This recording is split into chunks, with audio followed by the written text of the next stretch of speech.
mode.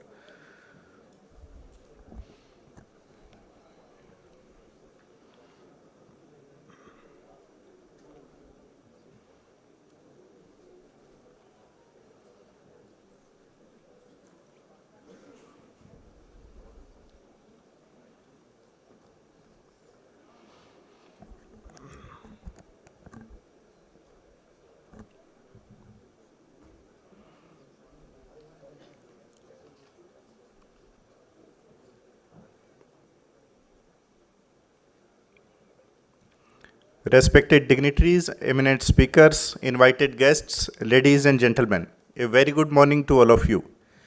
We are gathered for today's workshop on shaping the future of e-mobility, safe and sustainable transportation here at the iconic Bharat Mandapam. The workshop is a key feature of India's proud moment, hosting the ICGM 2025 General Meeting of the International Electrotechnical Commission. Today is about more than electric vehicles. It's about designing the standards, systems, and solutions that will carry us into a cleaner, smarter, and safer transport future. Over the course of today, we will bring together policymakers, industry leaders, researchers, and international experts to discuss the policies, technologies, standards, and innovations that will define the future of electric mobility and reimagine transportation for a greener tomorrow. Let us now begin with the inaugural session. May I invite the dignitaries on the dais, Sri Sanjay Garg, IAS Director General Designate, Bureau of Indian Standards.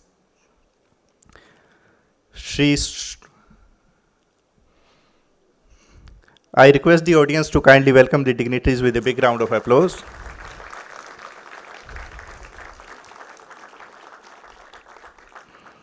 May I now invite Sri Sushant Nayak, Chairman, Electric Mobility and Global Head Governance and Corporate Affairs from Society of Indian Automotive Manufacturers.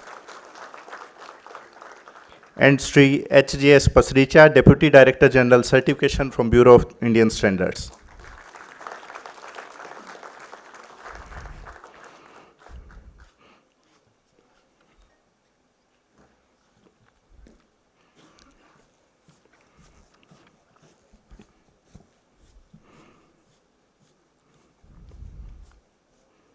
Thank you, sir. Now I would request Sri H.J.S. Pasricha, sir, to kindly welcome the guests with a bouquet of flowers, please.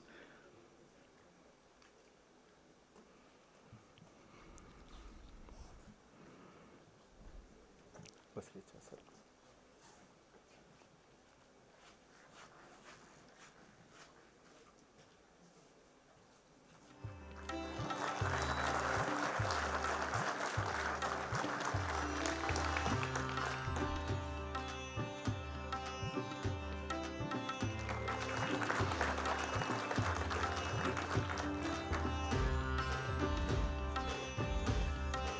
Thank you, sir.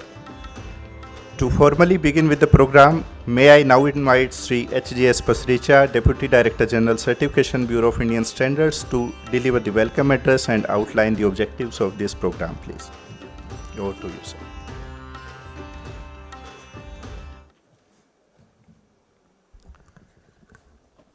Thank you. A very good morning to all of you. Dignitaries on the dais, Mr. Sanjay Garg, DG Designate, Bureau of Indian Standards, Mr. Sushant Nayak, Global Head, Government and Corporate Affairs, Tata Motors, distinguished guests, colleagues, and friends from India and from across the world who are here to attend this IECGM 2025 being held in New Delhi.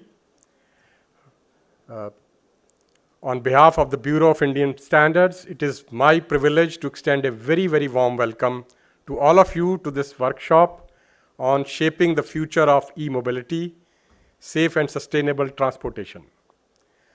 This gathering is special because it brings together such a wide spectrum of participants, government representatives, industry leaders, researchers, academic, international experts, and young innovators. Each of you carries valuable experience and ideas that will help us shape discussions in the right direction. The objective of today's workshop is simple but powerful: to create a platform for dialogue and cooperation. As India hosts the IEC General Meeting 2025, this workshop offers an opportunity to connect our national efforts with global vision of sustainable mobility. As we look at the future of e-mobility, it is important to recognize the strong framework of standard that is guiding us. Whether it is BIS sectional committees in electrotechnical department, ETD 51, dealing in electrotechnology and mobility sectional committee, or ETD 52, or our transport engineering division, or the corresponding IEC, which are liaising with the IEC committees, IEC TC 69, TC 22, ISO TC 22, and so on.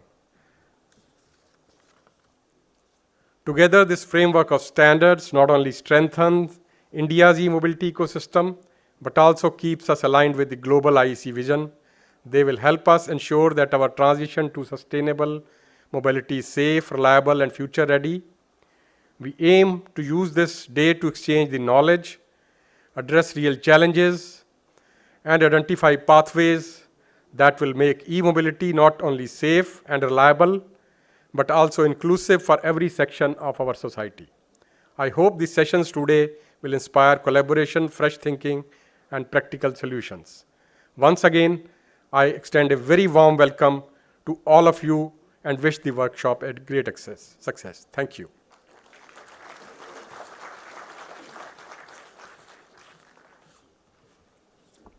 Thank you, sir, for setting the right tone of our deliberations and explaining the agenda of today.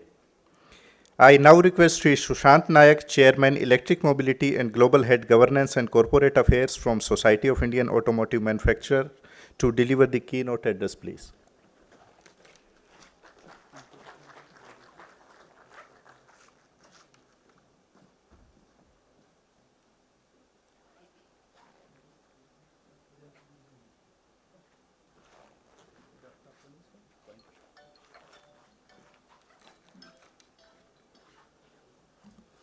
Hi, good morning to all.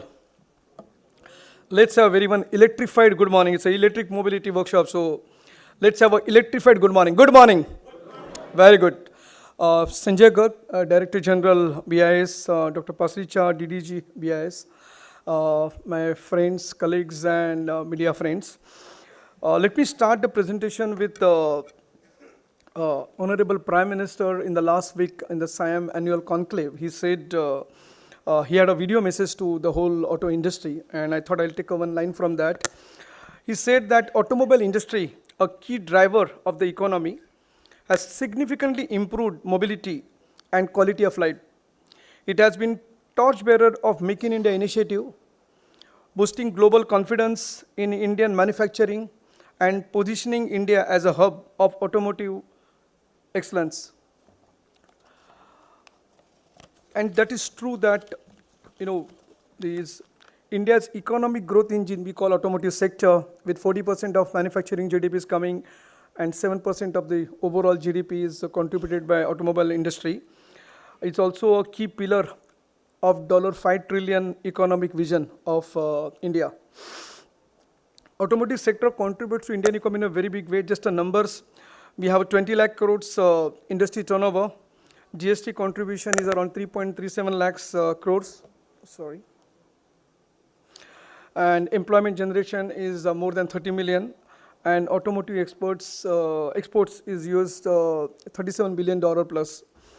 We are very proud to feel, I would say, to further communicate that in the world ranking, India is in two-wheeler and three-wheeler number 2 in the world, passenger vehicle number 4, and commercial vehicle is number 5.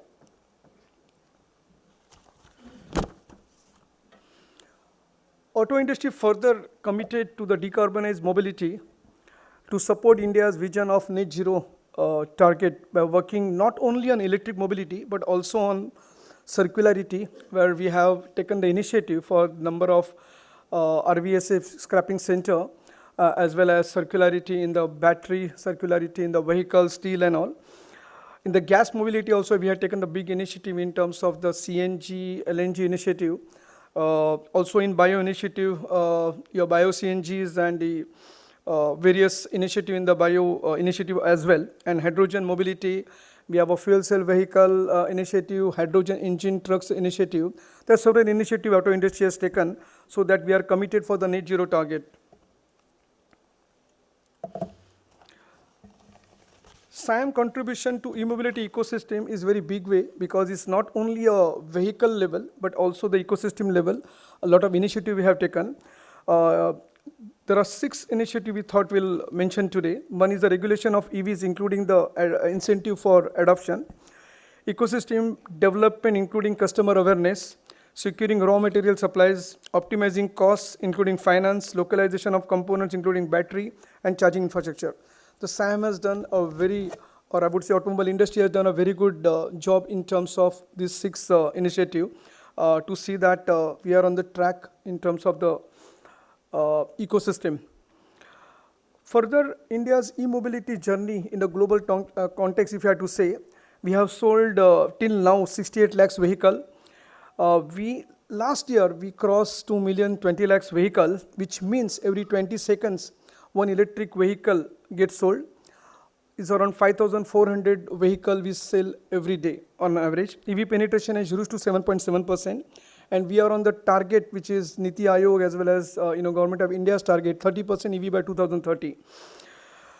If you look at India, 68 lakhs vehicle, as I said, is already on the road as on March 25, and EV sales has increased from 16 lakhs 23 to 20 lakhs in the last 1 year itself.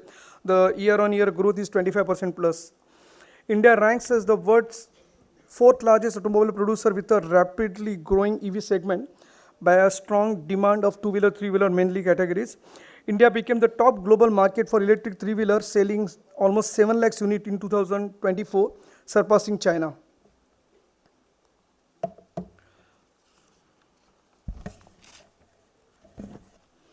In terms of, it's not only at the center, but full support at the state level. And if you look at the state milestone, what we have achieved till now, Maharashtra recorded highest 2-wheeler EV sales, almost 2 lakhs units. And Goa leads this 2-wheeler EV penetration with almost like a 14% penetration.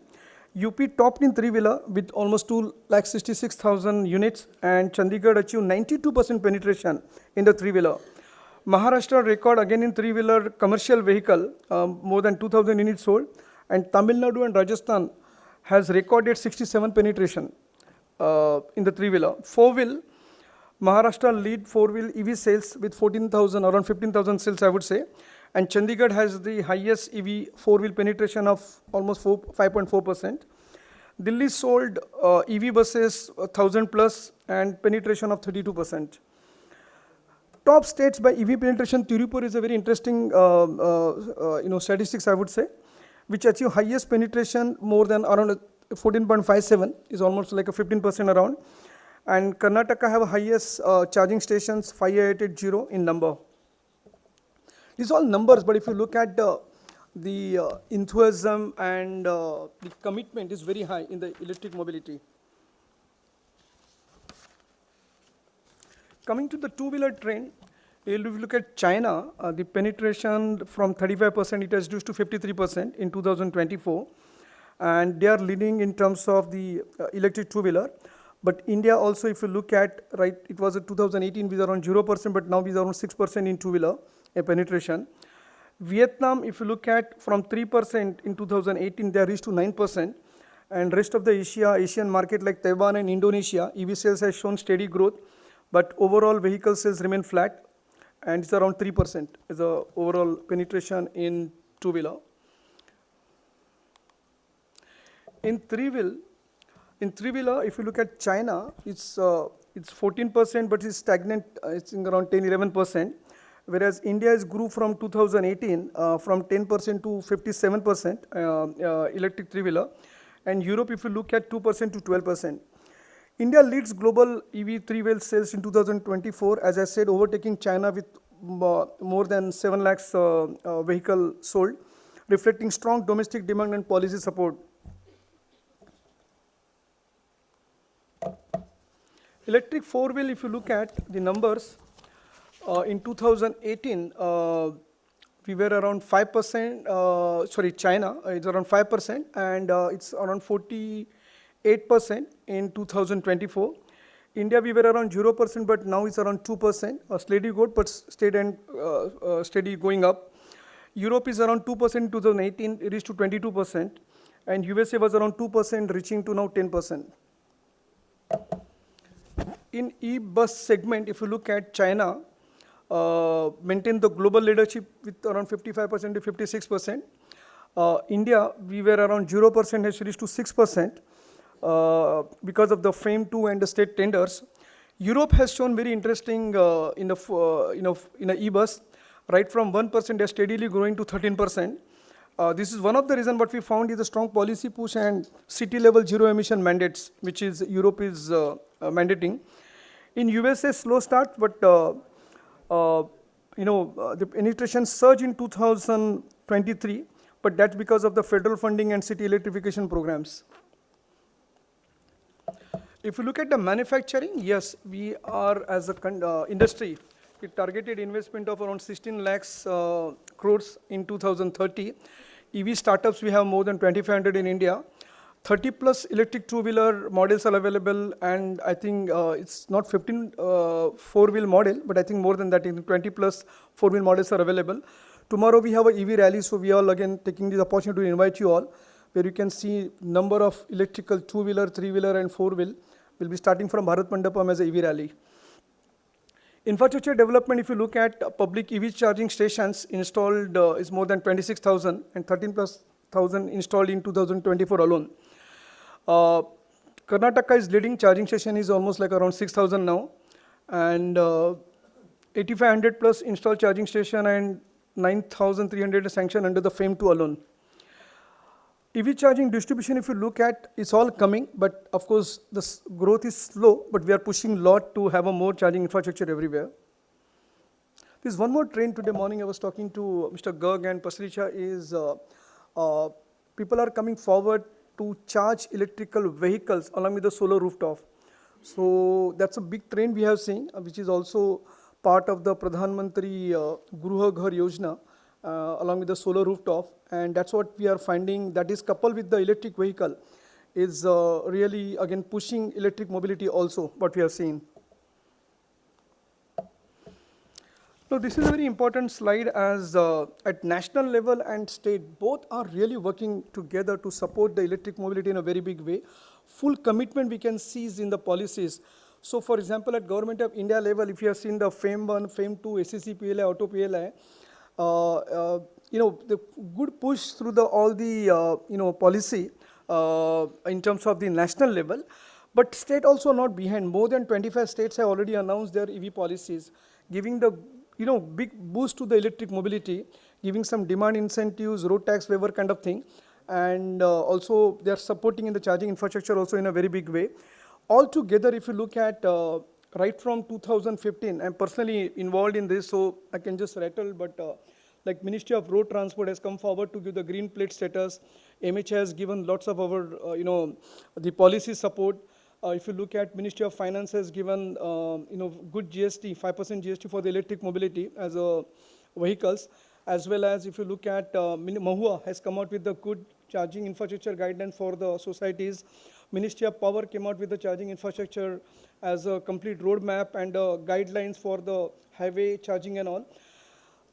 I can rattle, of course, MOPNG, MOEF, everybody's support. So it's a very good, sign of all together, state level, center level. There is a big push for the electric mobility, and everybody is committed toward the bigger goal of, net zero target, I would say.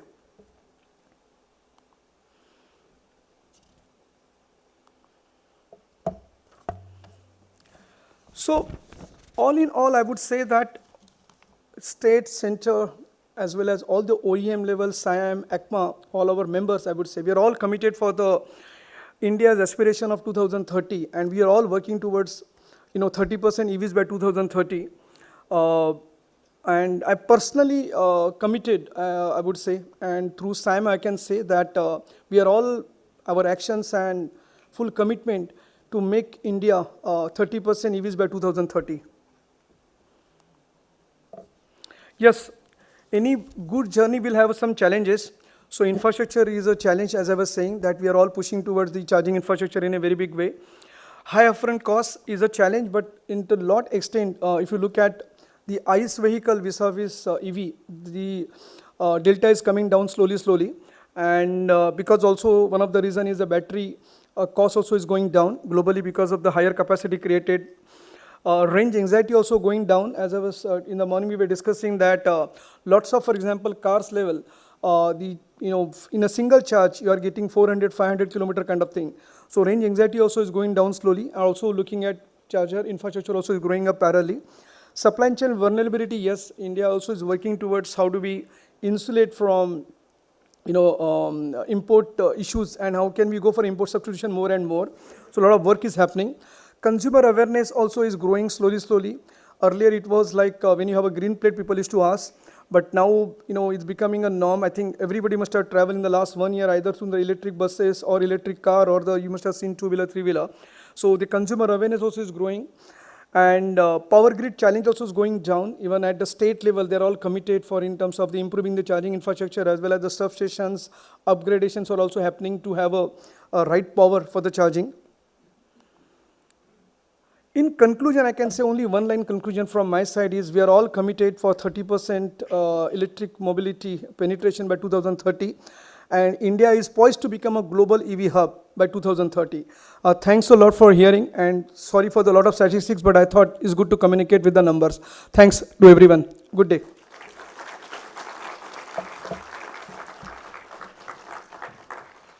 Thank you, sir, for that inspiring keynote and painting the big picture of India's EV journey with the data showing that EV adoption continues to climb with the proactive and effective government policies. Thank you. May I now invite Shri Sanjay Garg, IAS, Director General Designate, Bureau of Indian Standards, to deliver the inaugural address, please. Please welcome him with a round of applause.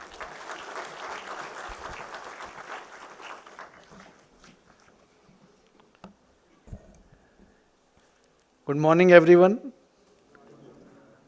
E-mobility is the buzzword today.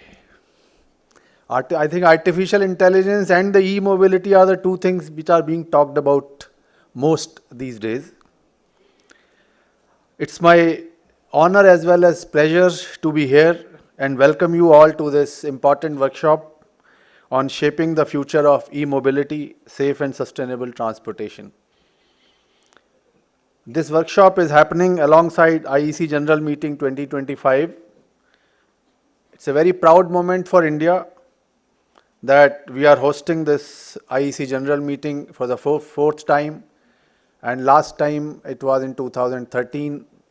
After a gap of 13 years, we are hosting it again in Delhi. IEC, as you all know, is an important and respected global standardization body with more than about 165 countries working together to shape the future of electrotechnical standards. Now, as far as e-mobility is concerned, India has, as Mr. Sushant just elaborated, that we have made a great progress and we are marching ahead. The theme of this year's IEC General Meeting, that is fostering a sustainable world, and e-mobility subject is well fits into that overall theme of this general meeting. It is very welcoming and heartening to see that here today we have a diverse group: policymakers, industry experts, innovators, startups, experts from testing agencies, academia, international partners and young innovators are all present here. This mix is exactly what we need when we talk about the future of mobility. Because e-mobility actually is not the responsibility or the concern of one particular segment, but it is a collective journey and it's a collective responsibility. Because e-mobility, I think, is a win-win situation for all. For the environmental point of view, it addresses the sustainability aspect. From the India's country point of view, economic point of view, it gives us energy security, saves us foreign exchange because we import most of our energy requirements. And for consumers, also it is economical in terms of the expenses on the fuel. So it is a win-win situation for government, for the citizen, consumer, and also for the planet. And now, as Mr. Sushant just said, that now we are linking it with the rooftop solar. So now that the argument which used to be given that you are burning coal somewhere and giving electricity here, so in a way you are loading the planet. So that aspect is also addressed if we move in that direction.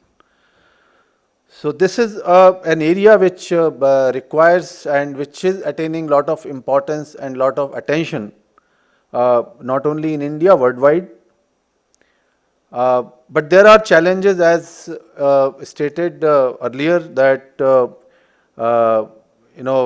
batteries issue, charging infrastructure, and I was discussing just before this session with Mr. Sushant that people still in India, for city travel it is fine, but for the long travel, people still find it, not very comfortable using e-vehicle because of the charging infrastructure and time taken in charging and so and so forth. So those are the challenges and the areas where we need to go a long way, and the work is in progress, and standardization will play a big role in those areas. The Bureau of Indian Standard, as you know, has already taken a very proactive role in this transformation. Recognizing the importance of e-mobility, BIS has already constituted 2 dedicated technical committees for standardization in this field, and already 30 Indian standards have been developed covering for battery safety, EV charging protocols, and traction motors, etc., with many more in progress. These are being developed with active participation from government, academia, R&D institutions, academics, ensuring that our standards are globally aligned and future ready.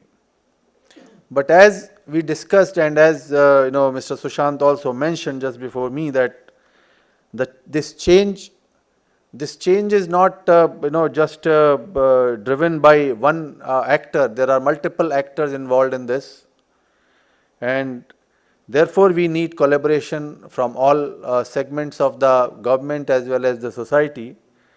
And I am happy that we have our colleagues here from NITI Aayog, IITs, Bombay particularly, ARAI, SIAM, ECMA, as well as international experts from IEC, SENELEC, ULSC, KAIST, and also different groups have to work together, different stakeholders have to work together, and this gathering represents the entire ecosystem of e-mobility, and together we can ensure that India as well as the whole world moves in this direction more safely, more with safety and speed.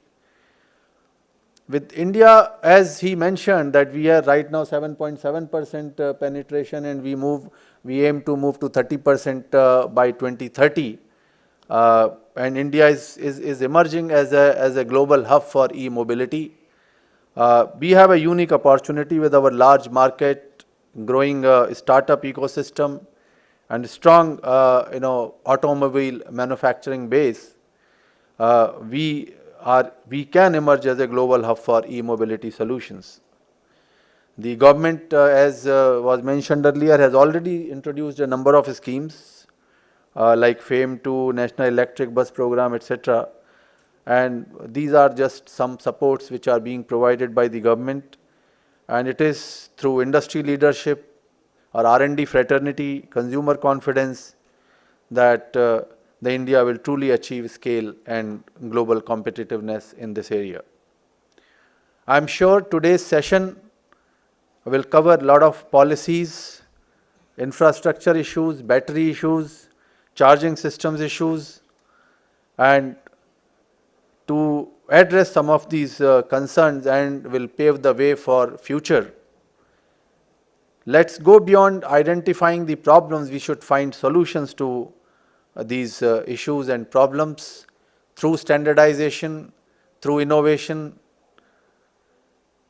E-mobility is not just about switching from petrol to electric. It's about rethinking the overall transport strategy, energy and sustainability, as I mentioned. So it is not just switching from one product to another, it is a complete transformation in the whole concept of, I myself as a mechanical engineer, when I 32 years back, we never thought that this kind of IC engines and pistons and all this technology will undergo so much of change in next 30 years. So, technology is changing very, very fast, and it's a complete transformation the way things will move. So, I hope that we all of us together sitting here will work in this area and will definitely come out with a lot of solutions and innovations. And I wish you all the best, and on behalf of BIS, I welcome you once again. And let's work together to create this ecosystem for e-mobility, and let's hope and we are sure that we will move in this direction with a speed, and will address the issues and problems being faced or the challenges coming in this way. Thank you very much.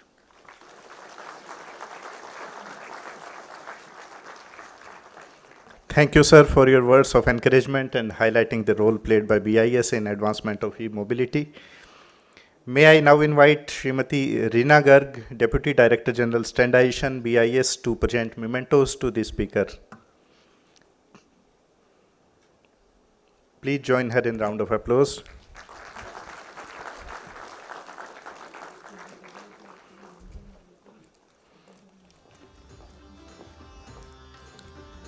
Requesting ma'am to kindly present the memento to Mr. Sushant Nayak.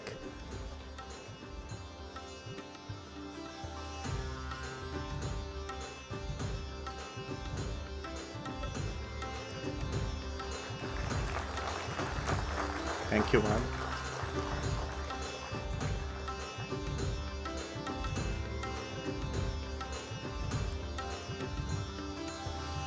Next to Mr. Sushant Nayak.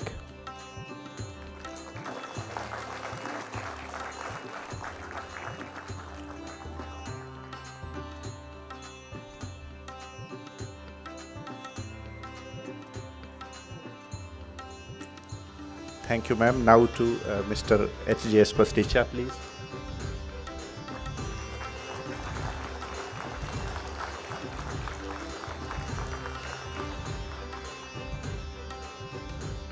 Thank you, ma'am. And now may I request all the dignitaries to kindly come forward for a group photograph, please.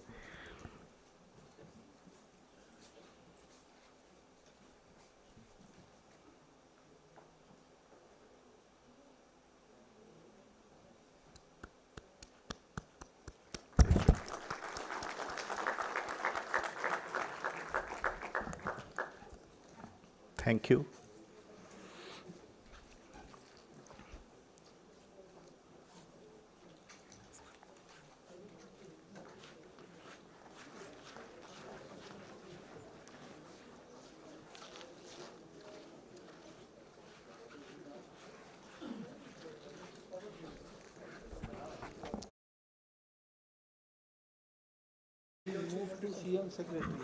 As we have set the stage with the inspiring thoughts from the inaugural session, it's now time to start the technical session with diving into the first theme of the day, understanding how policies and regulations are shaping the future of e-mobility. To make sure we hear from everyone and keep our discussions engaging, we will be following a structured format. Each speaker will have timer on their screen for their presentations. And after hearing from all the speakers, we will move into the audience question and answer round. I request the audience to Engage with the speakers in exchanging the ideas and kindly keep your questions concise after each of the sessions, and requesting the panelists to kindly keep your responses concise so that we can maximize participation and make the sessions as lively and enriching as possible while respecting the time limit. The first technical session for today is with the theme of e-mobilities, policies, regulations, and future trends.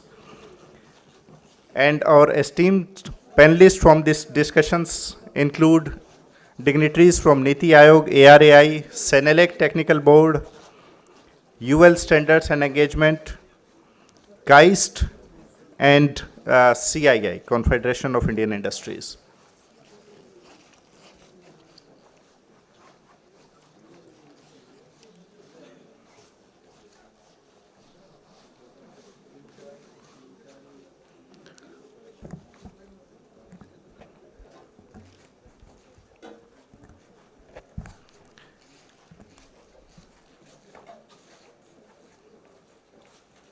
May I now invite the esteemed panelists for this first technical session on the stage. Kindly join me in welcoming Mr. Sudhendu Jyoti Sinha, Advisor NITI Aayog.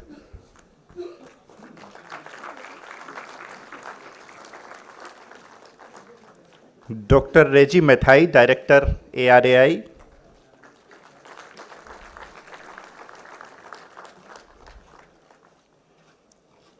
Mr. Christian Marian, Permanent German Member, Senelec Technical Board. Mr. Jeff Marushian, President and CEO, UL Standards and Engagement. Professor Young Jun Moon, KAIST, ISO TMB Chair, ISO TC 241. And to moderate the session, I would like to invite Mr. Vipin Sahni, Executive Director from CII.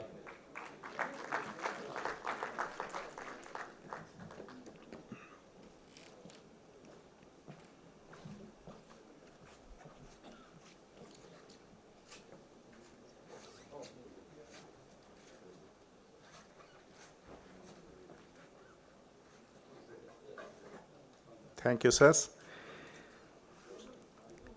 And I would like to request Mr. Vipin Sahni to moderate the session. Over to you, Mr. Sahni.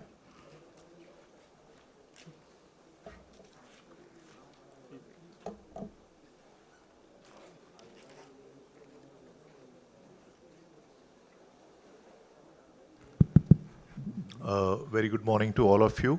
I think after the very interesting inaugural, we have I think the subject and the speakers chosen by our host PIS are very, very appropriate today. Because if we see on the panel, we have, I won't say it is diverse, of course, but it is taking, it is the way that the speakers have been selected. We have people from think tank, policies, regulations, our standards, and also how this have been used for applications. So we have a complete set of experts, and what I would urge, in fact, all of you is to just hold on to your horses of your questions. What we'll do is we'll perhaps have each of the speakers share his perspectives for about eight odd minutes or so, and then we'll open up the house for questions. So do make use of, clearing the queries, the questions that you have on what is happening internationally, not only internationally, but what is happening in India and what is the way forward. A lot of good, interesting statistics were shared by speaker in the previous session. And although we have done a lot, but there is a lot more which we need to catch on with in line with our goals, in line with our Viksit Bharat that we are looking at. And for that, we all need to contribute. And that contribution can be through learning of the best practices and also ensuring that these get implemented with the right intent onto it. So just to set the context, as we saw from the statistics, that the global transition through electric mobility is accelerating very fast, and 2025, in fact, is going to be the defining year. And they are no longer a niche, but they are central to, they're very, very central to our climate commitments, industrial strategy, and energy security. And even if we see the policies, the government slowly, we look at Europe, we look at even the Asian markets, the governments are now moving from subsidies to structured policies, robust regulations, and infrastructure mandates. So there is a very gradual shift in the way we started and the way we are, shaping up the future onto it. So it's not just a shift in vehicle technology, but a comprehensive strategic transition that is integrating clean energy, smart grids, and digitalization. So with this just few words to set the context, I will request our first speaker. In fact, what I would as being the host, we would request our guest, Mr. Christian Marian, who is a permanent delegate to CENELAC Technical Board for Germany, thus DKE, since 2021. He's an expert in standardization processes, coordinating electrotechnical experts across Europe, supports EU legislation standards, including battery regulations and AFIR.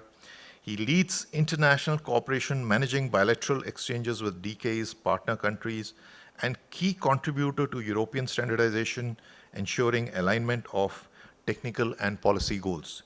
So over to you, Christian, to share your perspectives on what has been done and what is further emerging, which we need to not only look at, but also to integrate strategically to ensure that interoperability and various other things that which we are challenges that we are talking of gets into one unified world in this particular segment. Over to you.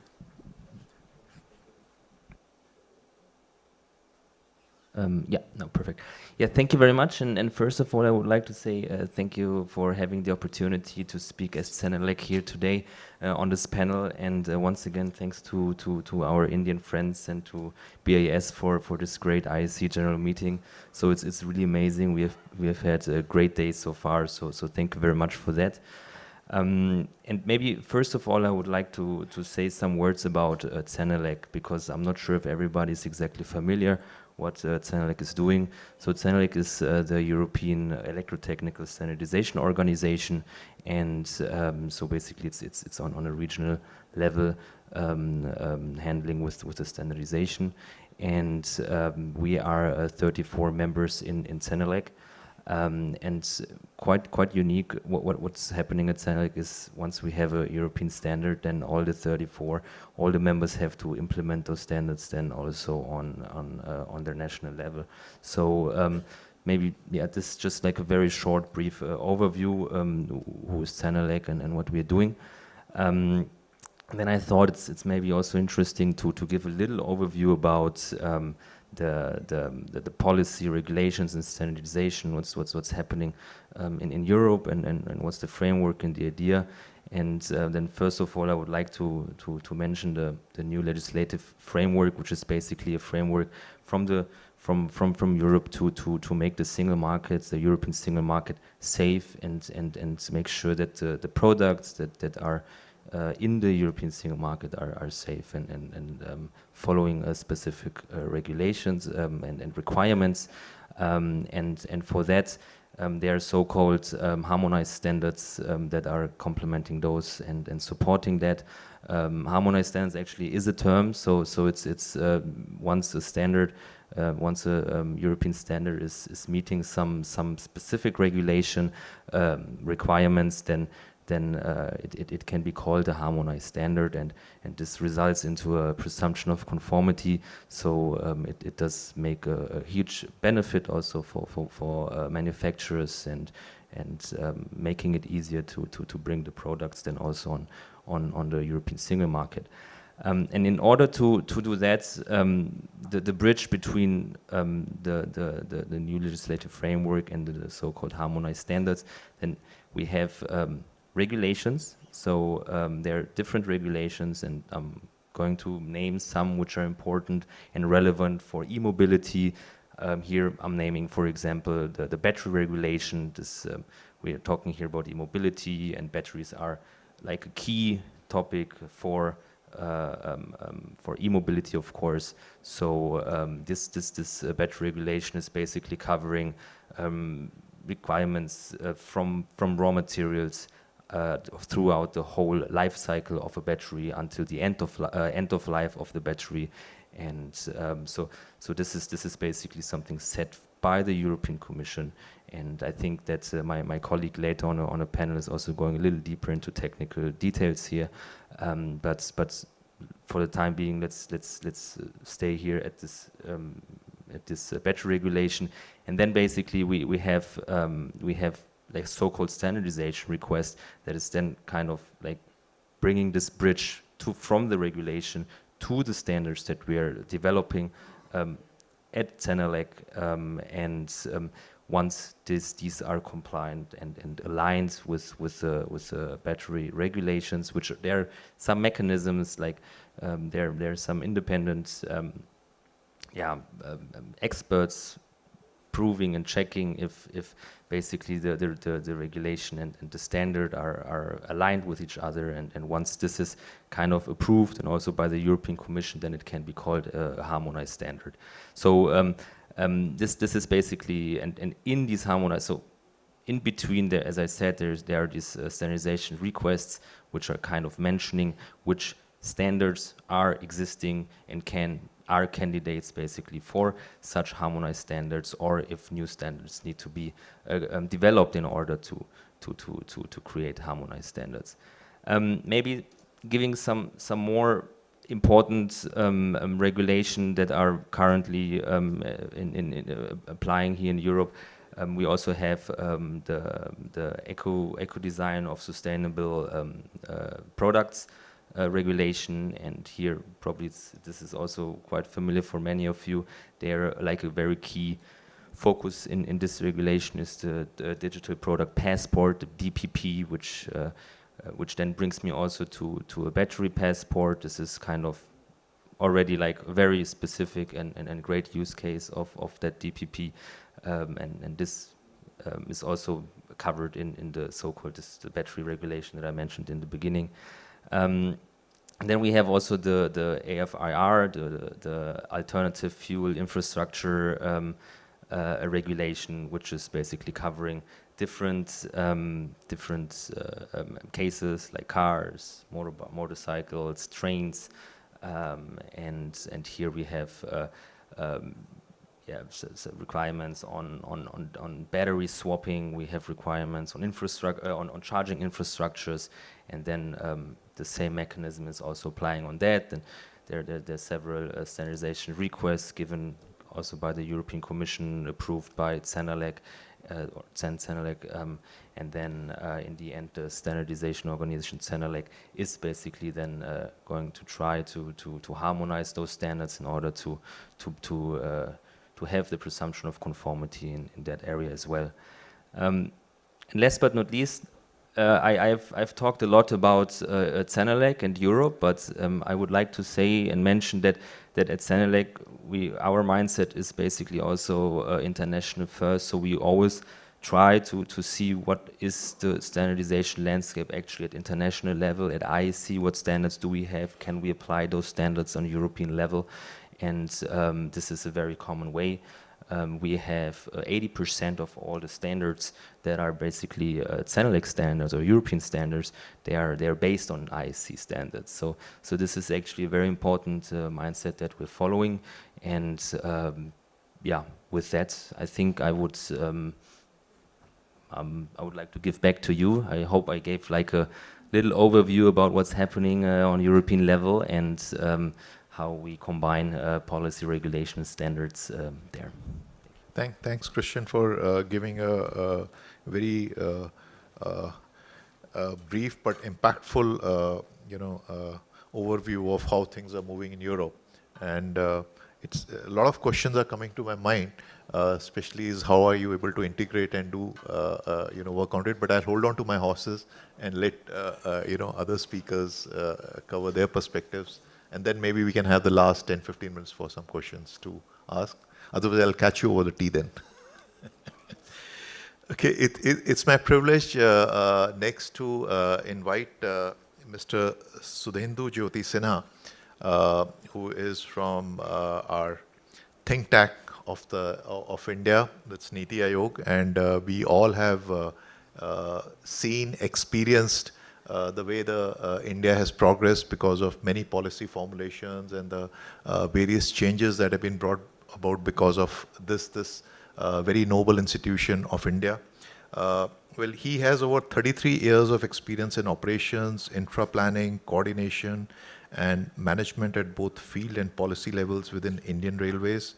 He has also served as a Dean of the Indian Railway Institute of Transport Management, IRITM in short, Lucknow.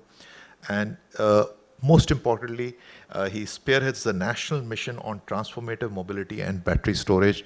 And I think he's the best person today to share with us on what are the plans, what are the perspectives, and which direction that now India is going to take or leapfrog into a leading nation in this particular sector. So over to you, Mr. Sudhendu. Thank you. Thanks a lot. At the onset, I must compliment BIS for organizing it, this convening. And BIS has a big role to play in taking this electric mobility forward. Whenever I attempt to ruminate, and I think that how their electrotechnical division, they must have been thinking that from nowhere they have to bring standards. Not that in many areas, not that standards were already available, no.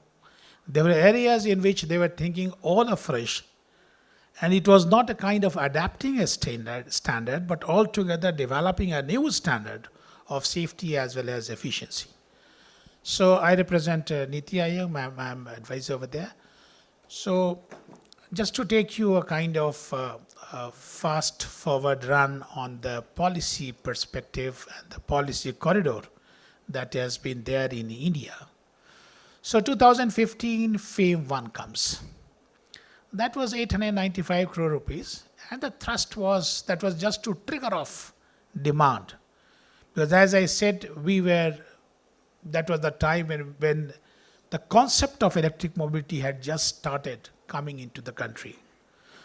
So 2015 to 2019 was the time for FAME 1. We didn't know precisely how to take it forward, but we did know that at least some sectors should be incentivized, and that is how we attempted to incentivize two-wheelers, the charging infrastructure, the buses, public transport system. But what model, what way that should be done, it was absolutely foggy about it. 2018, the Global Move Summit comes. Right at Vigyan Bhavan, and Prime Minister himself is on the guard. And that is the time when in the Move Summit, he spells out the contours of future mobility in India, the new mobility, what we call. So he mentions about how the mobility should be of cutting edge, clean, charged, should be common, convenient. 7 C's he lays down, and he inspires us to take electric mobility forward. If within 6 months, the National Mission on Transformative Mobility and Battery Storage comes into position, after a month, FAME 2 gets launched. FAME 2 was very, very aspirational scheme, almost 10,000 crore rupees scheme. Lot of new focus areas were there, aggregators-based cars were there, two-wheeler was already there, three-wheelers and the buses and the e-rickshaws, all of them were placed into position. Charging infrastructure was also there. 2021, we saw that we were nowhere on our result front. The target was huge, humongous to achieve, and we were barely, after running almost, let's say, 2 years, we were close to 3.5% of the target, and that gave the idea that we are probably on the wrong track. We need to re-strategize, and we did re-strategize. So we decided that rather than thin spread of resources all over the country, we must focus on limited areas. And we also had an understanding that different vehicle segments are like different individuals. There cannot be one size fit all. There cannot be a single prescription that will run with all of them. So what is the challenges of two-wheelers and the challenges of buses or aggregator-based cars, they are all different. So we once that understanding came, then we focused on the limited areas. We attempted to create lighthouses, and that is how we, that was the time when the first, this 5,450 buses tender, that was amazing because it was a huge number. Now it is no more something of reckoning in the sense, because as of now, today, we are, there is a tender for 10,900 buses. So that is how the buses, the public transport buses, they are pulling off. So once we focused on these buses, and why I'm mentioning about buses is because bus is a big story. This is a global story. Everywhere they want to know that how exactly India has been able to do it. In this Delhi only, if I tell you, if I give you a statistics, there may be around 3 years back, we had barely, 200 odd buses, and today there are close to 2,600. That would be the close to number in Delhi, and again it is on a monthly basis, it should be increasing. Now, FAME 2 was a real kind of consolidation of the policies. That not only was, it was a scheme, it was not a policy, but it inspired multiple schemes all over the country.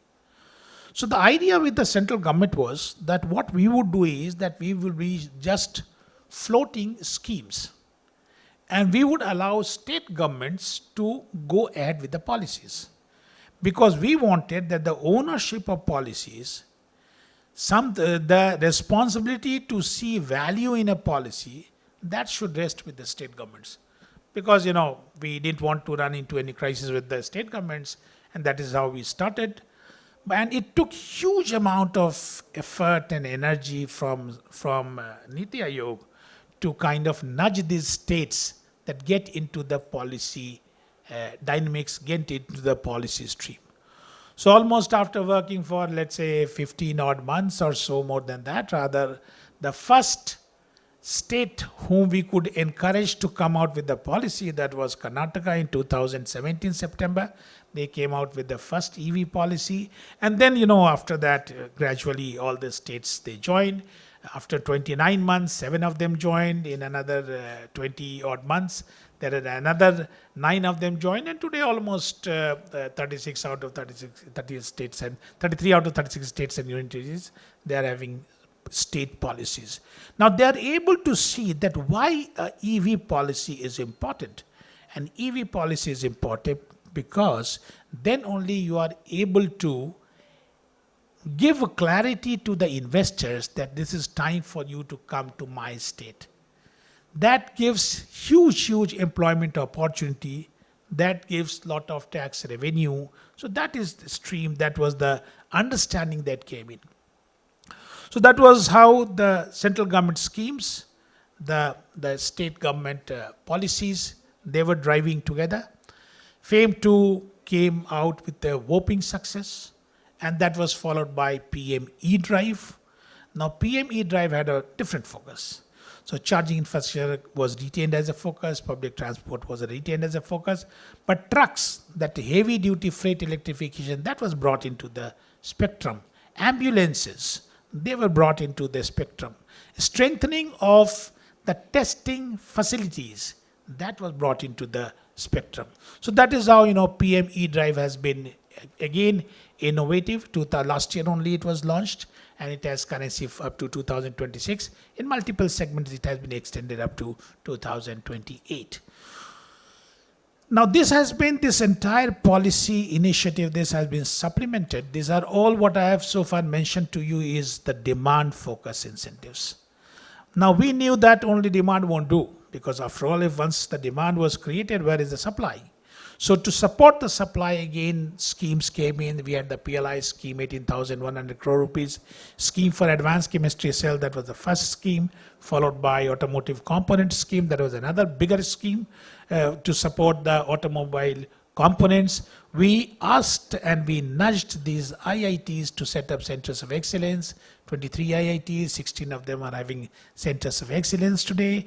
Industries, we always worked together with industry leaders. We worked together with our own standard organization because we knew that the standards have to be developed and they have to be best of the class. So just to give you a sense that, for example, when PLI scheme was being developed for the advanced chemistry cell, and there was not even a single cell being manufactured in India, 100% of them were being imported from outside. Very few, assembly of those cells in the sense that making of battery packs were happening. That was the time when we were aspiring to create advanced chemistry cells, to set up manufacturing of advanced chemistry cells. The idea was very clear. The reason was also very clear. The reason was that as we wanted to be an EV using EV adopting nation, like multiple European countries, but at the same time we also wanted to be a manufacturing hub. And if you want to be a manufacturing hub, then you have to ensure that you have control over the supply chain. You have to have localization into the entire manufacturing process. So that was the idea with which we took it forward. This entire initiative was again supplemented by a couple of awareness initiatives. So we had Go Electric, we had Switch Delhi, we had Jagriti, we had Shunya, we had eFast, we had Shunya Pathshala. So multiple awareness schemes, and the state governments have got their own schemes. That is how we are taking it forward. Now it's time for me also, I'll take another minute for BIS.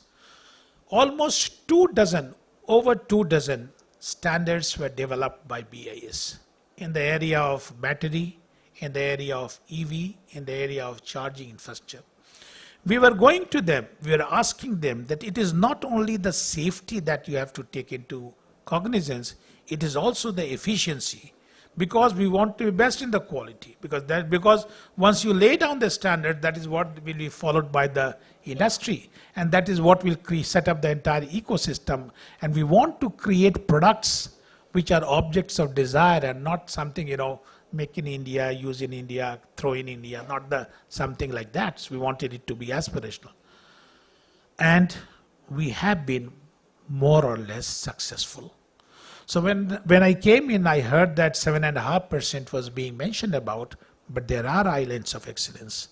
If I say auto rickshaws, that is 65%, close to 65%.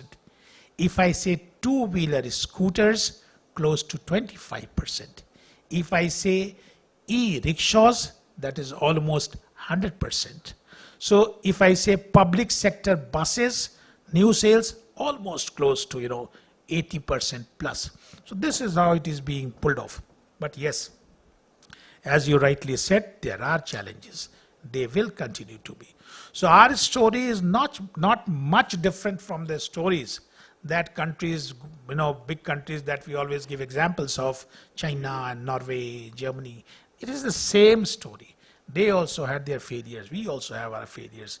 They also, kind of went in for regulations, for the policy strengthening, and precisely that is what we have done, and we have been able to pull it off. So every reason to be, for me to compliment industry, because Niti Aayog can't say that this has been our kind of, we can't bask in that glory. It is a combined effort. It is 100% industry cooperated. The standards organization were by us. The media came to us to create the awareness initiative, and multiple think tanks. I would say that my division itself at NITI, we have close to 24 think tanks, global as well as domestic, with whom we interact. They brought in the knowledge products.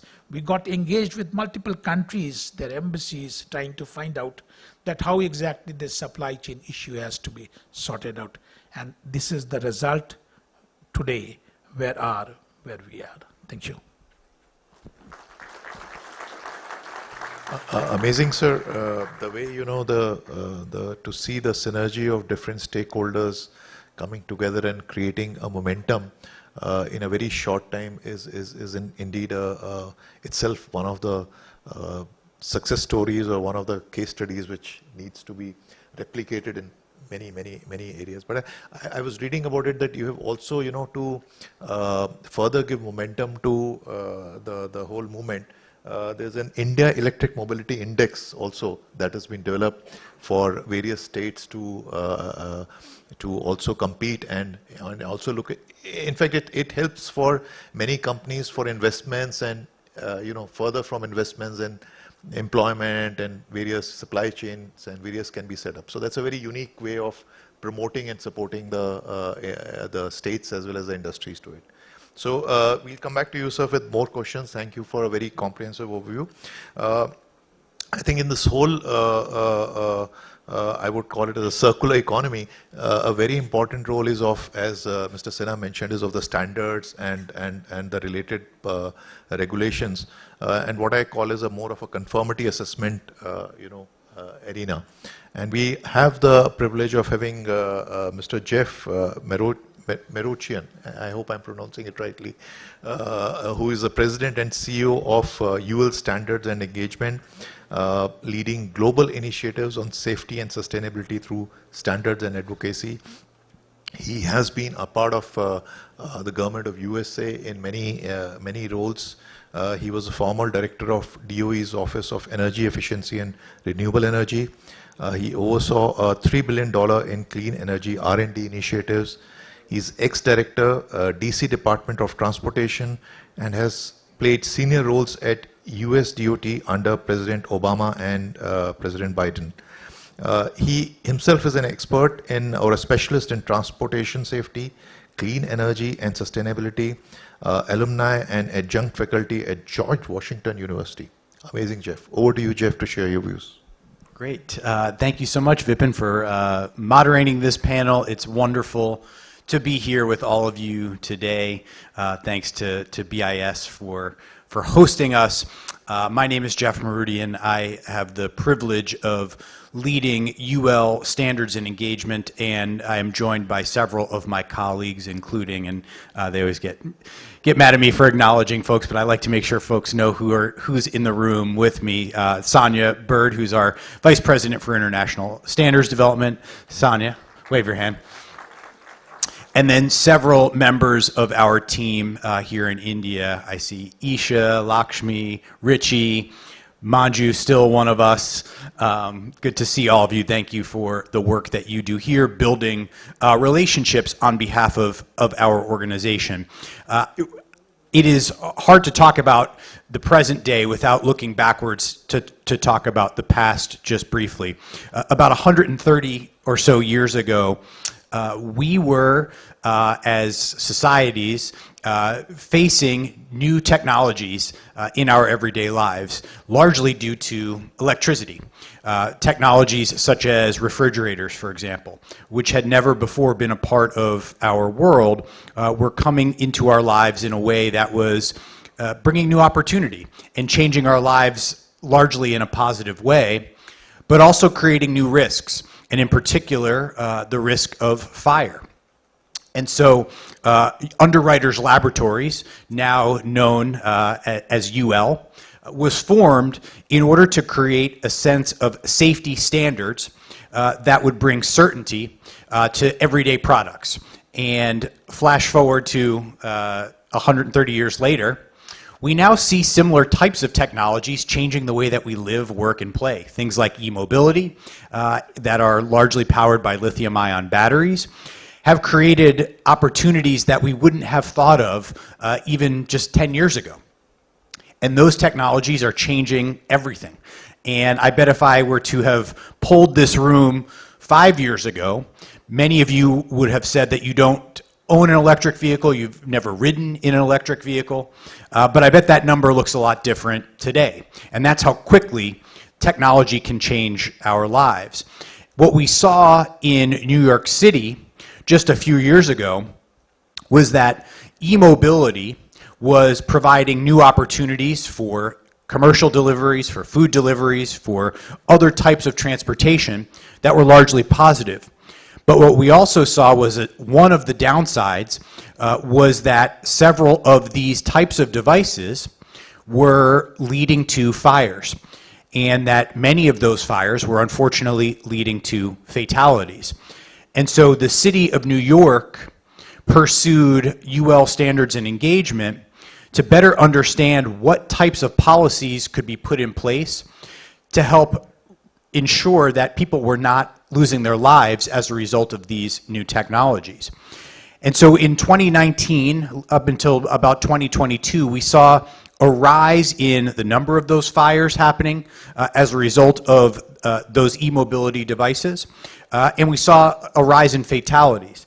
And so the City of New York partnered with us to develop a framework which is now a law in the City of New York that requires that e-mobility devices that are sold, leased, or rented within the city meet 3 of UL's standards. And I'm very pleased to report that since that law has been in place, we have seen a reduction in the number of fatalities that are resulting from fires from e-mobility devices. Now, as an enterprise, as an organization, we have more than 1,700 standards for a large swath of different types of products. And so we talked earlier about solar powering e-mobility devices and solar powering battery energy storage devices. We have a suite of standards for all of those things, and as we look at the enabling technologies that power electric mobility, it is critically important that we think of safety and sustainability paired together. And I think that's one of the great things about the theme of the IEC this year and about this particular workshop is that we know that safety and sustainability have to work together and that they can work together. And that's part of what harmonizing many of the standards in this area can result in if we collectively do it in the right way. What we also know is that technologies such as personal mobility devices aren't just used in public spaces. Many of them are used or stored in buildings. They're stored in homes, apartment buildings. In fact, many of them are on airplanes as well, as people rely on them to get to and from their different travel destinations. And so that presents a whole host of other potential dangers that we are very keenly focused on advocating for and creating safer circumstances for everybody. The law that I referenced in the City of New York has now been replicated in many states across the United States, including Illinois, Florida, Georgia, and other locations as well. And a similar version of it passed in our United States Congress just earlier this summer. And we know that the more that these types of common sense safety measures are put in place, the quicker and the more readily available technologies will be as we build consumer confidence, as we build trust, that products that people are purchasing and using are safe. And that is ultimately, as I think about the role that we play as a safety standards and advocacy organization, it really is to support the safer and more sustainable adoption of technologies that are improving the quality of all of our lives together. So it's really an honor for me personally to be here. This is both my first IEC meeting, it's also my first time in India, and it's been wonderful to build relationships and to see the incredible relationships that are already in place. And I am very much looking forward to continuing to develop and foster those as we collectively work together towards harmonization. So, Vipin, I will turn it back over to you. Jeff, thanks. Amazing, 1700 standards you said, huh? Amazing. I must admit I'm an ardent fan of UL. Whenever I see a product and I want to pick up, I just look at the backside, and if it has a UL stamp, I don't have to think twice, except for the price. So many of us do recognize UL that way silently, and amazing amount of work that the organization has done, and we would look forward to a much more active collaboration in this part of the world so that we can also learn, engage, and carry some of those quality practices, in the emerging sectors that we are into it.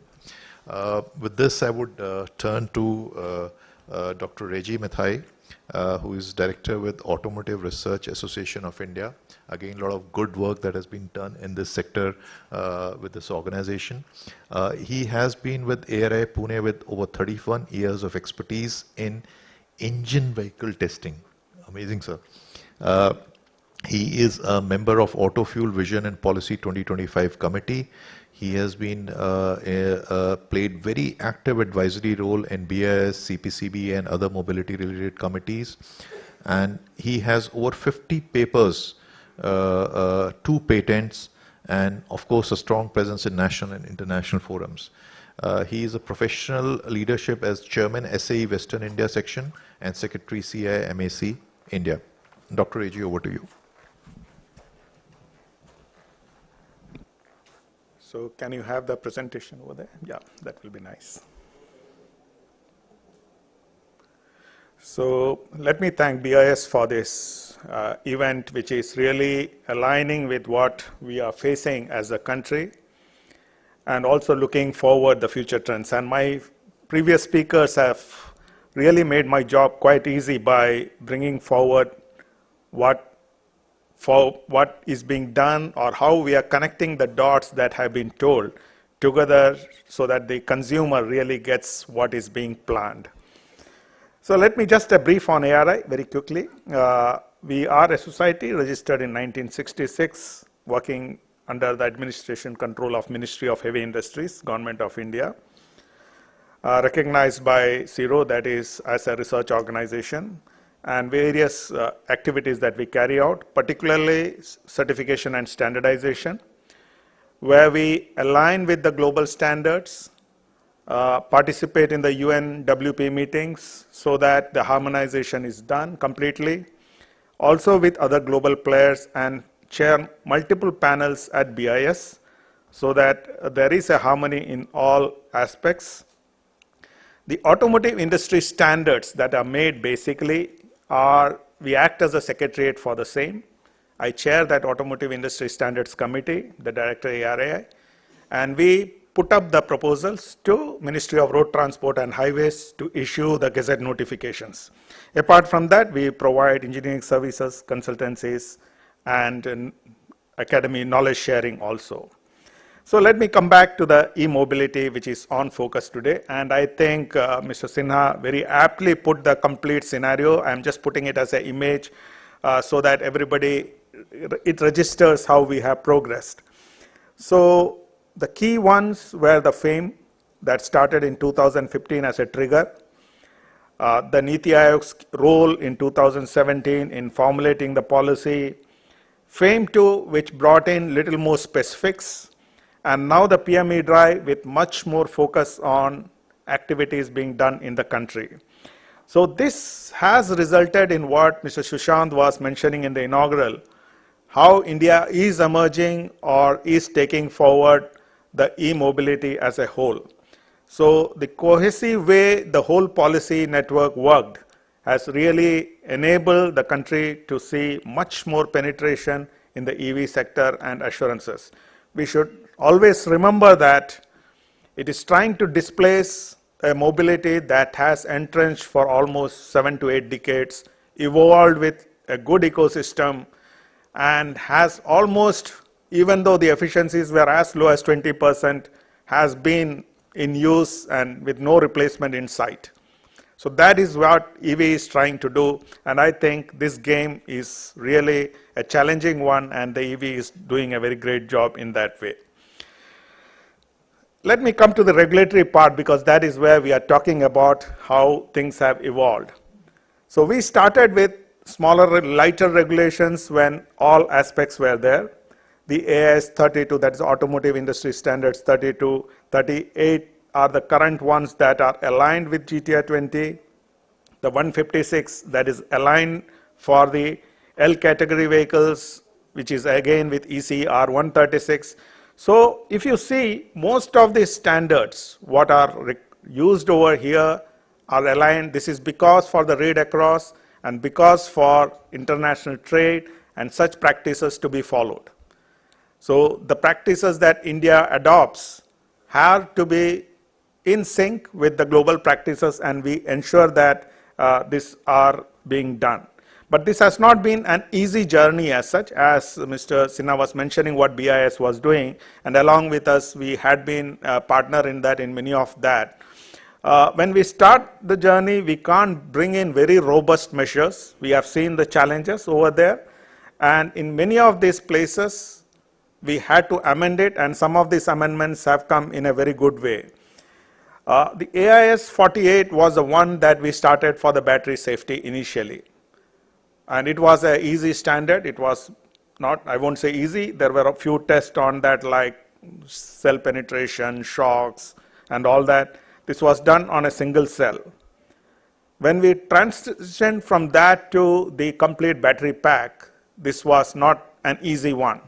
The timelines were given were short because we had faced challenges of just like UL mentioned, that there were challenges faced, and we adopted a much more stringent standard in a very fast way, and the industry really responded to that. I should really say that the industry was well aligned with when we have this, because the AIS, the Automotive Industry Standards Committee, has multiple panels, and on each standard or each regulatory part, these panels deliberate, significant deliberations take place, and then only these are put up to the government for approval. So this mechanism is a well-oiled one and very established one, and we see it a very fruitful one, how we are taking it forward. So there are multiple new additions were done, and now even the battery COP, that the conformity of production, has been put into place. It is not that you take one-time approval and it is done. No, you have to, once the production starts, you have to evaluate it when some lots are picked up from your factory, and then they are again tested so that you are aligning completely with it. What has been the challenge? It was not an easy thing. Many of them, because of our tropical region, because of our extreme climates, we had to bring in various new things like the temperature related aspects, the water ingress test, the EMC testing for BMS, because now the complete battery pack, even with the BMS, the battery management system, had to be evaluated, and the battery management system safety were again requirements were placed. It was not that battery alone can be tested and it can be okay. So these were many things that has come into play, and with that, if you see the list that is going, it is not an easy one. So people keep saying that why the delays, what is happening. There are multiple tests to be done, and we cover all of them and ensure that the consumer feels safe, the consumer builds his confidence on a new emerging solution with the same confidence he had for the previous ICE vehicle or the ICE ecosystem.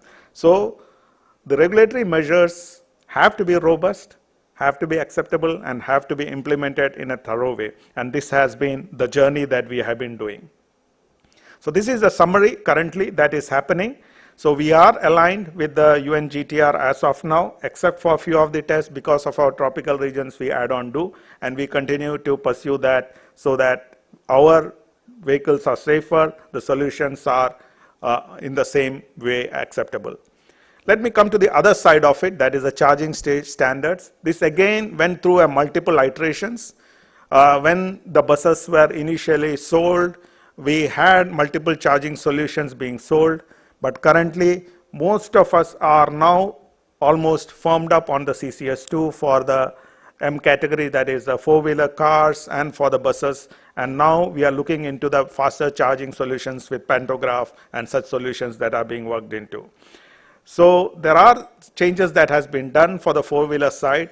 On the two-wheeler side, still there is a multiplicity given because there is not much complexities in that as of now. So there are few standards that are prevailing. People can adopt any of them, and people can work on that because of the volumes over there. Interchangeability is not a big question, but is required as and when we grow much faster. But for the M category, that is for the cars and for the buses, it is a significant one, and we need to have that standards put into place because many of them will be mushrooming, and once it is established, it becomes more and more difficult to create infra on that aspect. Coming to the wireless charging, we are in discussion with the European JRC for the same. We are not having, presently it is not in use, there is ETD 51 that is working on the BIS. There is an IS series of standards that is being considered for publications, but this also has to be put into place. Now multiple schemes, multiple research activities are actively pursued for the induction-based charging. So when you look at the acceleration that is needed, we are still in a stage where many other things have to be touched upon. This has been spoken by various players. The battery swapping standards have to come in. How the alternate battery chemistries have to be evaluated, have to be come in, because now there are, people speak that there are maybe 2 battery chemistries coming in, one as the trigger, the other maybe the main base load that will be carrying out. The in-house charging stations, wherever charging stations are put up, there are certain minor standards, but this needs to be made much more robust. We are into development of retrofitment kit. So these standards are in place in the country. So we are the only ones, very few of the ones who had made this standard and made available so that the older vehicles or the more polluting ones can be converted. And control system development for EV, HEV. There again the robustness is required. How they are robust, how they handle the EMCs and all that has to be done. The other area that we are needed to address is how to certify the range for the real world.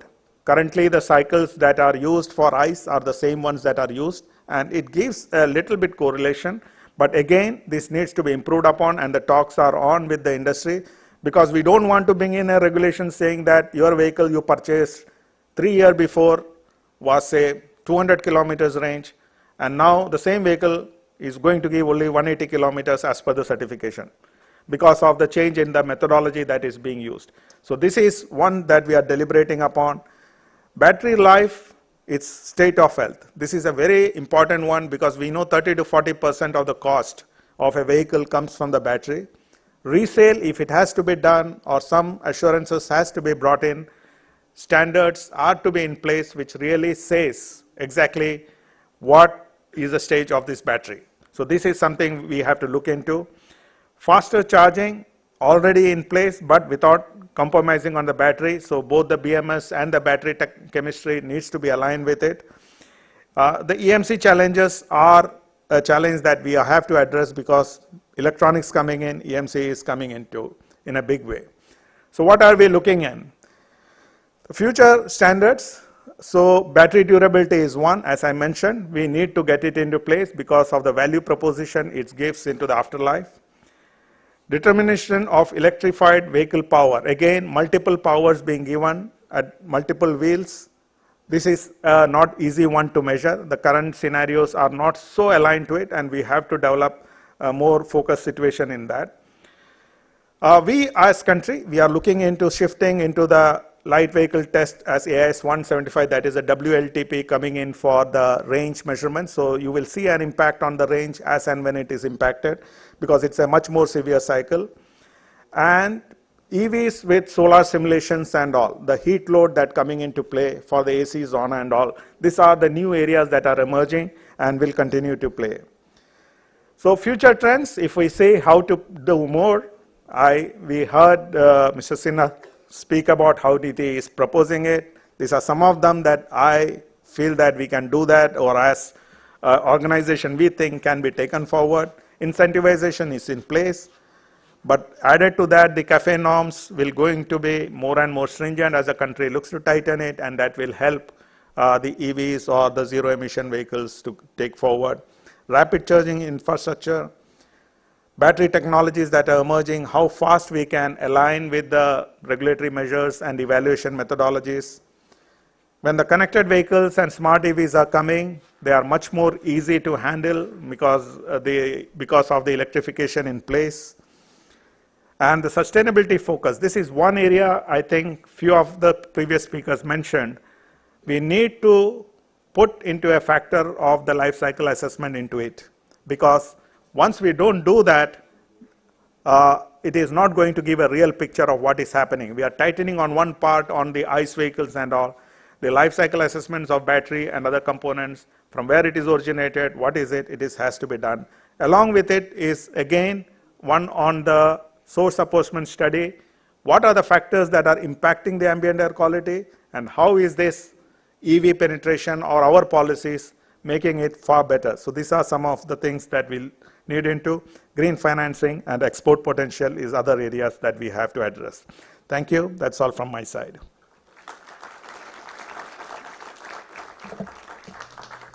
Thank you, Mr. Mehtai. In fact, both the presentations by Mr. Sinha and you have, as a country, it has given us a very great confidence that there are indeed developments, adaptation, and applicability in this sector, and we are not far behind. We are at pace with the way the world is moving. So, thank you for a very, very comprehensive and detailed presentation. Next, I would like to, invite Professor Young Jun Moon, and some of the things that I like to share about him. He's an invited professor, GCC at KAIST. Just a second, let me just read out. Yeah, that is Korea Advanced Institute of Science and Technology. And it says that after retirement, how could you retire? You look very young, Professor. Yes, thank you. Yeah. I'm still young. My name is still young, right? Thank you so much. And the last name is Moon in the Sky. Yes. Right? Yeah. So he's an expert in intelligent transport system, ITS, with leadership in Korea's ITS R&D since 1999, and plays a very active role in ISO TC 204. He has chaired ITS World Congress Committee. He is a TRB member and advisory director to Korea's Ministry of MOLIT. International standardization leader, board member, ISO Technical Management and Board, and we look forward to his presentation as to which is on sustainable mobility for future society by positioning, navigation, and timing in short PNT services. Over to you, Professor Young. Okay, thank you so much for the inviting me on the wonderful stage in here. So I'm going to share with you as kind of what kind of the new movement from the ISO level, okay, to moving on for for the next year, from the next year, for the taking all of your data, okay, and so this is what I want to share all with you. That let me ask a question: is it e-mobility, is electric mobility? I don't want to say electric mobility. I want to say change the e-mobility to eco mobility. Okay, so the reason why we just encourage the people to change fossil fuel energy to the electricity, which will be sustainable, okay, for the future. We believe, everybody believe that, the natural electricity will be sustainable for the future. Okay, so that's the reason why we encourage some EV, whatever the case may be. I want to let me ask all of you that, how many of you recognize yourself, how many energy from your morning, from home, or from hotel to here, how many energy you spend? 2 liter or 3 liter of gasoline, petroleum, or diesel, whatever the case may be, okay? How many CO2 you consume from the origin of the day, today, from your home or hotel to here? How many knows you? Oh, you know exactly, right? How many liters you spend, energy you spend, right? Right, that's correct. That's correct. How you can calculate it, okay? So you need to take your position from the origin, from in the morning. You wake up in the morning, your origin is started, okay? The destination here, so you just, to calculate your path from the origin to destination, okay? What is the origin? How you can take your origin? Is the positioning, accuracy, you know exactly what that is. Your mobile phone tells you where you are at this moment. So mobile phone tells you where you are going to, okay? And mobile phone tells you that, some the GPS navigation data. Okay, you take that, you took that, you calculate it. Okay, I was a missile engineer in South Korea, not North Korea. Okay, missile engineer. Okay, I just took the surface-to-air missile when I was young. Okay, I'm young, but when I was young. So the launch the missile. Okay, then I just calculate. I just made some kind of trajectory simulation. Was my the first job before getting into the United States for the PhD study. And then my calculation is correct or not, I have to certify that. Okay? So we took the exact trajectory based on the video. Okay? Then to compare that, is it correct for my pre-calculation by the simulation? Okay? If we can get the perfect match, our launch the missile successfully done. If not, we gotta fail to move on for some of the other case of analysis.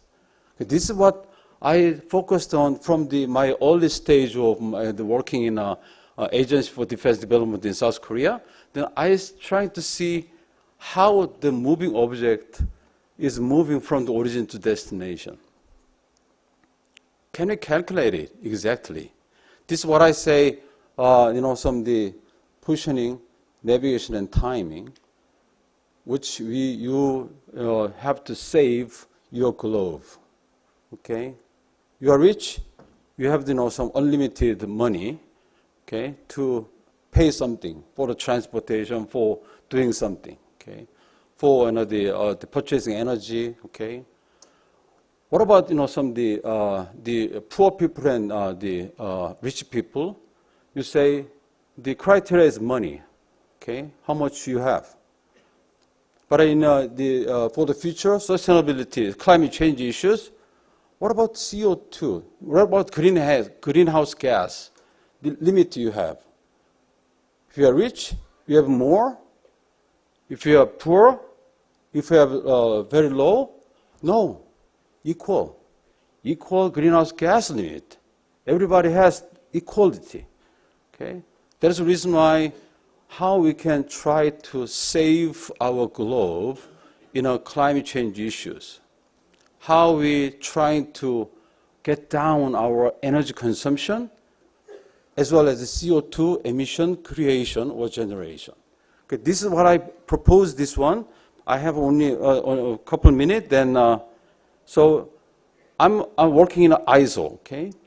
ISO has the target for the vision for making your lives, okay, easier, safer, and better. What is the mean to make it? So some higher technology, digitalization, as well as we have to take care of the climate change issues. Just at the bottom and the left, okay? So this is what the London Declaration has been announced in 2022 for the climate change issues. The new or some of the published IS to be changed for taking care of climate change issues in their standard. Okay? So this is what I want to see. Okay, so you're moving in the transportation sector.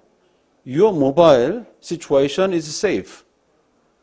Okay, so how we can say the safe some of the moving situation? We wanted to collect positioning, navigation, and timing data from you. Okay, so as I already asked you that, so your the trajectory from your origin to destination here, can you analyze your data, calculate it? Can you record your data from the morning until now? How can you record that? Okay, this is positioning and navigation timing.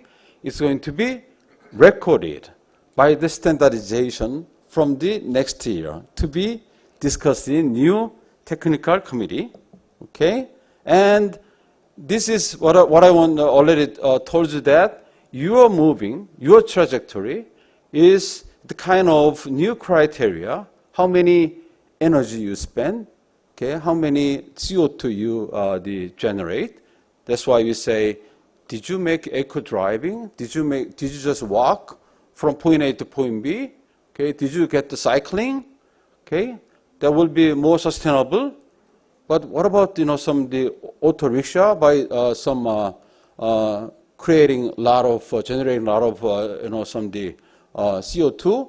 Then you have to check yourself how you are sustainable, how you are eco, how you are green from point A to point B. Okay, so this is what how many PNT services to be applied?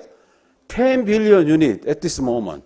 Okay, 7.5 billion people living in the globe, more than 10% from India, right? So, and another thing is the moving object, vehicle, okay, vessel, ships, and planes, airplanes, drones, whatever. Okay, this is the whole things. Then what about so when you wake up in the morning and when you're getting into sleep, all the day trip or day you are the walk. Could you get the record of your daily diary by the PNT data? How we can utilize this daily diary? Okay, I'm gonna submit my daily diary to my wife. I was in New Delhi. I was working very hard to making a lot of the people's networking, whatever. I have to show this my proof data to my wife. Okay, I have to prove this data to my company, to my university, okay, to get the certification of my trip. Okay, so this is what we want to do, taking all these things that and this is the concept of positioning, navigation, timing. But I don't want to know some of the take into detail here. So because you know that's because India has global navigation satellite system, which is called regional navigation satellite system, which is NAVIC. Okay, so the U.S. have a GPS, the Europe Galileo, and some the Russia they have GLONASS, and China they have Beidou. Japan they have local one for they call some QGIS, and India you have the NAVIC. Okay, and Korea is now stepping this alliance, Korean Positioning Navigation System. Okay, and this is what we wanted to apply this all the PNT data from the whole industry. Okay, from the farming to the sky. Okay, as well as in the ground, on the ground you can take it. Okay, so on the ground you have another positioning technology in case. So everything. It can be applied on the positioning, navigation, timing. So I say from the birds and deaths, from the people or the living object, okay, living people. The birds, when you are born, that's birds. But when you wake up in the morning, that's another birds in a daily schedule. Okay, when you get into university, that's the birds of university life. Okay, so when you graduate university, that's death of university life.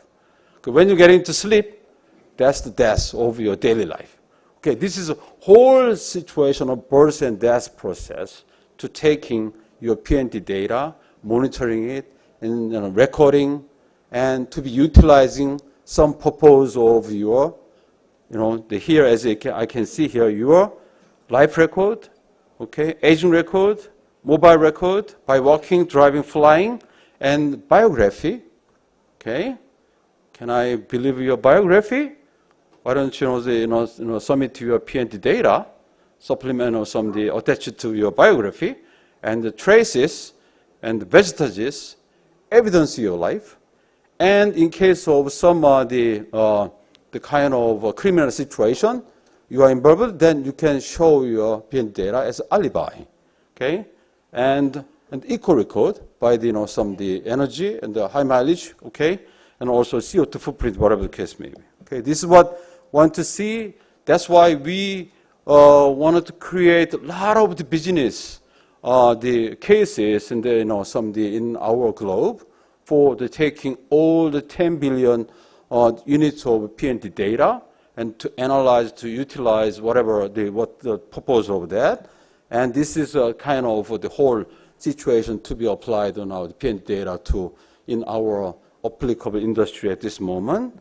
And then maybe, so I already mentioned that. So what kind of standardization to be proceed at this moment for a digital PNT record by location with respect timing and the service level, yes, centimeter to the kilometer, okay, and the timing accuracy, millisecond to the year, okay. Because you just somebody worry about your privacy. Yes, that is typically to be dealt with in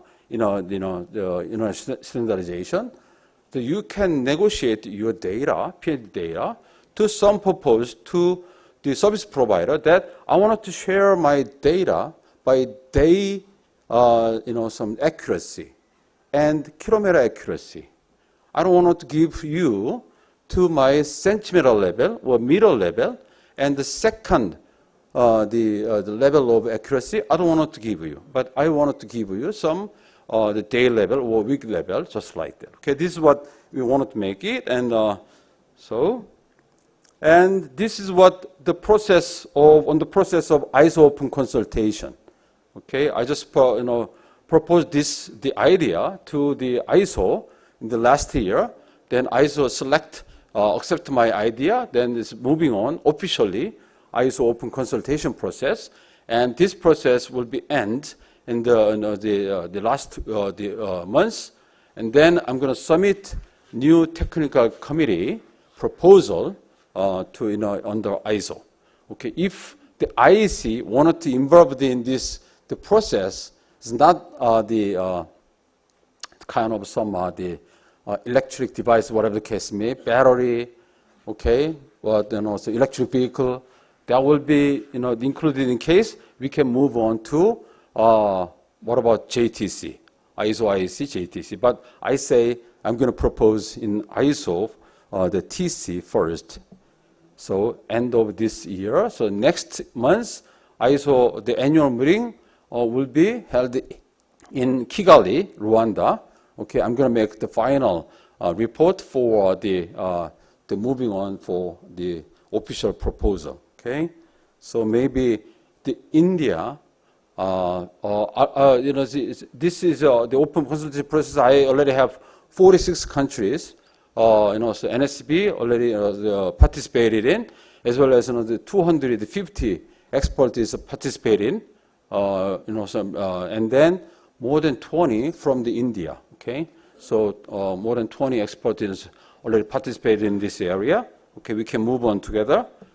Okay, so this is the global market I want to see. Okay, so global market will be on because ISO open consultation targeting next 5 to 10 years, the market to be how we can the technology and this service to be standardized in the future. Okay, this is what I want to see. Okay.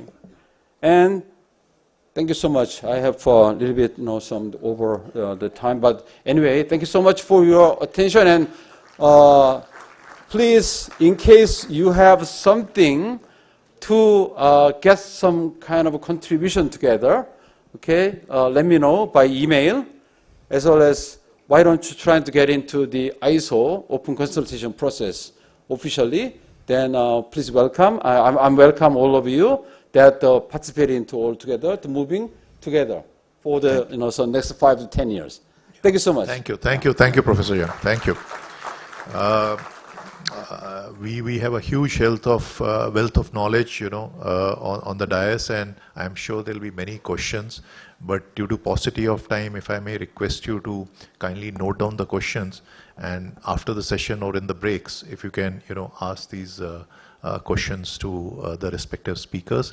But just what I get from the whole session, where it says the mandate is emerging out, is very clear that we have to build trust through standards, support industry with clarity, and anchor society's transition to clean, electric mobility. I think that's a message that I'm taking away over here. Wish you all the best and all the best. Thank you to all the esteemed speakers on the dais, and look forward to interacting with them through BIS, different committees, and getting their, sharing their experiences. Over to you. Thank you, sir. Thanks to all the esteemed panelists and the moderator for such an enriching discussion on global and national perspectives. Due to paucity of time, audience may kindly reserve your questions, write down somewhere, and you can engage with the speakers in the networking sessions, as they will be here for the whole day. Thank you. Thank you, sirs. And may I now invite Mrs. Nishat S. Haq, Deputy Director General Laboratories, BIS, to kindly give the token of memento to the speakers, please.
Thank you, ma'am. Thank you, everyone. And may I now request the dignitaries to come forward for a group photograph, please.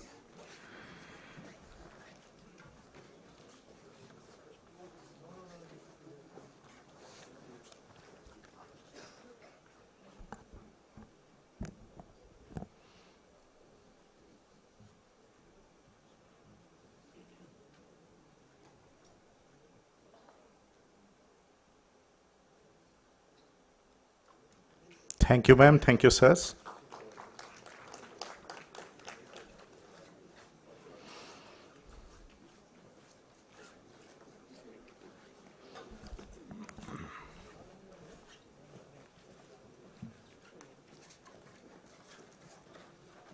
Thank you. Thank you.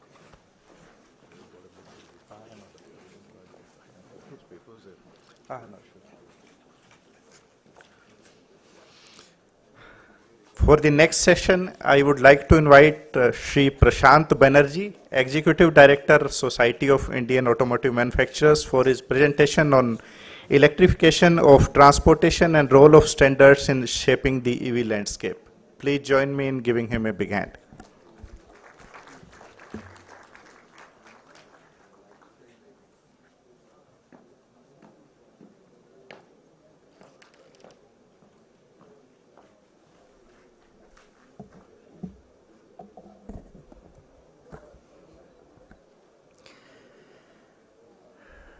Very good morning, ladies and gentlemen. I represent Society of Indian Automobile Manufacturers, an association which is representing 48 global OEMs, representing all vehicle category, two-wheeler, three-wheeler, cars, truck, bus, and I am very thankful to Bureau of Indian Standard Management Committee IEC general meeting gives this platform for expressing role of automobile industry, electrification of transformation, and the role of standards in shaping EV landscape. More so in India, as India is marching towards its realization of dream to become developed nation.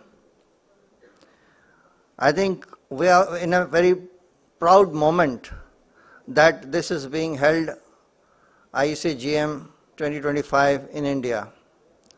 As already explained, India is rising and automobile industry's contribution to India's growth is indelible. We contribute with turnover of $240 billion. We contribute to GST contribution to 15%, and we employ more than 30 million direct and indirect employment.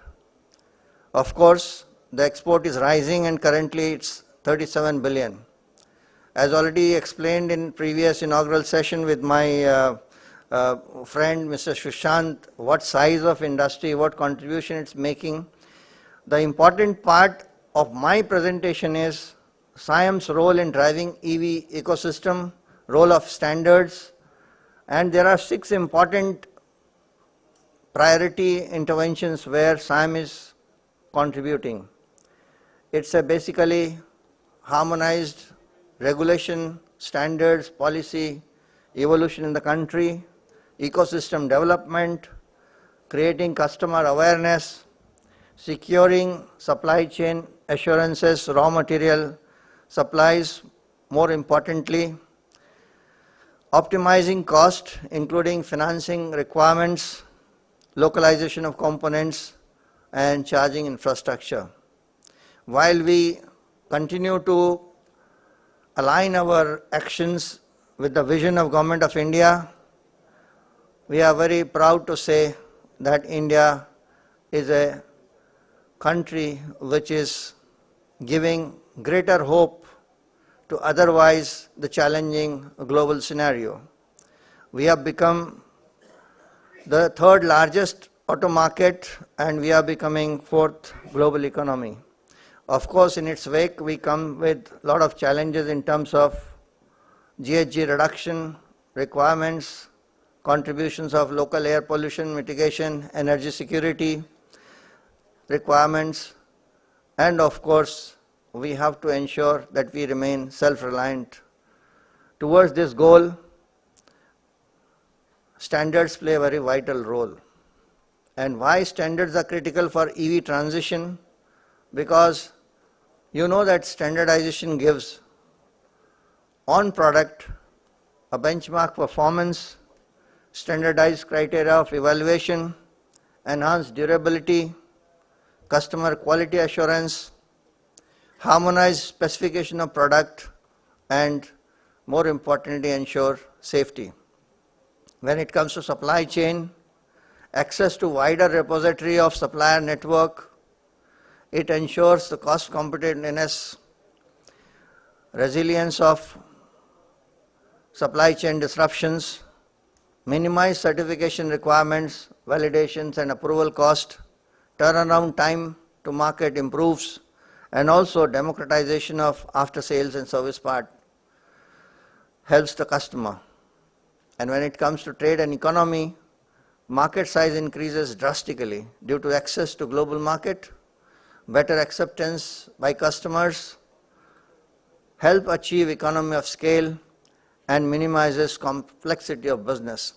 So all in all, I think it's a very important role that standards play.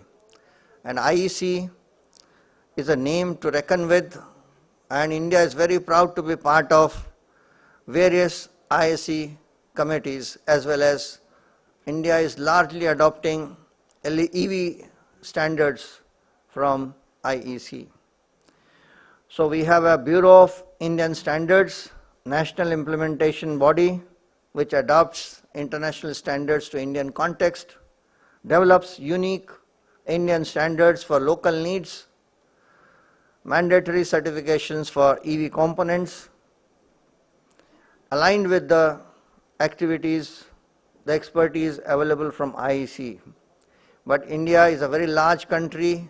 We have transportation in a concurrent list of the Constitution where the rules and regulations are made by the central ministry, but the implementation of these rules happens at more than 30 states which are governed by their independent body.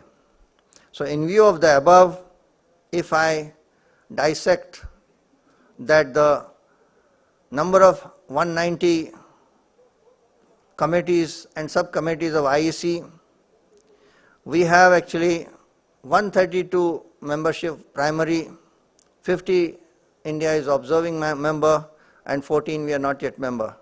But as my presentation is limited to mobility, I would like to inform that 63 of the mobility committee, subcommittees, we are the primary members, 20 of them we are observers, 4 of them we are not yet members. And other than these committees where we are members, there are committees which are not pertaining to mobility directly, so I am just leaving it aside for my presentation purpose. But most important is BIS is actively participating and all our members are contributing to the regulation standards making process.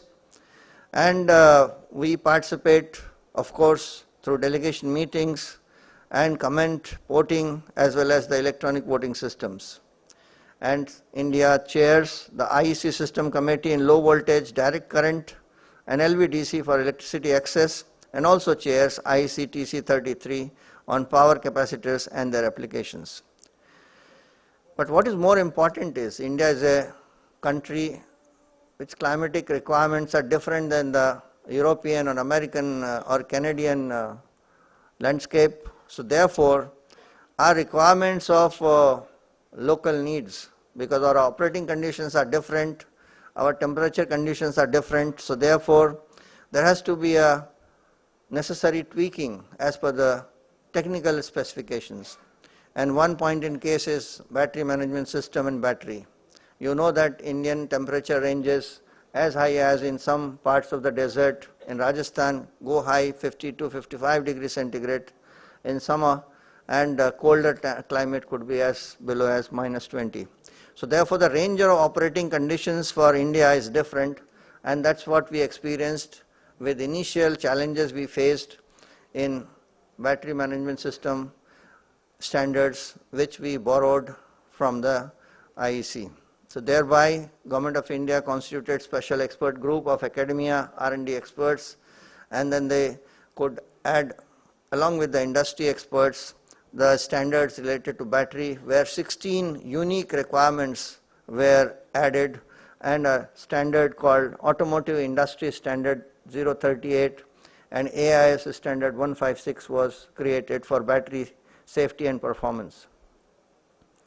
Same way, our requirements, operating conditions are different, cycles are different than Europe and America. Therefore, we have range measurement, we have cycle measurement for approval criteria is different. So electric motors and drive systems as per AIS 49. When it comes to charging infrastructure and communications, our voltage systems adopted by the country is different than the US, and also our frequency stabilization criteria, the range tolerances are different, and the kind of load which is available single phase and three phase are different. So therefore, charging infrastructure and communication requirement have also been suitably modified, tweaked to cater to the needs of two-wheeler, three-wheeler, four-wheeler, truck and bus requirements. Imagine a scenario when I was young. I think we had one Indian coffee house. You go and order coffee and that's it. But nowadays if you go to Starbucks, it starts with you want cappuccino, Americano, you want latte, you want black, you want small, big, with sugar, without sugar, brown sugar, white sugar. So it's a kind of number of choices you have, but if you don't standardize, what may happen? What India faced? We had CHAdeMO chargers, we had GVT chargers, we had CC1 charger, we had CC2 chargers, CCS2 chargers. So we really did not know what to do. So then we started that all one place you will have all the chargers ready. But I think global trends, if you see, you will realize that standardization helps, and that's where IEC's role and this body and all the experts present here would realize that quickly we harmonize the global standards, better it is. So in order to do that, Indian automobile industry standard making process is evolved in a big way. We have Ministry of Road Transport, which has two important body, one on safety, another one is on emissions. So safety one is called Central Motor Vehicle Rules Technical Standing Committee, and for emissions we have Standing Committee on Emissions. And both the bodies work in tandem with other ministries. And they have also created a secretariat at Automotive Research Association of India. So that secretariat handles the activities of UNECE WP29. Traditionally, we have relied on all our transportation standards based on the UNECE. So now we have UNECE, IEC, ISO, and BIS is the body which is helping us to utilize their platform to create standards. But as India is migrating towards the adopting latest standards, in its wake we are also realizing that turnaround time of standard making could be sometimes challenging. So therefore, what we have done, Government of India has also created automotive standard, automotive industry standards committee, that is called AISC. It's a kind of intermediary standard AIS, which eventually gets transposed into Indian standards. So we have a complex structure, but it is a very effective structure of standard making, and you would realize sometime that there is an Indian standard and there is corresponding to Indian standard we have an automotive industry standard, which is called AIS. So both coexist and we are progressing very well. Now when it comes to IEC mobility related standards, 6 major categories we can divide it into. One is charging infrastructure, and then we can talk about vehicle components, electrical safety, battery energy storage, performance and testing related standards, and eventually the fuel cell standards. So these are the kind of broad categorization of the IEC standards into what requirement of India is looking for transport sector. So obviously we have adopted quite a large number of IEC standard as it is, but of course because our needs are different, we have tweaked, we have partially modified IEC standards, and there are some unique India standards which have been created to facilitate India unique requirements.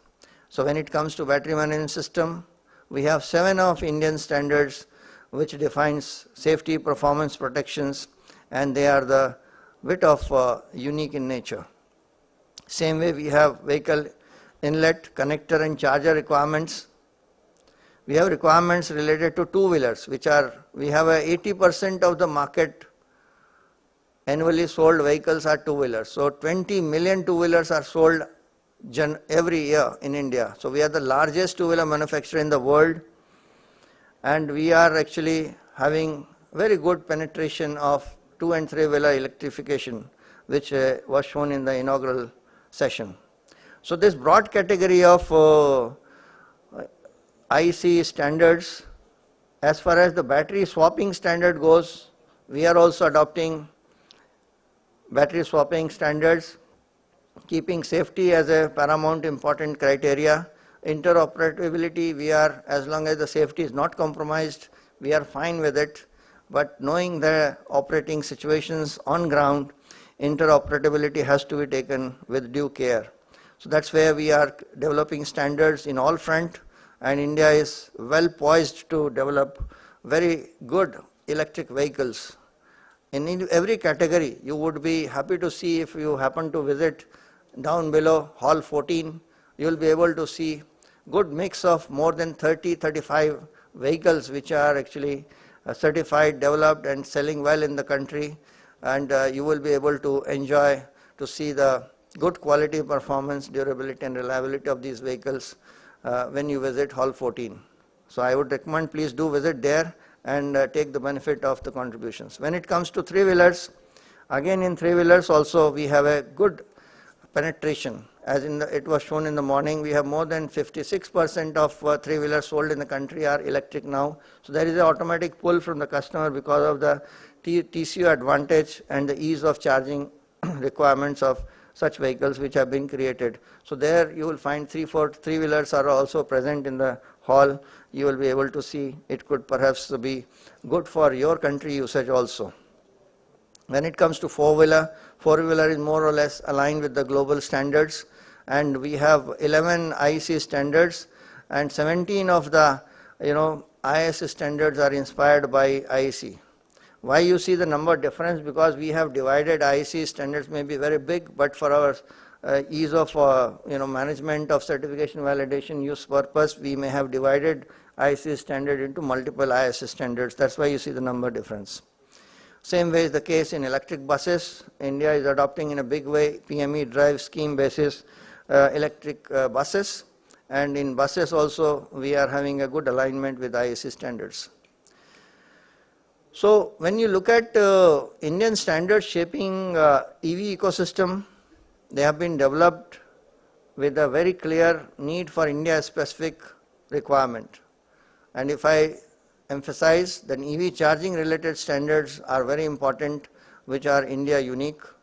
Also we have testing and safety related standards which are tweaked suitably to give the required performance of different vehicle categories. Battery related standard, as I explained to you, that India's tropical temperature requirements demand that we ensure that batteries are suitably managed in a different temperature zone. When it comes to policy and regulatory framework shaping EV landscape, we are equally mindful that what should be the extended producer responsibility. So Ministry of Environment and Forest has come up very well with the elaborate battery recycling requirements and also the mandate. Polluter pays principle basis, I think it is incumbent upon OEMs to ensure that suitable management is done, that battery is recycled, and it is important also from the point of view of management of rare earth metal supply chain as well as for managing the requirement of resources. As regards the charging guidelines, we have welfare societies, residential welfare societies, we have a building bylaws. So Ministry of Power, Ministry of Urban Development, they have come up with a very latest guidelines which is helping consumer adopt electrification in transportation. Central Motor Vehicle Rule, as I mentioned, that Central Ministry notifies them based on the standards created by AIS as well as the BIS, and from time to time we mandate battery safety test, we mandate type approval requirements both at component level, system level as well as the whole vehicle level. Post vehicle sale also there are requirements of conformity of production, in service compliance, so they are being adhered to. When you look at the global best practices, as I mentioned to you, Norway adopted unified charging standard CCS2 well early on. That helped in a big way. Tax incentivization is also to promote demand side, supply side incentivization, which Government of India is doing for various schemes, which has been already presented by my previous presenters in terms of PM e-drive schemes and then FAME 1, FAME 2 schemes. Building codes are also important. Public-private partnership are the way to go. European Union also actually they are mandating big time the electrification, banning ICE. Of course, it comes with some challenges and they are under review currently, but AFIR, alternate fuel infrastructure regulation, has helped them. Unified standards also useful for CCS2 mandate, smart charging and V2G. Of course, China also mandated 50% EV share for new car sales by 2030.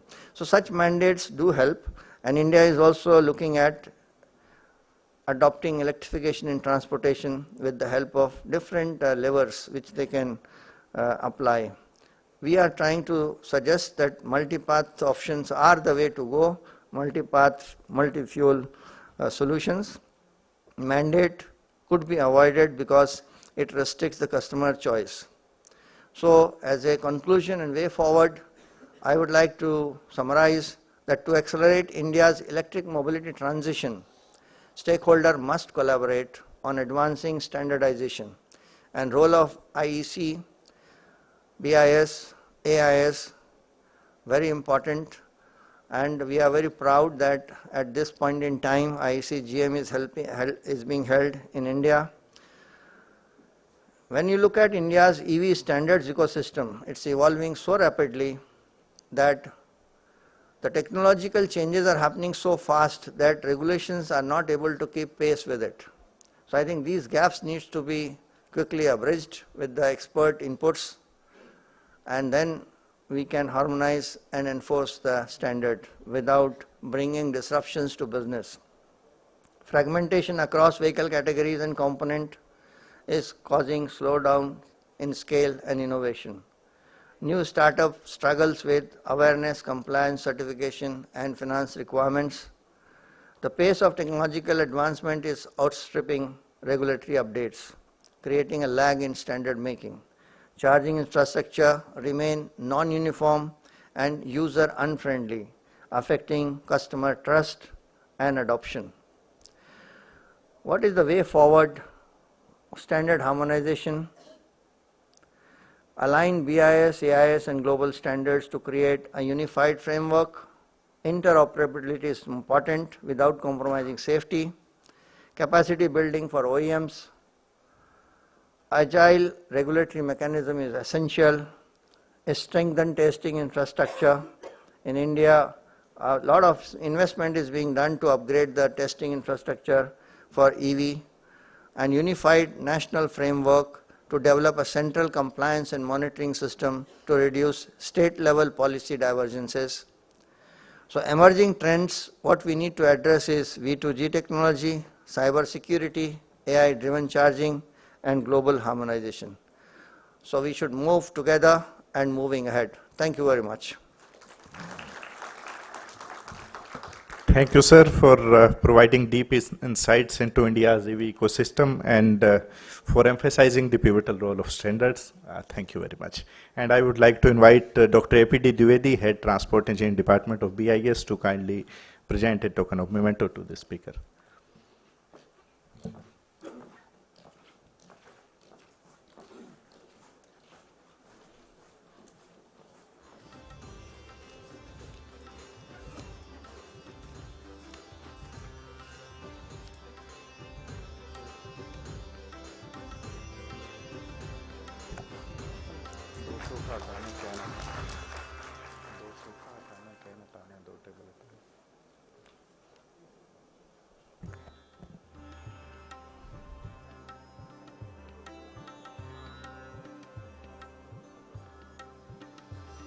Thank you, sir.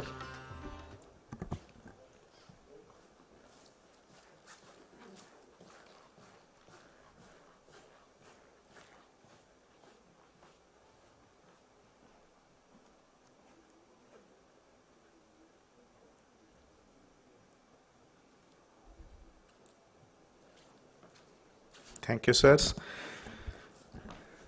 As we speak of standards, another critical enabler of e-mobility is testing infrastructure. So our next session brings together experts from testing sites to share perspectives on this vital topic. And the theme is Advancing E-Mobility Perspective on Testing Infrastructures. And our speakers includes from Schaeffler Asia Pacific, International Center for Automotive Technologies, Tata Passenger Electric Mobility, and from the WRI. So I would like to invite on stage the speakers of the next session.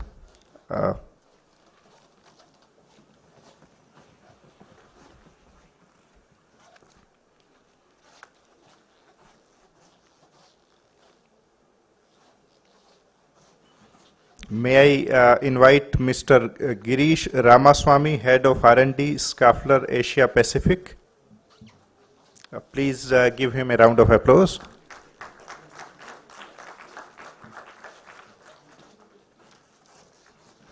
Our next speaker is Mr. Ankit Trivedi, Lead Incubation from International Center of Automotive Technology.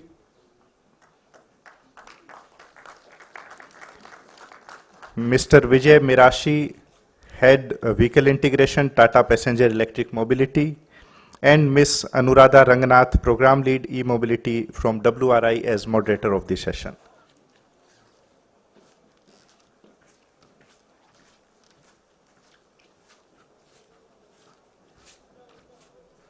Thank you, ma'am. Thank you, sirs.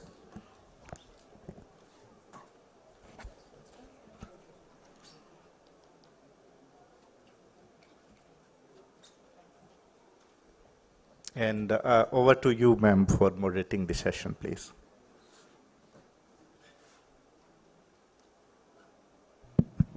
Check.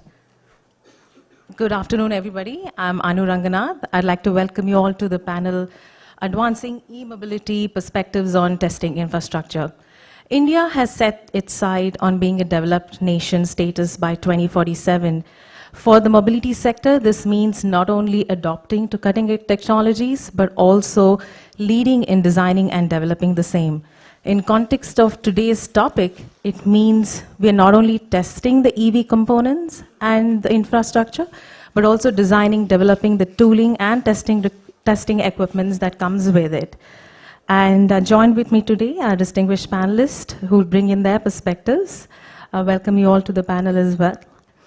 And so I'll dive deep into the panels to start off with. EV safety has come a long way in the past decade. I'd like to invite all of you to share your perspective on the journey of how India's EV safety has evolved. So I'd like to invite all of you to share your perspectives, please.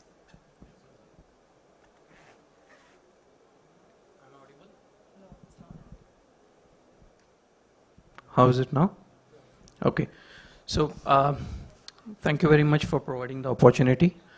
I think from the sessions in the morning, we talked about how the incentivization of the overall industry in terms of policies, in terms of the monetary gains, in terms of standardization is driving the EV industry. But there's one important aspect that the automotive industry in general now has started walking on its own feet in terms of being a worthy competitor in terms of providing various attributes to the customer, safety being a very critical aspect of it. Now, when we talk about safety, we have gone a long way in terms of meeting the requirements of safety, and doing this while we do not compromise on the other attributes that customer demands. And if I have to just list down the key ones that are driving these requirements, and I will come to in a minute on how that also addresses and challenges safety in a way, is we are continuously looking at increasing the range of our vehicles. We are looking continuously at increasing the packaging efficiencies of our vehicle.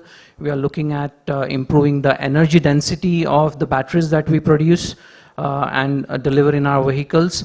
We are also looking at integrating a lot of, I would say, complex features in our vehicle. And why are we doing this? We are doing this with an intent that it's able to stand on its own feet and compete with all the other fuels, or let's say all the other fuels that are available in the current automotive industry. So how are we doing this? I think one of the critical element from a safety perspective is the overall safety from a thermal perspective. We are looking at the overall safety from a crash perspective, but we are also spending a lot of time in the overall mechanical and software integrity of the vehicle. And this in a lot of ways is a very significant and critical aspect of how we deliver customer attributes. This is also crucial from the perspective of gaining wide acceptance in the market. Now, there are a lot of mechanisms that are typically deployed in order to achieve this. Part one is to improve the safety through means of standardization. Now, be it with reference to the overall thermal stability of the cells we choose, the overall thermal optimization of the cooling systems that we deploy in the batteries, the overall software functional safeties that we incorporate in our vehicles, the cybersecurity aspects of what we deliver in our vehicles become very, very critical in terms of ensuring that electric vehicles are by and large safe to operate, but are also able to deliver much more performance in the complex customer usage conditions as well as the complex environmental conditions that these vehicles operate in. So that's probably what I would like to state from an automotive development perspective. Thank you. That was a good perspective on all the attributes across, starting in the first phase of the life cycle. I'd like to invite the rest of the panelists as well. Yeah. Thanks for having me here. Pleasure to be here. So after Vijay talked about the safety aspects within the car, maybe let me take you through the infrastructure side. You know, in our homes, we have geysers. When it got introduced, there were a lot of safety issues, where we are talking about 1 kilowatt, power rating of those geysers, which was really kind of, safety issues at home, even though it was a static device. Today, when you look our cars, we are sitting on more than 100 kilowatt of power, which is again a safety relevant and safety sensitive topic, so that we drive and also reach our places in a safer mode. So when I look not only from the perspective of the car itself, which is a mobile device, the testing that needs the infrastructure to test such kind of systems is enormous. We have gone through in our organization also to set up a kind of high voltage bench, which really takes care of safety aspects, not only from the battery side but also on the drive side, whether it's an inverter or an onboard charger or a battery management system or an e-machine itself. The amount of standards that are necessary, the way from how you draw the power from the grid and how do you use it, and also taking care of the safety of the employee who is in front of those testing machines is quite enormous. And when you look the safety, because you can't see anything, right? When you put your finger only, you'll come to know that it's a fatal accident that's going to happen. So the amount of standards and amount of safety that we have brought in, not only inside the vehicle but also on the infrastructure side, is enormous. And you will be able to witness that when you visit such kind of systems in any of those organizations or any of the test facilities what we have in India is really commendable. So with those aspects, I think as an industry, we have overcome challenges not only within the vehicle but also on the infrastructure side to have a kind of safe drive on the road for our future as well. Thank you, Mr. Girish. That was a very interesting perspective, bringing in an example of the geyser that is a static product that we use every day at home. I'd like to invite Mr. Ankit, please.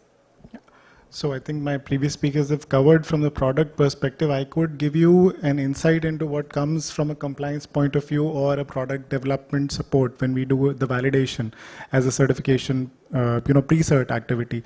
So given the way this technology landscape is evolving, I think everybody in the automotive fraternity would agree that EVs are the most fastest evolving technology. I mean, the half-life or the shelf life of a tech which we see inside a product or the product as a whole, as an aggregate, it's reduced drastically to what was probably a few decades. But in that, one of the, I would say, safety challenges in terms of validation. See, compliance comprises, let's say, an X percentage of the basket. So if you talk about the customer aspirations, which essentially drive the product development, Coming to the standardization, as my previous speakers have said, the standardization turnaround, which is there, that essentially doesn't fall in line with what should be the necessary safety checks in terms with the evolving technology. So there, as a test agency, what we face as a challenge or what we are trying to mitigate is develop facilities which probably talk about DV and PV testing, the design validation and product validation beyond the compliance, and that goes into a pre-cert in terms of what the industry and the product development people would entail as something which is safety critical rather than what just the compliance says. And one of the major challenges there becomes the infra.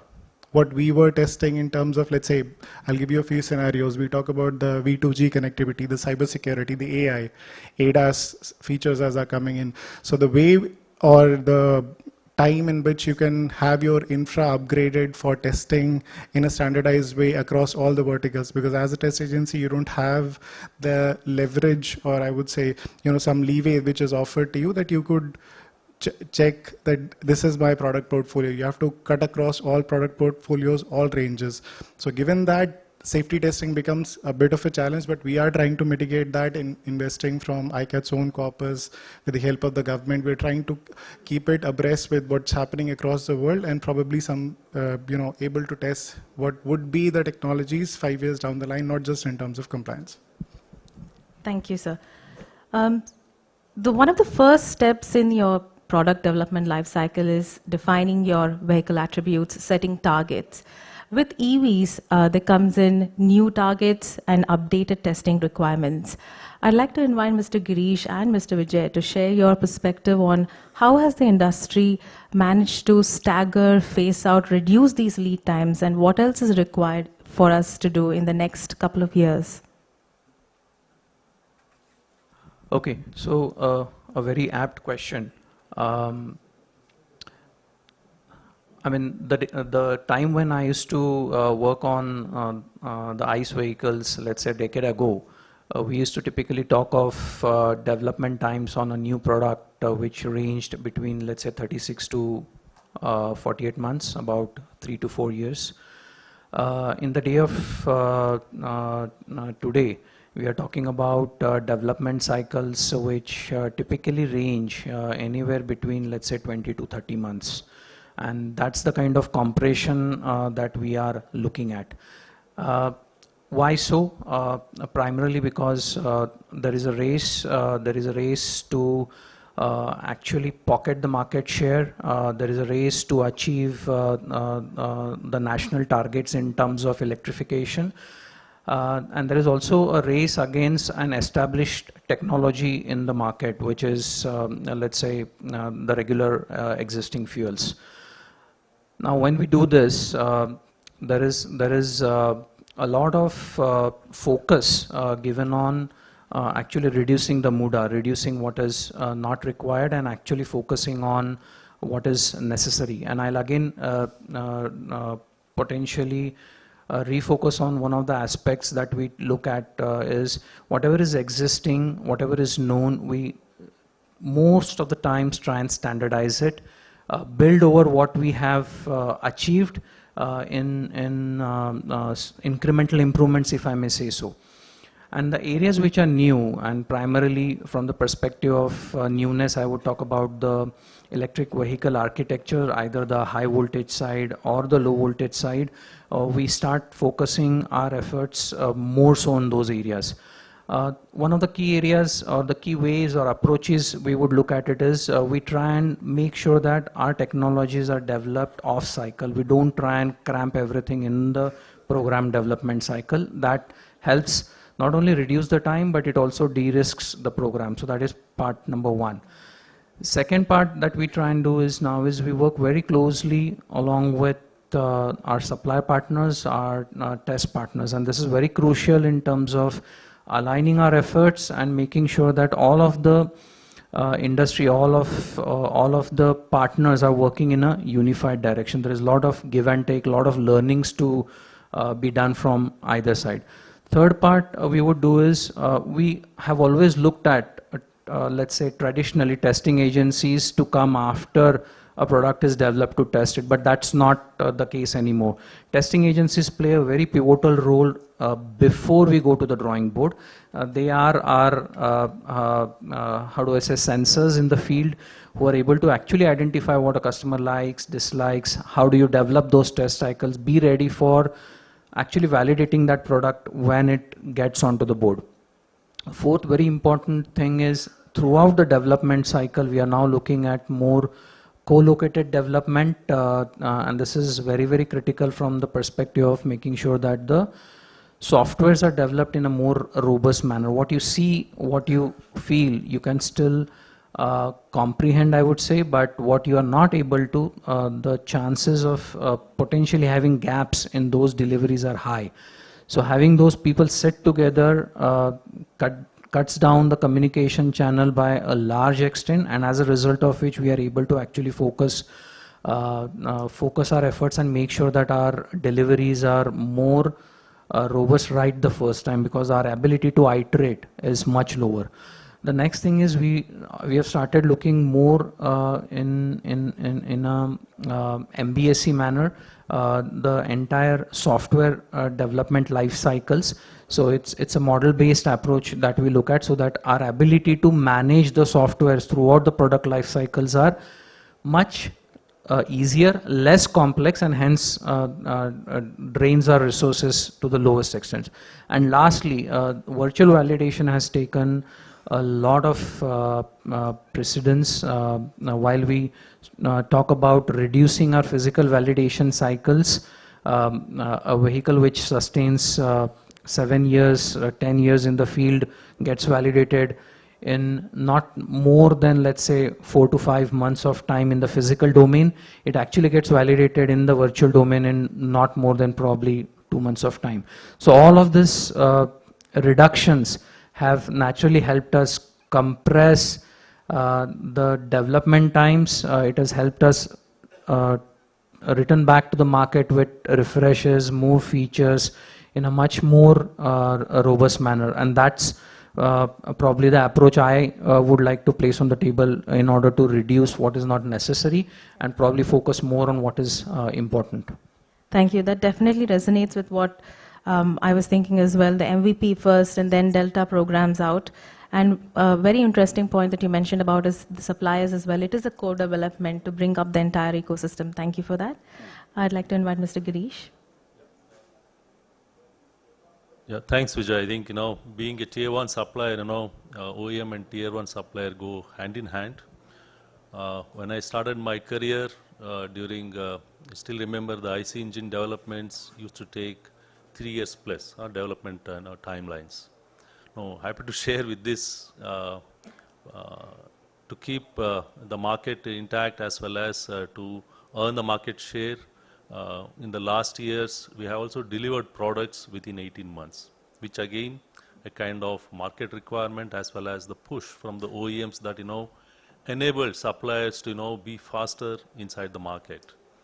And when I look whether 18 months, and he also talked about, getting vehicle within 2 years. In my role, I also have the, work with our Chinese vendors as well. Being in China, the market is still aggressive. They talk about bring a car to market within 6 to 8 months.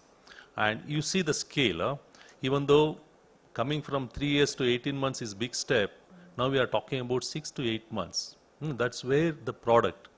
So when you look the European companies, in fact, in order to answer a quotation itself takes 3 to 6 months. Now we are talking about bringing a product into life within 6 to 8 months.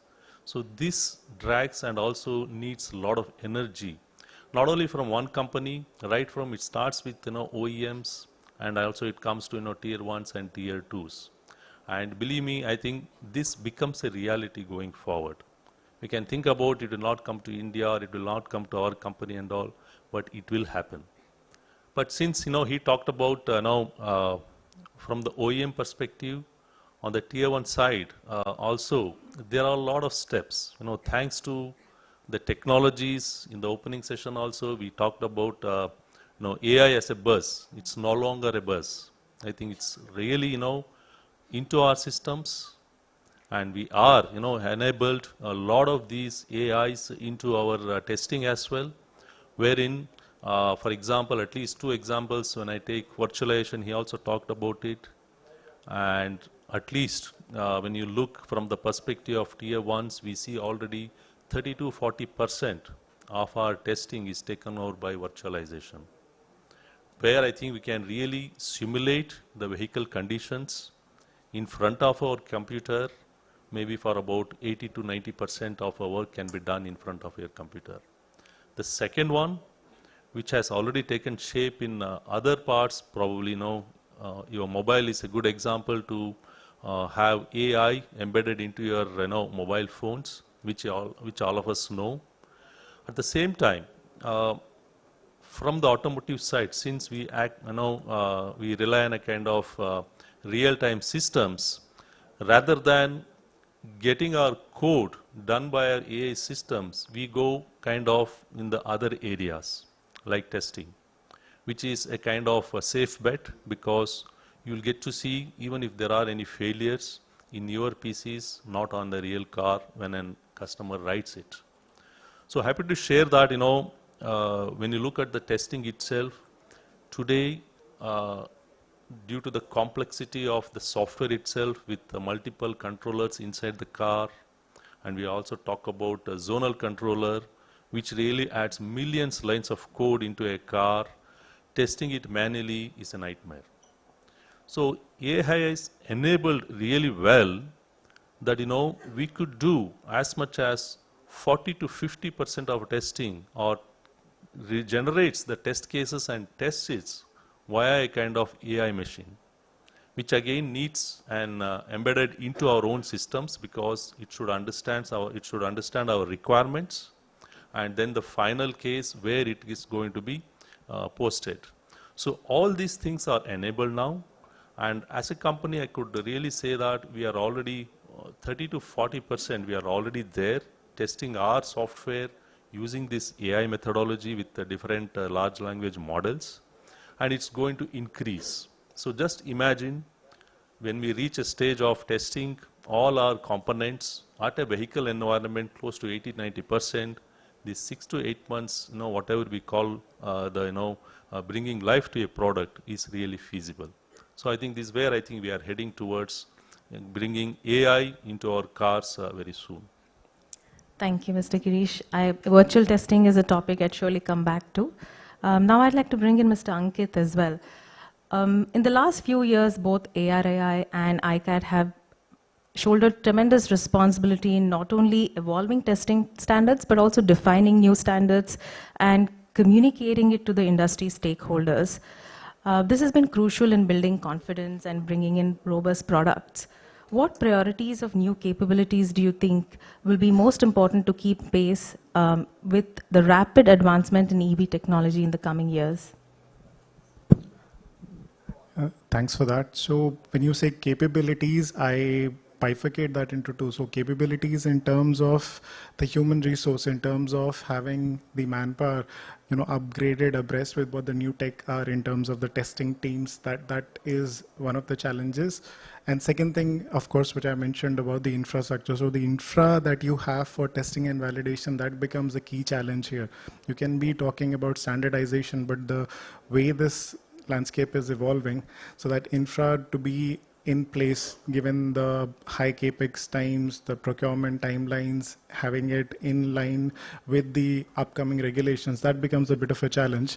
So there, what we are doing is that the process of standardization with the stakeholders, when we are doing these consultations, we tend to bring on board industry as partners in trying to identify the roadmap in which we should be augmenting the capability. So that happens across the test agencies. And then there's also a thing wherein, with the consultative process of SIAM, the ministries, academia, BIS as standardization bodies, what we do is, given the way which we see the tech roadmap happening and the standardization happening, what we tend to do is that across the agencies, we can have the different capabilities mapped so that it doesn't become a handicap for an OE or let's say any kind of a product developer to be stuck up with some testing requirements because the lead time for the testing that has reduced drastically. Look, what we just heard, that the product development timelines, they've been reduced by 40 to 50%. So same thing for the testing. What earlier used to be 6 to 8 months for the product, a WVT, a whole vehicle type approval, that has been reduced to 3 to 4 months now, given all the testing from a component sub-assembly to the complete aggregate. So that being said, it does pose a bit of a challenge, but we are working, trying to keep a pace with that. So collaborative effort and ensure you're all picking up pieces of the puzzles to ensure to move forward. I think collaboration is the key there. Yeah. Is mentioned.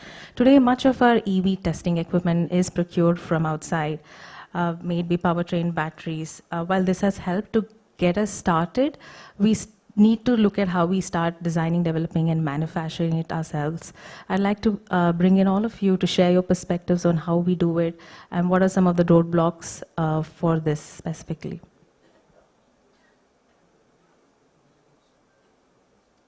Maybe we'll do alphabetical. Some standard on the stage as well. So, yeah, for indigenization perspective, when you say, I can bring in some perspective wherein we as an organization and also where ICAT is participating in helping build up indigenous technology, especially in the EV domain. So one of the key challenges I see is the supply chain.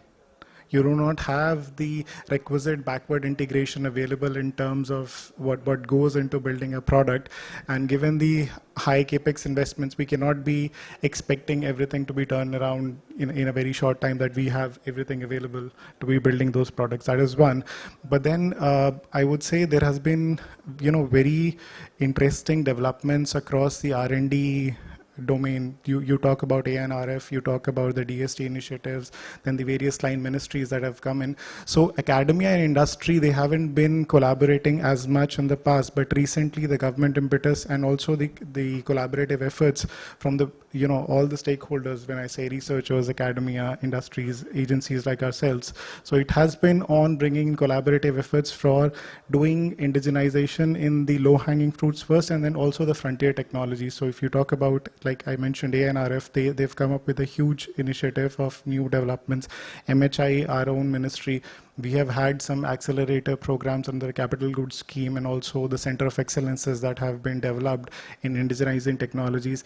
I myself am a part of a cohort wherein MHI has funded 4 startups for bringing in technologies that would be indigenizing technologies, and they were selected given that we've had IMPEX data that this is an X amount of import which is happening, and by supporting the tech developments, we would be reducing so much amount of imports into the country. So it's not about merely reducing the imports. It is about having an indigenous tech development which would help you build products which are tailor-made to India, because our conditions, like we just heard the earlier speakers also say, they are not exactly in line. Talk about IC. There were RDE requirements where the equipment that were made in Europe to function at 50 degrees Celsius, our boot temperatures went up to 70, and we didn't have an equipment to test.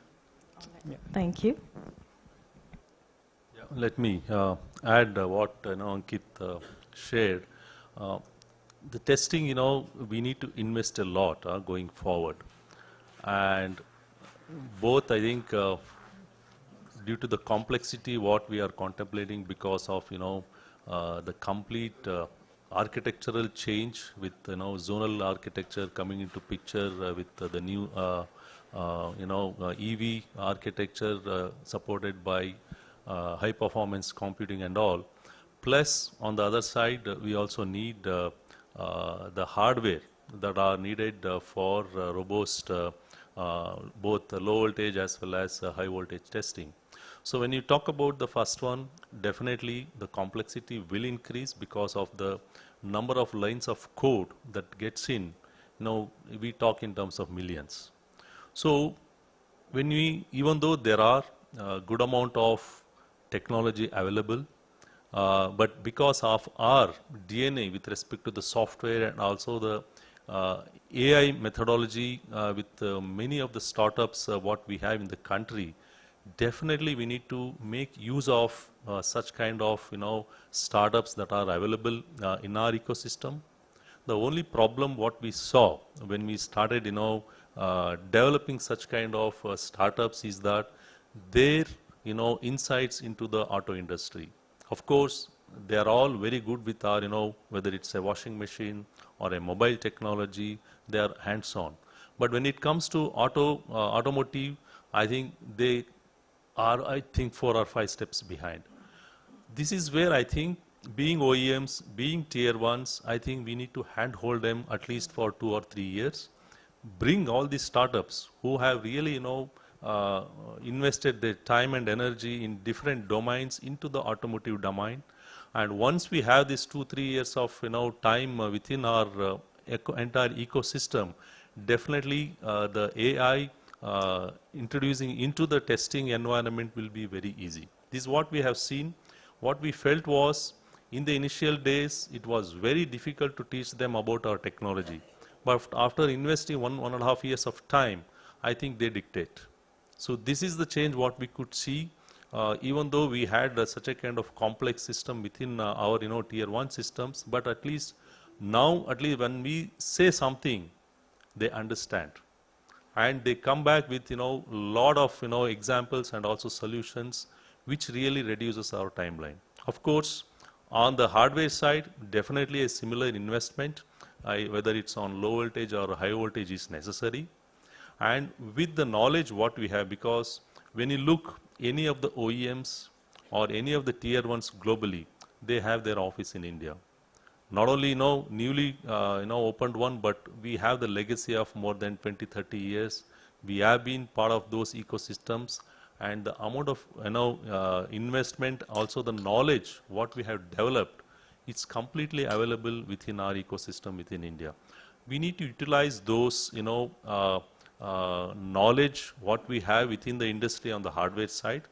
So when you look, China itself, today their hardware infrastructure cost is more than 50% less compared to the global world. So this is where the potential lies, and probably with our knowledge, maybe we can go down below that 50% as well. But we need to smartly utilize the knowledge what we have within our ecosystem, and see that both on the software as well as on the hardware side, we use much more the knowledge that is available within our country. Thank you. I think you very nicely pointed out that the longer term benefits of bringing the cost down over just going in first to the market. I think that was very well explained. I'd like to bring in Mr. Vijay as well to close this. Yeah. So, I would agree with Ankit and Girish both.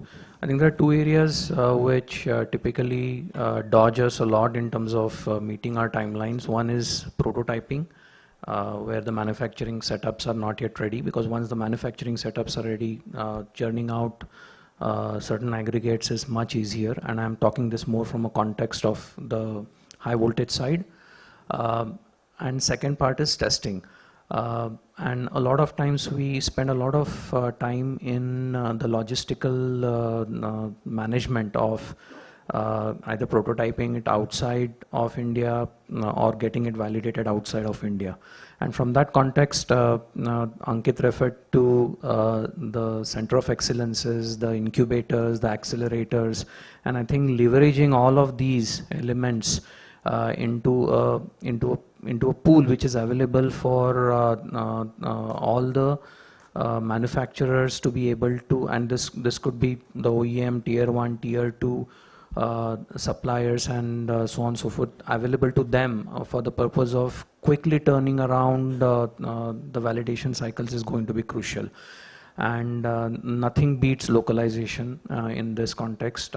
Getting things on the ground in India will definitely help reduce the time by a big margin. I think that is typically the biggest nightmare that we face when we go through our development programs. Thank you. I think that's our time. Thank you to all the panelists for bringing in. I think one key theme was definitely the localization. Definitely it brings in the long-term benefits of bringing the costs down, and also the technology transfer. The best skilling is learning on the job. With that, I'd like to close this session. Thank you. Thank you, ma'am, for effectively moderating the sessions, and thank you to the speakers for sharing deep insights into India's testing ecosystems. Thank you, sirs. And I would like to invite Dr. A.P.D. Dwivedi, Head Transport Engineering Department, BIS, to kindly present the token of mementos to the speakers.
Thank you, sir. Now I would like to invite all the speakers to please come forward for a group photograph.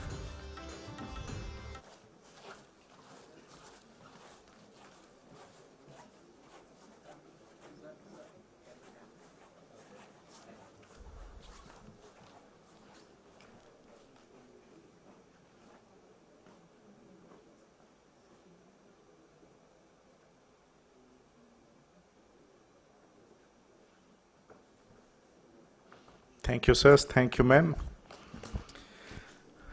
So far we have seen how testing builds confidence in e-mobility, but equally critical is how resilient our supply chains are. So let's now turn to that.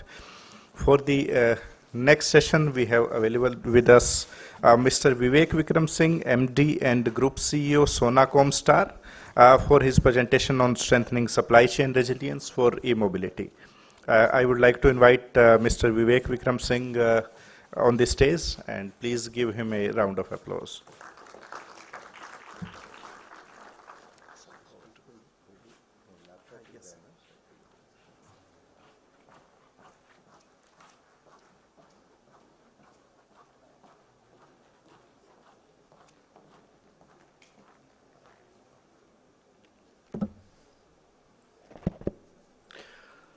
Hi everyone. I think we are running a little late, so I'll try to wrap it up in 20 minutes instead of the 30 minutes that were allotted. So the topic's actually quite close to obviously our industry and my company. How do you strengthen the supply chain for e-mobility? I know we're talking about resilience, but forget resilience, we actually have issues right now which are even stopping production. So from resilience comes after you are strong and you can continue to be strong. Right now I think we're in a position of weakness due to the geopolitics. So I'll start where the panel left off because they spoke about localization, etc. Now one of the things to know, how do I go next on this? Yeah. So where are we before we realize where we want to go? We want to become resilient, Atmanirbhar, but where are we today? So if you look at where we are, especially in the global auto component trade, right? We're only 3% of the global auto component trade as a country. Despite being the 4th largest automobile producer by volume, we are behind. I mean, it may be understandable that we are behind the US, China, Japan, but we are behind even countries like Poland and Mexico. It is obviously a great opportunity also that because we are so small, there is a great opportunity to take a larger share of the global trade. But if in a 700 billion global auto component trade market, we are only 20 billion. There is a lot of introspection to be done on why we are in the position we are in. And only with honest introspection, understanding of what we are strong at, what we are weak at, can we actually aim to grow this in the coming years? One of the problems, of course, is we have a much higher logistics cost than most other developed countries. And when you operate in auto components with thin margins, our average industry margins on EBITDA are 12%. If your cost in any field in material and logistics is 5 to 10% higher, your competitiveness goes down. If you look at where we export to, now this is a cause of another problem, which is North America is our largest market, where of course everybody has heard about the tariffs. Now if the tariffs stay at the Section 232 tariffs, which is light vehicles and is 25% for everybody, in a way you're at the level playing field. But half of what we export is actually to off-highway vehicles and commercial vehicles. As a country, that's where half of this export to North America is. And that currently is at 50%. So increasing is obviously an aspiration, but decrease is something that could happen in the near future because of where we are located geopolitically. The second market is Europe. Now here, one could expect some optimism. There is an FTA which is in advanced negotiation. Our minister has been working very hard. I think one of the industries that he has taken particular interest in is auto components. We do expect that by December we should have a fairly favorable EU-India FTA, which can make Europe actually the largest destination in the near future for auto component trade. Southeast Asia, Latin America, Africa are evolving and moving targets, but that again has a challenge that as China finds harder to export to the US and Europe, they will export more to these countries where the domination of their trade pacts is much higher. So again, there is a lot of challenge into what we aspire to do. Now coming to the next thing is, what do we actually export? Because if we know where our strengths are, we can actually hope to become better. Transmission, steering, engine components and suspension, braking, electrical, electronics and body and chassis I'll come to. These are the big ones, everything else is low. There is a great opportunity, although we are very electric mobility focused as a company. Our industry has a great advantage that because we are still predominantly ICE suppliers in an increasingly electrifying world could become the last people standing. India will continue to produce engine and engine components while China, so for example, we had a starter motor plant in China, which we actually closed last year because it made no sense. With 50% of China becoming electric, making engine motors made no sense. The only places where we produce them now are US and India, because these are the two large ICE markets left. I think this will play out, and China, as it loses scale in engine components, India has a great opportunity to become one of the foremost producers of engine components for the whole world, not just for India. And that is something I think the regulators we will try and push to as an industry body should help, although again, not in my company's narrow interest, but as an industry, I think there is a lot to gain here. Now, what happens in the future? So that was a position of where we are today, that although we are a big domestic industry, we are not really that competitive when it comes to global value chains. Now, how is the evolution panning out? So if you look at cars, 22% was the electrification at the end of last year, and I'm including plug-in hybrids in the electrification mix. Anything that uses a battery and I'd say traction motor, I would say is an electric vehicle. Then now we are just debating degrees of electrification rather than whether it is electric or not. These numbers are set to grow quite dramatically, led by China, followed by Europe, followed by US and followed by India in turn. I think India would have far more success in buses, electric two-wheelers and three-wheelers than cars initially, but even that will catch up. We typically have a 5 to 7 year lag with Europe and US. Now with this happening, 42% of cars, 17% of buses and 13% of commercial vehicles becoming electrified by 2030, that is a great demand put on components for electrification, which I will come to, but main you would say is inverter, traction motor and the battery and all the ancillary systems around this. The second change that's happening in the world is the increasing level of intelligence in vehicles. I think there was a time in the 1980s when the most intelligent or advanced device in your house would be a car. The place of the car was of course usurped, at least from where I stand, by the smartphone. And the smartphone became the device which has the most intelligence, with which you did most number of tasks. I think the car is slowly on its way to take that position back. When till about 5 years ago, the average car had 50 million lines of code. Today it has 100 and it's set to go up to above 500 million lines of code. I mean, you can compare it to other things. All of Facebook is 61 million lines of code. So your average car actually has more processing, memory and other kinds of intelligence than all of Facebook has, or a F-35 fighter jet that has just 24 million lines of code. So it is becoming a more and more complex device, and software will continue to become a larger part of the vehicle and the BOM, which means as we progress into the future, the kind of things you supply change. You do not supply just metal or plastic. You will supply how many lines of code per grams of steel will become a bigger metric than just grams of steel. So it is in a way a reverse commoditization of what you supply.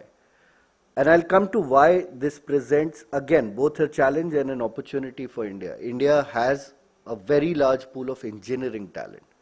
And if we can ship out lines of code with every bit of metal, we can be at an advantage compared to other countries. Specifically, if you say non-China, I think it is an easy race to win. So it's going to come down to China versus us and how we can tap that potential.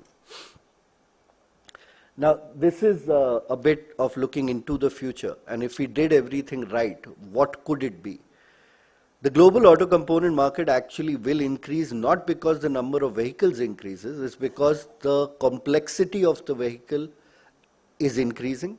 Second, premiumization is increasing. There are more features in your vehicle, so the average price keeps ticking up almost everywhere, also led by the fact that making small affordable cars in Europe and US is not margin accretive for OEMs, and they are abandoning them en masse. GM shut down their car division completely. Ford has been moving away from small cars, and so is the trend pretty much everywhere.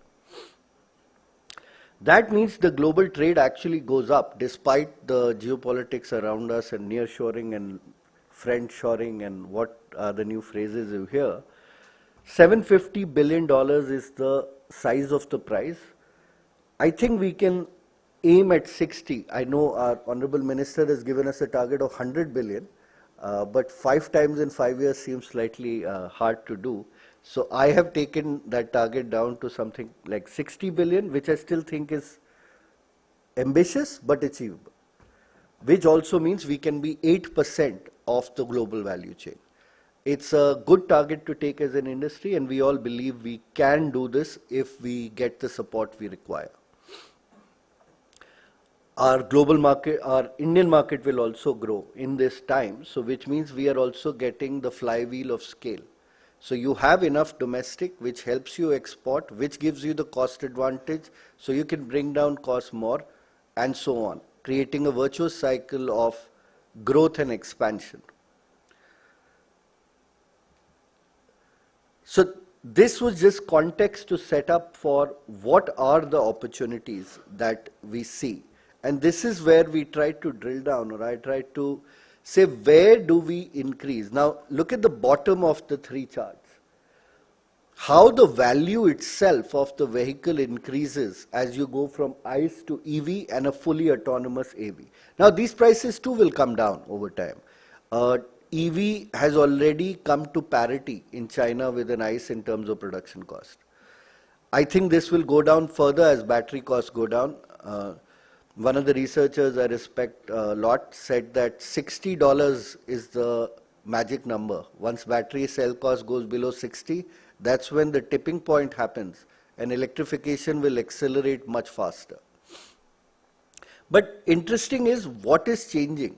So from what used to be the dominant part, when you talked about what makes a car, you would speak about engines, transmissions, axles, body. Now it's increasing to electronics, it's increasing to battery, and future it will increase to sensors and software. We as a company actually took this step much further back, that we actually have only 3 verticals. We have a driveline verticals, which makes drivelines for ICE as well as electric vehicles. We have a motor vehicle, motor division, which does motors and inverters for EVs, and it does for ICE for starters. And then we have a sensors and software division, which is the smallest, but is growing at the fastest rate, because there is more and more software and sensing in the vehicle. Because if you look at any device, forget cars, I'm talking about larger mobility, a robot, a buggy, a two-wheeler, everything needs a prime mover to move, whether it may be an engine or a motor. It will need something to propel that energy to move. It will need some kind of gearing system to transmit that power to the wheels or the end extremities. If it's a humanoid, it will be arms and legs and fingers. And it will need, if it is intelligent, some kind of sensing to sense the environment, and then the intelligence to process it into meaningful decisions. This is what will make up pretty much every single vehicle's core components. Of course, there will always be place for body and structural elements. There will be a place for electrical and electronics, and there will be a place for tires and batteries, etc. But a lot of what is done today will change. All devices will simplify, which means the number of moving parts are going to change. The value may not change. Now this leads us to a conundrum of how do you survive in this world, and will only the big get bigger? And there is a likelihood that the Bosches, Densos, ZF, Schaefflers of the world get bigger as the amount of R&D and the amount of pivoting required in the next 5 years requires a lot of capital. But it's also an opportunity for a lot of agile new companies who can come in and take this space. One of the supplier conferences I went to, I think it was Daimler Supplier Conference, there were people I had never heard of getting awards, like there was software startups. And it was quite enlightening to know that our industry is not what it used to be. There are a lot of people who were not auto component people, they were electronics people, they are software people who are now our industry. Now either we say they are still separate or we become them. Otherwise, yes, there is a danger that traditional people's lunch will be eaten by the newcomers. Now we talk about resilience, so the 3 things, and I think the last panel I heard, the last bit of it, talked a lot about localization, etc. So I'll present you with the 3 biggest problems to solve if you want to have any meaningful supply chain de-risking. We face this every day, so it is a problem that I have on a daily basis, so let me share it with the world. From COVID was the first time I realized how fragile our supply chain is. When we couldn't produce a lot of our parts because we had missing pieces. And those pieces are also concentrated in 1 or 2 countries or geographies, which makes it even more intractable as a problem to solve. The first and biggest, I would say, is the lithium-ion cells for batteries. If we don't have our own cells, your battery pack aggregators, any day there is an export control restriction, your entire EV industry can get shut down. This is a risk that one cannot allow to happen. And with the demand growing as it is, we need to be very, very vigilant on how we do it. So there are 2 things. For private people, I think I will urge urgent and maybe suboptimal diversification. By which I mean, yes, your second source might be more expensive, but you have to develop it to not go to zero. Second problem, and this one is in the newspapers a lot, and we are in the newspaper a lot because of this, because As India's largest heavy rare earth magnet importers, we feel this pain more acutely than perhaps anybody. We are, I think, of automotive magnet import in India, we are about 1/6 as one company. So I know this pain very acutely, and it is not an easy problem to solve. And today it's, I'd say less, because what we are doing is only about 1.2 million motors on the traction level that are made in India. That's nothing, right? But if I add industrial, consumer electronics, etc., now I'm talking about tens of millions of motors that need magnets. By 2032, this number is 117 million. I don't know if you guys realize, but almost every device around here that you can see, which is electronic or electrical in nature, would most likely have a motor, and that motor will have a magnet. And that magnet most likely comes to you from China.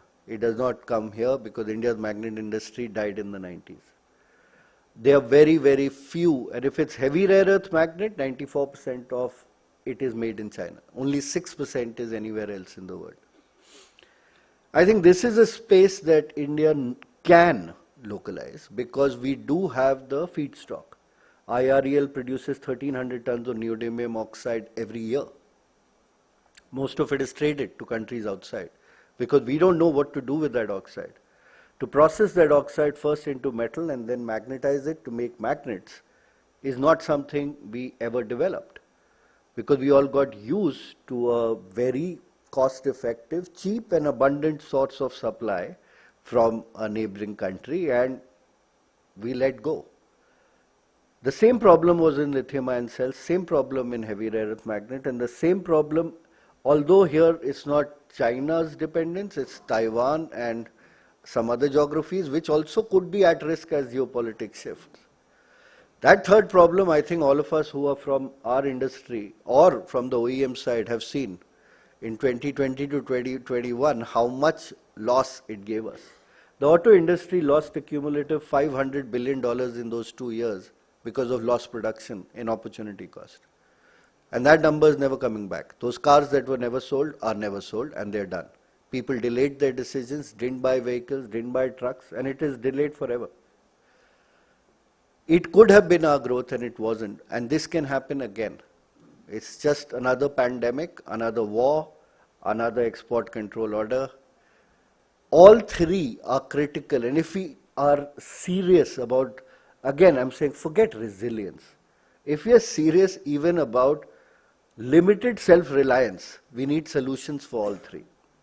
What is heartening is I think the government is not just aware, it is working very hard on all these. I think private sector also has to pick up.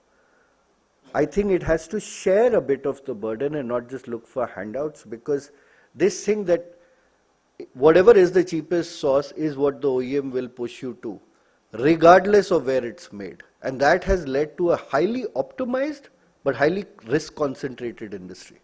Today, nobody has more than 2 or 3 days of spare inventory. If a ship takes 3 more days, your line will stop.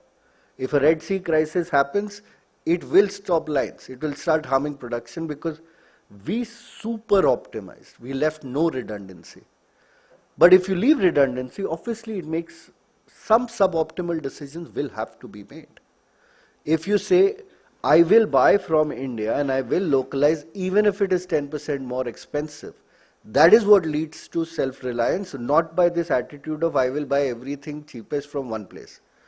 Then I know where this world is heading. It is heading to a techno-feudalist state in which all other countries will be vassal states and all electric cars will in effect, car makers will basically be assemblers and sales and service people.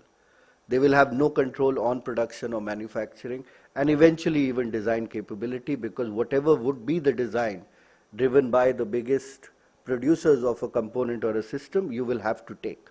The choices will be gone. And this is a trade-off that exists always in modern society, that freedom is not cheap. Freedom is not free for sure. Freedom is not even cheap. Freedom is expensive. You have to pay some cost for freedom. I think this is a lesson that private industry has to take, because whenever I do approach the government with this and they say we are ready to support the industry with incentive, But if with the incentive also the costs don't match up, nobody in your industry will do anything. They will not spend a penny if their IRR is below 15%. So it doesn't matter. I can support, but how much will the industry pick up? And unfortunately, even after the semiconductor chip crisis, I don't think we changed. We react in that moment, we make a lot of noise. Once the solution is there, then we go back to our lives as usual, our own KPIs, make the car as cheap as possible, market share gains of 0.1, 0.2%, and we keep fighting that. But this larger picture, if we don't solve, I think resilience is a very far dream. Let's just figure out what we can do to protect ourselves right now. So we have put our hand up for one of these. The others are not our areas, but I hope people who are listening will look at it. I think the Tatas have put up their hand for the last one. Some other companies also for semiconductors. Lithium-ion cells also, there are some movement, but I have not seen anything tangible yet. So this is, at the end, I wanted to talk about something more optimistic rather than just talk about problems. So why I think we will still do well, or why I think we can do that 20 billion to 60 billion export number.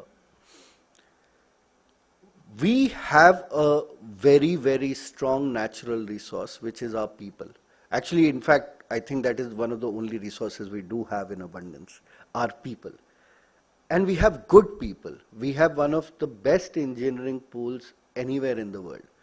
If any of you were to visit any global OEM's engineering centers, anywhere, you can go to San Francisco, Detroit, a majority of them will be Indian engineers, and not even from our IITs. They tend to go to finance and make a lot of money.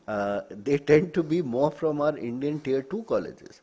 So our tier 2 engineering graduates are good enough to design the next generation of vehicles anywhere in the world, but for some reason we have not been able to harness their capability as much as we could have. It is our greatest natural resource. We don't need oil and gas because the world is moving to more and more knowledge, and we are not actually fully utilizing it. I would say the companies, the large tier ones, especially in Europe, and the OEMs have done this much more effectively through their global capability centers. Most of, let's say Bosch, ZF, a lot of their engineering has started happening out of India. If you go to Bangalore and you look at the capability centers they have realized this, and there is a reason for it, which is my third slide up there. Engineering cost per hour, India has perhaps the most competitive engineering cost per hour. So everybody spoke when they spoke about manufacturing of labor cost arbitrage, which is true, but as we move to that paradigm where we are talking about how many lines of code per gram of steel, it is how many hours of engineering can you put in, what is that cost, and if your cost differential is very high compared to somebody else, you have a right to win. So everybody, if they focuses on more and more complex parts, which is a track we as a company have been on for the last 10 years, that when you ship out a part, how many hours of NPD, how many hours of development, how many hours of engineering design have gone into it. The higher that number, the higher a propensity to win and the higher our margin, because that is where you get your entire delta. If there is a simple part which requires 10 minutes of engineering and 2 minutes of production, yeah, it will be hard to compete. But if it requires 10 hours of engineering and 2 minutes of production, the likelihood of you winning is very, very high. Because this is the factor that plays in, that you're one-tenth of an American engineering cost average. Even against China, we are 60%. This is our biggest advantage, and I hope our companies can continue to build on this one. Labor cost doesn't need to be said. We have abundant labor. We have a lot of people who are seeking employment and need employment which gives them dignity of life. I think the manufacturing sector has a role to play in this too. Otherwise, how do you give dignity of labor and life to the population that we have? Unless we grow manufacturing. And the cost will remain cheap. Thirdly, I think with the anti-immigration policies everywhere in the Western world, we might get a lot of reverse brain drain, and a lot of engineers may come back to India, which will increase not just the capability of the talent pool, also the cost. When there is competition for talent, free labor market prices everything down, which could be a big boon and a tailwind for India. So these are the reasons I believe India can win and grow very rapidly in global value chains. Engineering talent availability, cost of engineering talent, third, labor availability, and again, labor cost. What needs to be done, I would say, from both sides of government and industry? I think R&D expense in India is 1/5 of the world's R&D average expense of auto and auto OEM.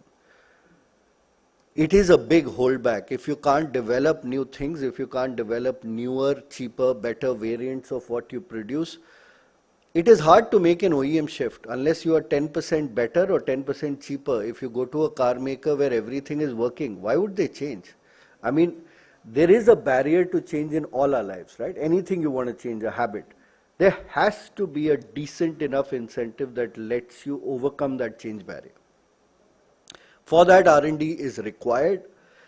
IP acquisition, IP generation should be incentivized. We have started a patent scheme in our company that we actually give cash awards to people for patent applications and patent grants. We are trying to introduce this cycle. I wish there was a government equivalent to that. We spoke a lot to NITI. NITI did form, and I would encourage you to read this GVC report that NITI Aayog came up with. They listened, and I think they imbibed a lot of the suggestions of the industry. MHI is working on a scheme. We are also working actively with them on it. Second is skilling. Any of you who's either worked in engineering ke baad in a manufacturing setup or employed engineers after their graduation knows that they are pretty much, you should not let them touch any machine. It is very dangerous because none of them have actually learned anything which is applicable in the real world. So for the first 6 months, there is literally no real skill that you can use. I would say the ITIs, in fact, have done a better job of making practical people who can be deployed day one. Our engineering colleges, not really. From both, I would say, mindset as well as skills. I think there is a lot more that needs to bridge this gap. And this gap is quite wide, and it widens every single day, it widens even further. I mean, even in software engineering, I realized when I was interviewing a candidate for a software engineering position, they learn the same thing that I did when I was doing computer science in like the late 90s. They study the same stuff even today. There is no way anything I learned has any value right now. So 25 years, if they're reading the same stuff, it's the same textbooks, by the way. I have no idea what learning can happen with that rate. So there is a lot needed here, and maybe the apprentice system that Germany has could be something to look at, that you learn by doing, because that is a very effective way to do it.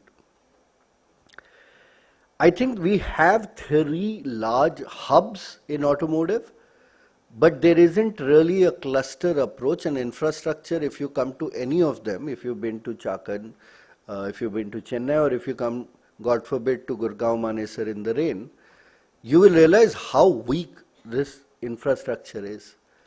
You are trying to compete and supply to the best in the world, to the Maseratis and Teslas and Fords and GMs, but the road from which your truck has to leave is broken, and your truck can't leave with your parts. By the time your truck reaches the port, it is pretty late, then you have to do half shipment of containers. It's almost as if you're fighting with one hand tied behind your back, and that's something that we really need to focus on, that if we have already got 3 hubs, at least in these 3 cities, I'd say Chennai, Pune and Gurgaon, Manesar, the NCR belt, where majority of automotive and auto component production is, at least there get industrial infrastructure right.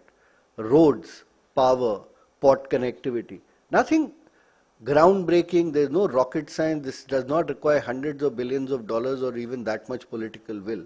If you do that, this industry has a very good chance to accelerate. Last, of course, policy intervention, and this first point is very new. Only in the last 1 year this point has become important, because we did operate in a free and flat world for a long time. But now it seems the world is closing its doors and raising walls. In that world, we need BTAs and FTAs to ensure that we are competitive as compared to, I would say, China first. And then second, some of the more upcoming emerging South Asian countries and Mexico, etc., where there could be backdooring and you could see a lot of technology migration. To prevent that, I think we need to have very competitive FTAs. Ease of doing business, enough has been said throughout last 20 years. I don't want to add to it.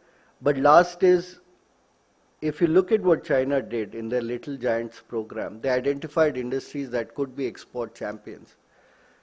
And they spent close to $1 trillion in actually promoting them over the last 5 to 10 years, giving them incentives on capex as high as 20%, capex and 20% on revenue. Now we know we are not that flush with funds. Our government has many priorities and many other social needs. The fund flow may be low, but what one can do is then identify a limited number of export champions who have the capability to do this, and then actually give them adequate incentives that take away this price barrier with China. A lot of times when we compete with Chinese peers outside, we realize that it's not our costing that is wrong. Their cost of production is almost always the same as ours. But because they have much higher incentives, they can take a much lower price. And that is where we can't do much. It is only a policy intervention that can help. So I'd say these are the 4 things, if they were done, and the 3 I mentioned earlier on the 3 critical things for supply chain resilience, we can as a country achieve our goals of GVC increase from 3 to 8%. Thank you. Thank you, sir, for sharing very forward-looking perspectives to achieve India's vision and how India can be at the forefront of resolving current global concerns. Thank you, sir. And I would like to request Dr. A.P.D. Dwivedi, Head Transport Engineering Department, to present a token of memento to the speaker, please.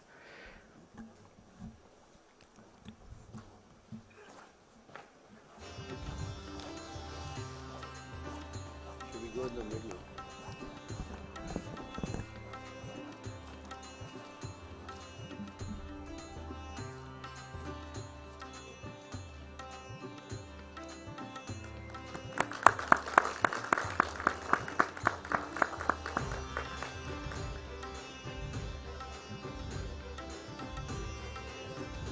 Thank you, sir.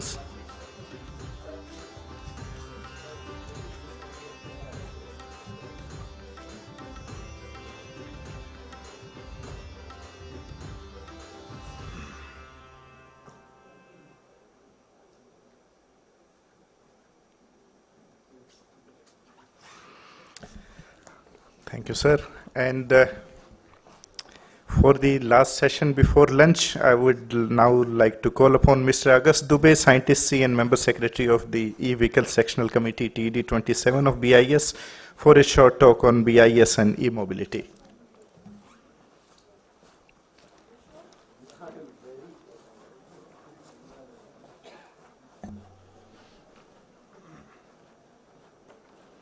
Please give the speaker a round of applause.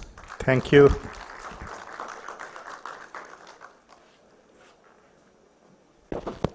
Good afternoon, everyone. So I will be talking about the things that BIS has done for the standardizing the e-mobility. So since beginning we have been discussing about how far we have moved in the e-mobility in the field of e-mobility. So we are at the cusp of mobility revolution. We have penetration of 7.7% and we have target of 30% by 2030. But that target can be met only if we develop the standard which can promote the safety, interoperability, and also improve the performance of the vehicle. So for that, what BIS have done in the field of standardization, that I am going to talk about.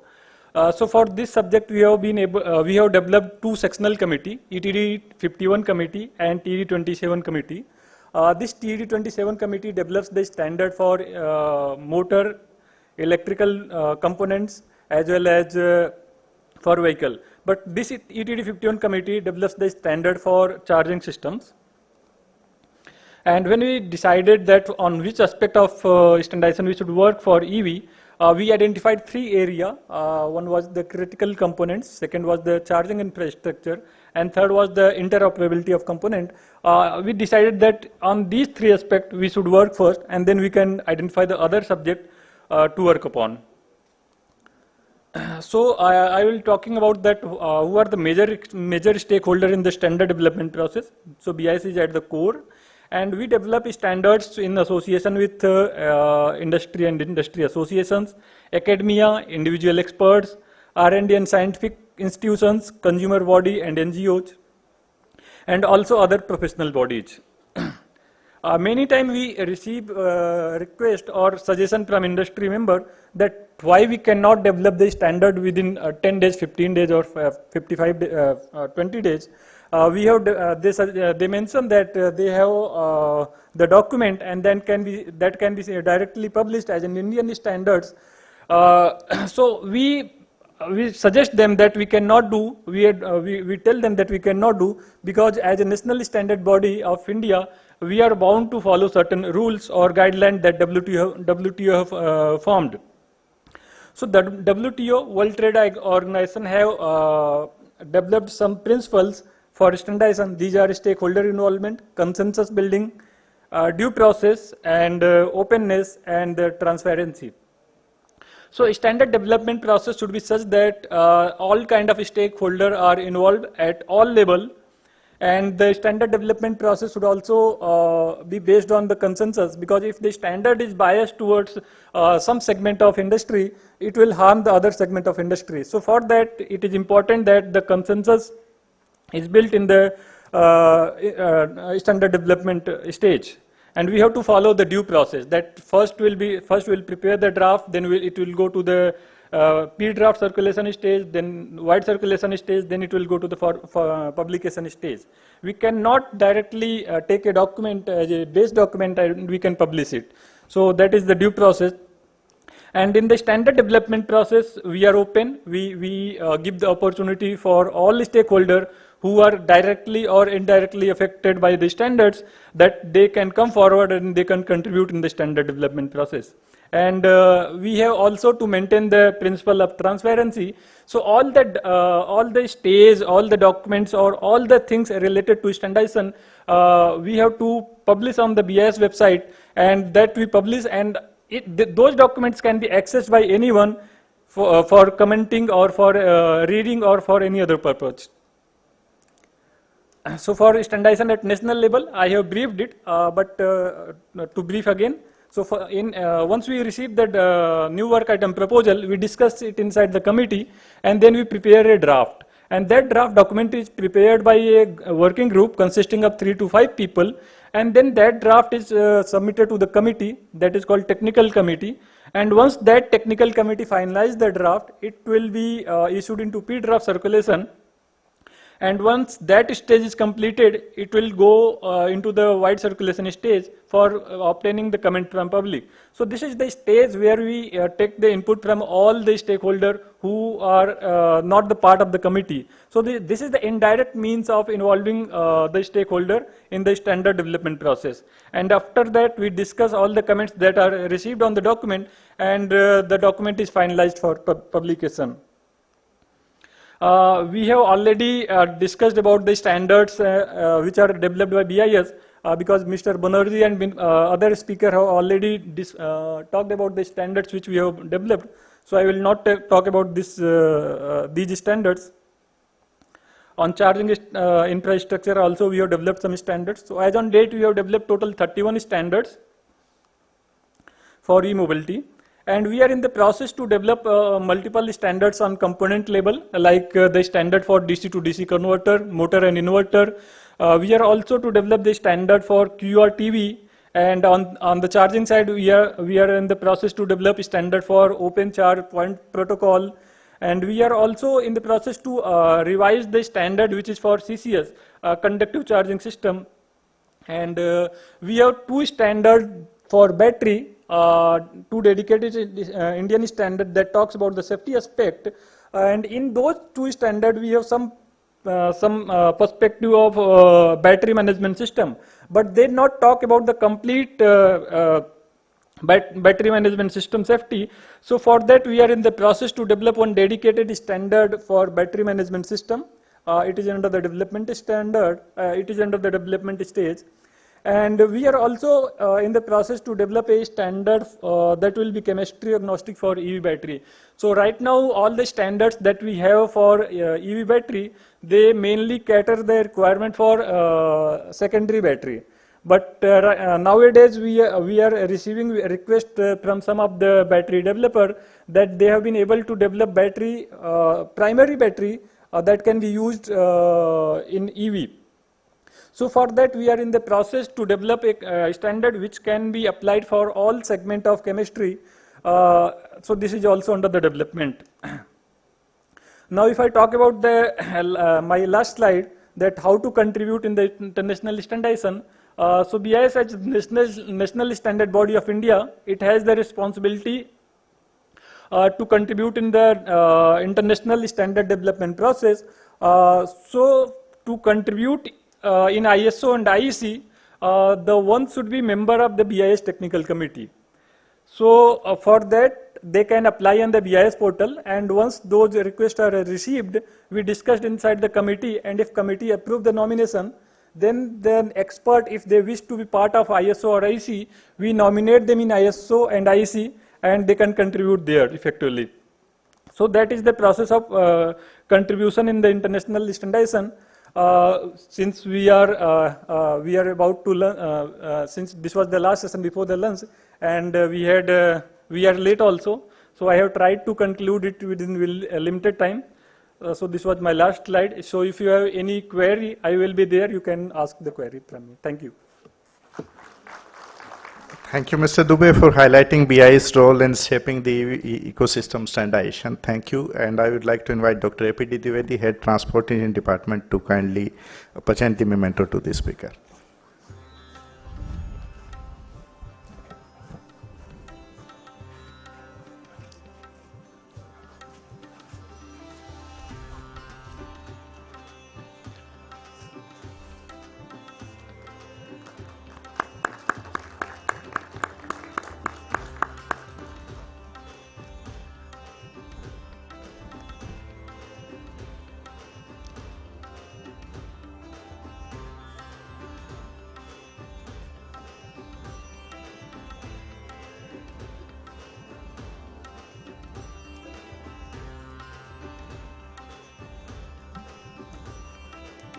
Thank you, ladies and gentlemen. With this, we have concluded the morning sessions, and now it's time for us to recharge. Lunch is served at level 3, and we will meet again at 2:30 p.m. for our next session on batteries. Thank you.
testing infrastructure issues, and opportunities for India in global supply chain. For the first session post-lunch, the theme is Shaping the Future of Batteries, Innovation, Standardization, and Sustainability. And I would like to invite our distinguished panelists on the stage. Professor Venkat Sailanathan Ramadesigan from Indian Institute of Technology, Bombay.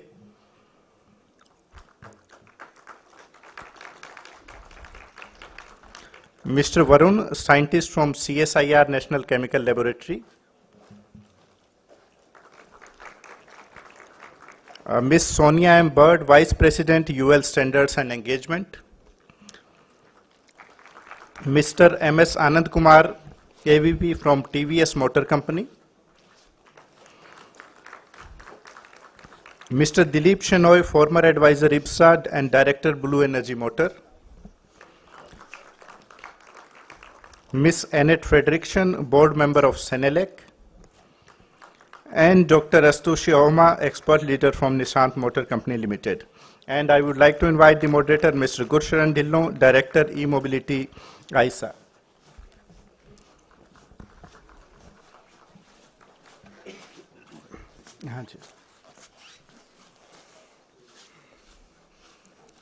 I would like to request the experts to kindly come forward for a group photograph first.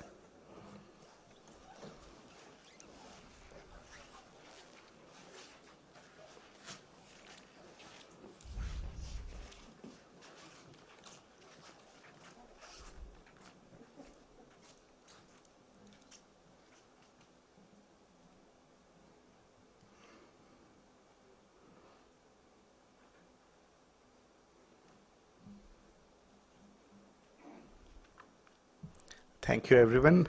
And we can start the session with Mr. Gursharan Dhillon, the moderator. Over to you, sir.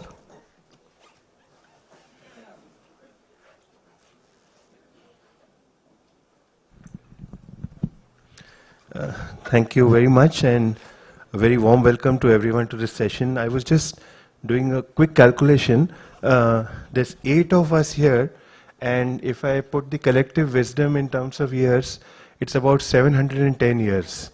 So 100 years for each of the others and only 10 for me. So I hope to hear a lot from this session and learn. Also, one more thing is one of our panelists, Ms. Annette, will have to be leaving at 4 o'clock. So we'll try to just finish with her part as soon as possible.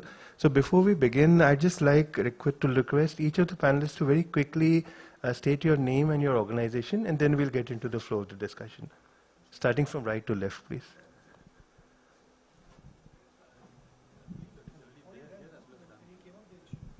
Hello. Good afternoon, everyone. My name is Venkata Sailanathan Ramadesigan. I go by Venkat, and I work in the Department of Energy Science and Engineering, IIT Bombay. I'm a professor there. Primarily work on batteries, modeling, optimization, and control. Thank you. I'm Varun Nathu. I am a scientist in National Chemical Laboratory, Pune. I'm in the Physical and Materials Chemistry division, and we mainly work on material science and modifying and scaling up materials from electrochemistry batteries point of view. Good afternoon, everyone. I am Sonia Bird. I'm the Vice President of International Standards for UL Standards and Engagement, and we're a not-for-profit standards and advocacy organization based in the U.S. My role is in terms of international outreach, and I work with partners around the world, including here in India. India is a very important country for us from a standards outreach perspective, and my team and I have a number of partners here in India, and we always love to come and work here. But big thank you to BIS for putting on this event today, and I'm thrilled to be here.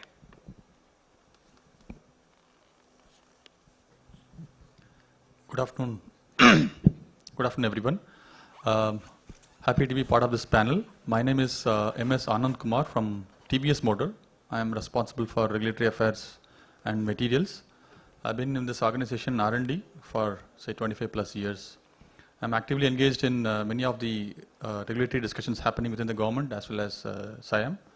And I also lead the SIAM for recycling and materials group. Thank you.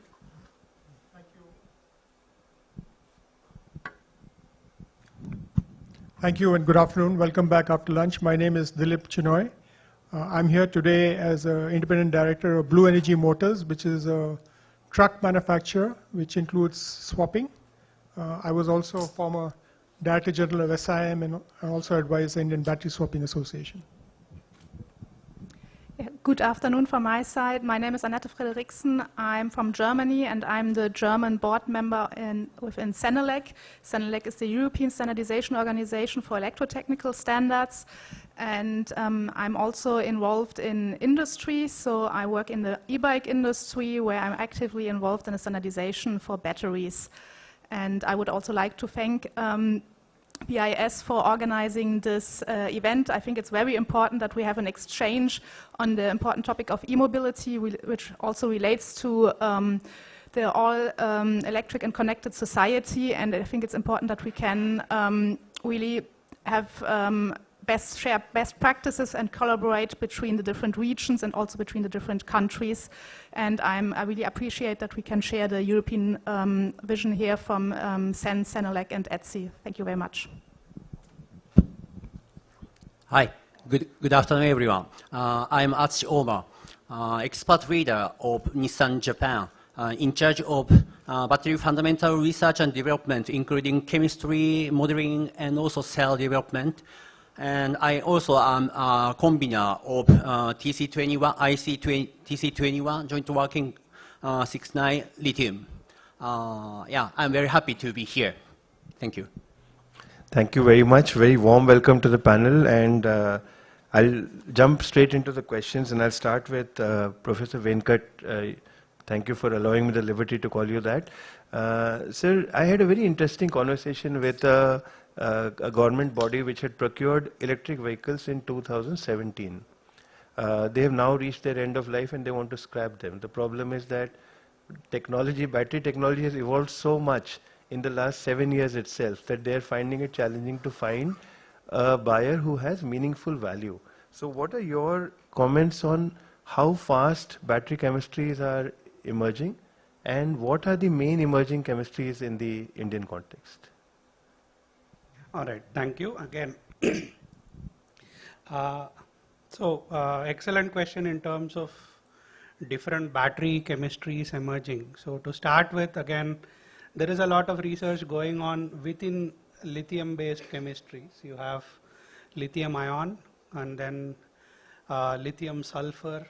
You have other, you also have now a lot of focus is on solid state batteries.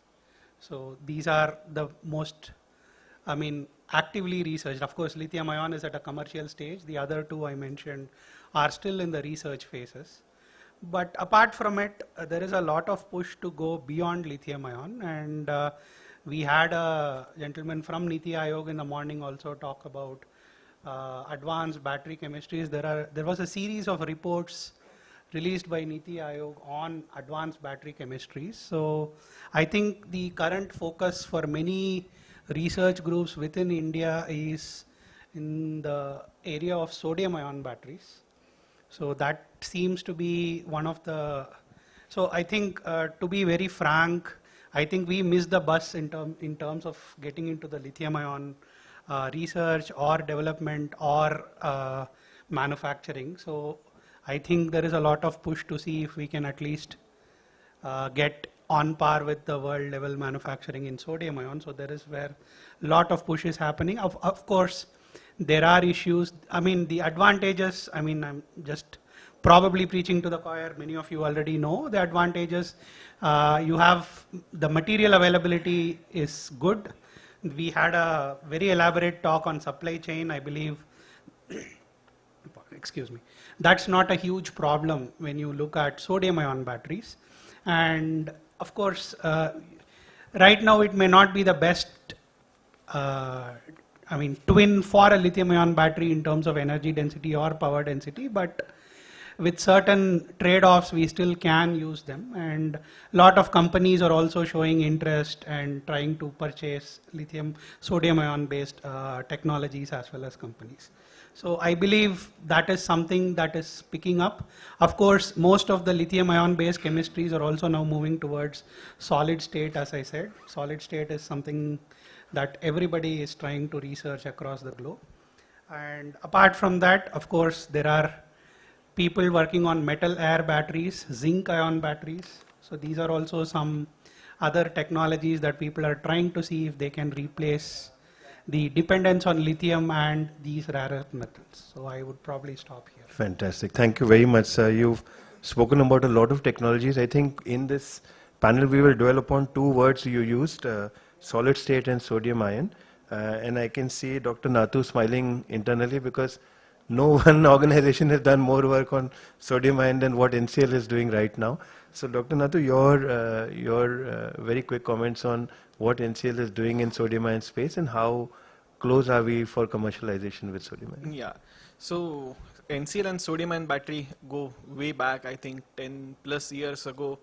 KPIT, which now is under Trentar, I believe, heavily collaborated with NCL to develop their initial sodium ion battery prototypes, and then they were confident enough that they started their own R&D unit based on that.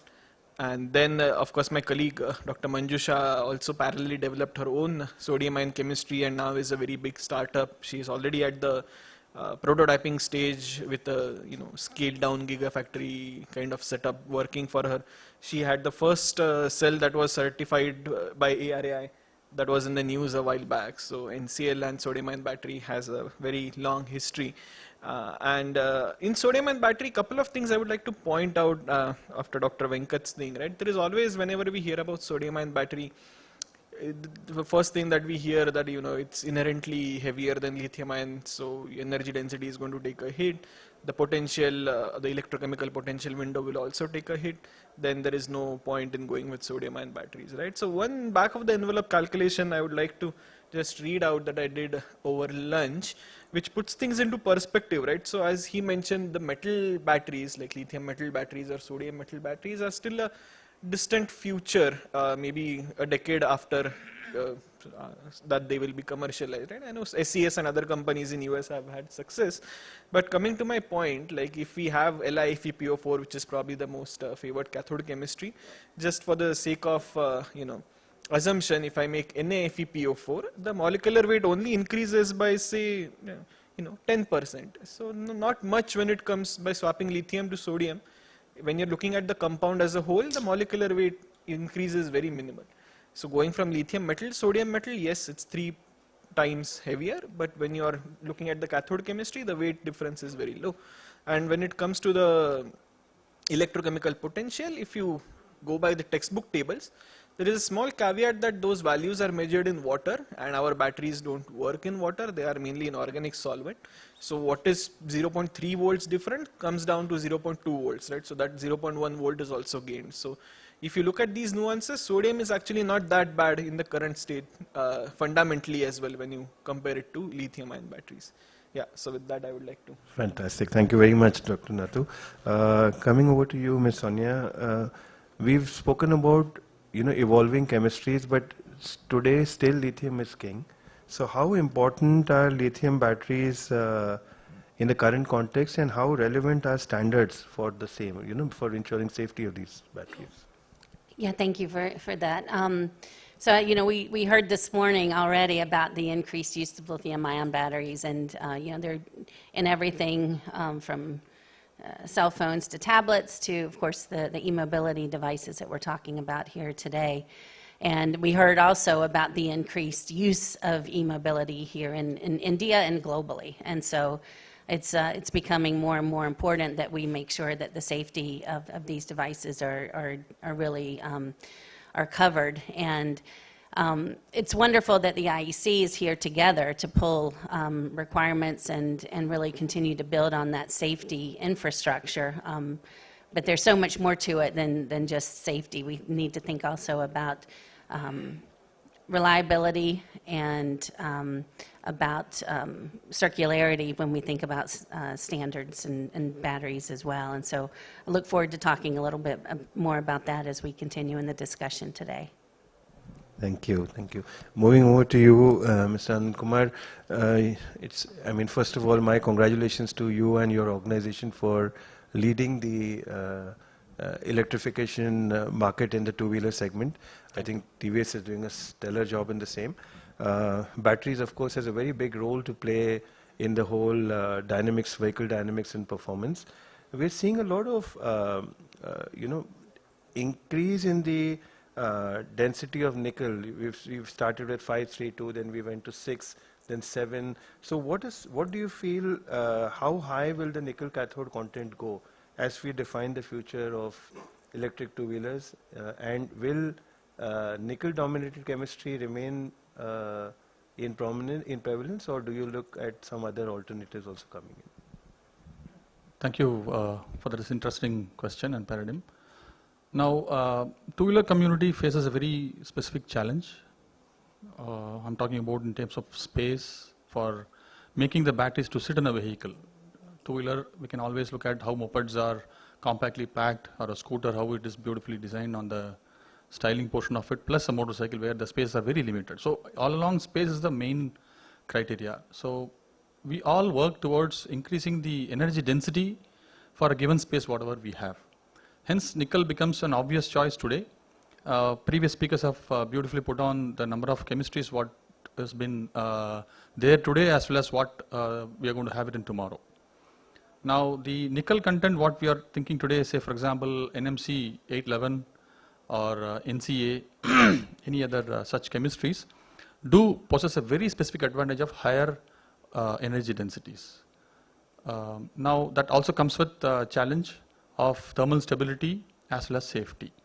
Given the kind of atmosphere of operations or environment what it operates in India, extreme weather or charging is not that kind of systematic amongst the users.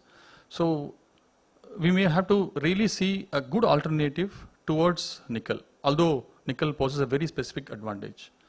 Also, nickel is more concentrated, again geopolitically, supplies by Indonesia, predominantly, and Russia. I mean, those are the countries where we are tending to get nickel. Of course, there are many other countries. Now, this is also giving a crucial challenge of cost volatility. So, in a way, thermal stability, safety, cost volatility, these are the challenges vis-a-vis whatever the advantages what it gives to us. Now, looking at the other option, what we all think is LFP chemistry, where lithium ion phosphate helps to provide a good amount of safety and thermal stability, although it has got a lesser amount of energy density. Also, it comes with better cycle time also. Now, there has to be a kind of a bridge before we jump to, say, solid state, which is what I think Professor rightly pointed out about being in research stage today. So the bridge chemistry, what I can think of today could be LMFP or lithium manganese ferrous phosphate, that helps to, in fact, bridge to some extent of energy density, keeping the thermal stability as well as the safety intact. Also, the availability of manganese is good available in India at least, or at least at lower costs. Hence, I would say LFMP or LMFP can be a better alternative today. So these are my initial thoughts on this topic. Fantastic. Thank you so much, sir. Sir, I'll move over to you, Chenoy, sir. I feel the entire conversation of the industry is very largely revolving around how do I make the batteries more dense, how do I make them charge faster, but you have a lot of experience in the swapping ecosystem. So how do you feel, are there any learnings from the global battery swapping ecosystem that you can share here, which could possibly also have future deployment in the Indian context? Thank you, Gulshan, for that question. If you look at the whole auto sector, you can divide them into personal mobility and look at commercial mobility. Now, if you look at the commercial sector, which is the last mile delivery and which is going electric much faster in terms of percentage than the personal mobility, I think swapping world over, if you take 2 and 3 wheelers, and I'm very conscious that Anand is next to me and they have a view on swapping, although they have developed a removable battery for range extension.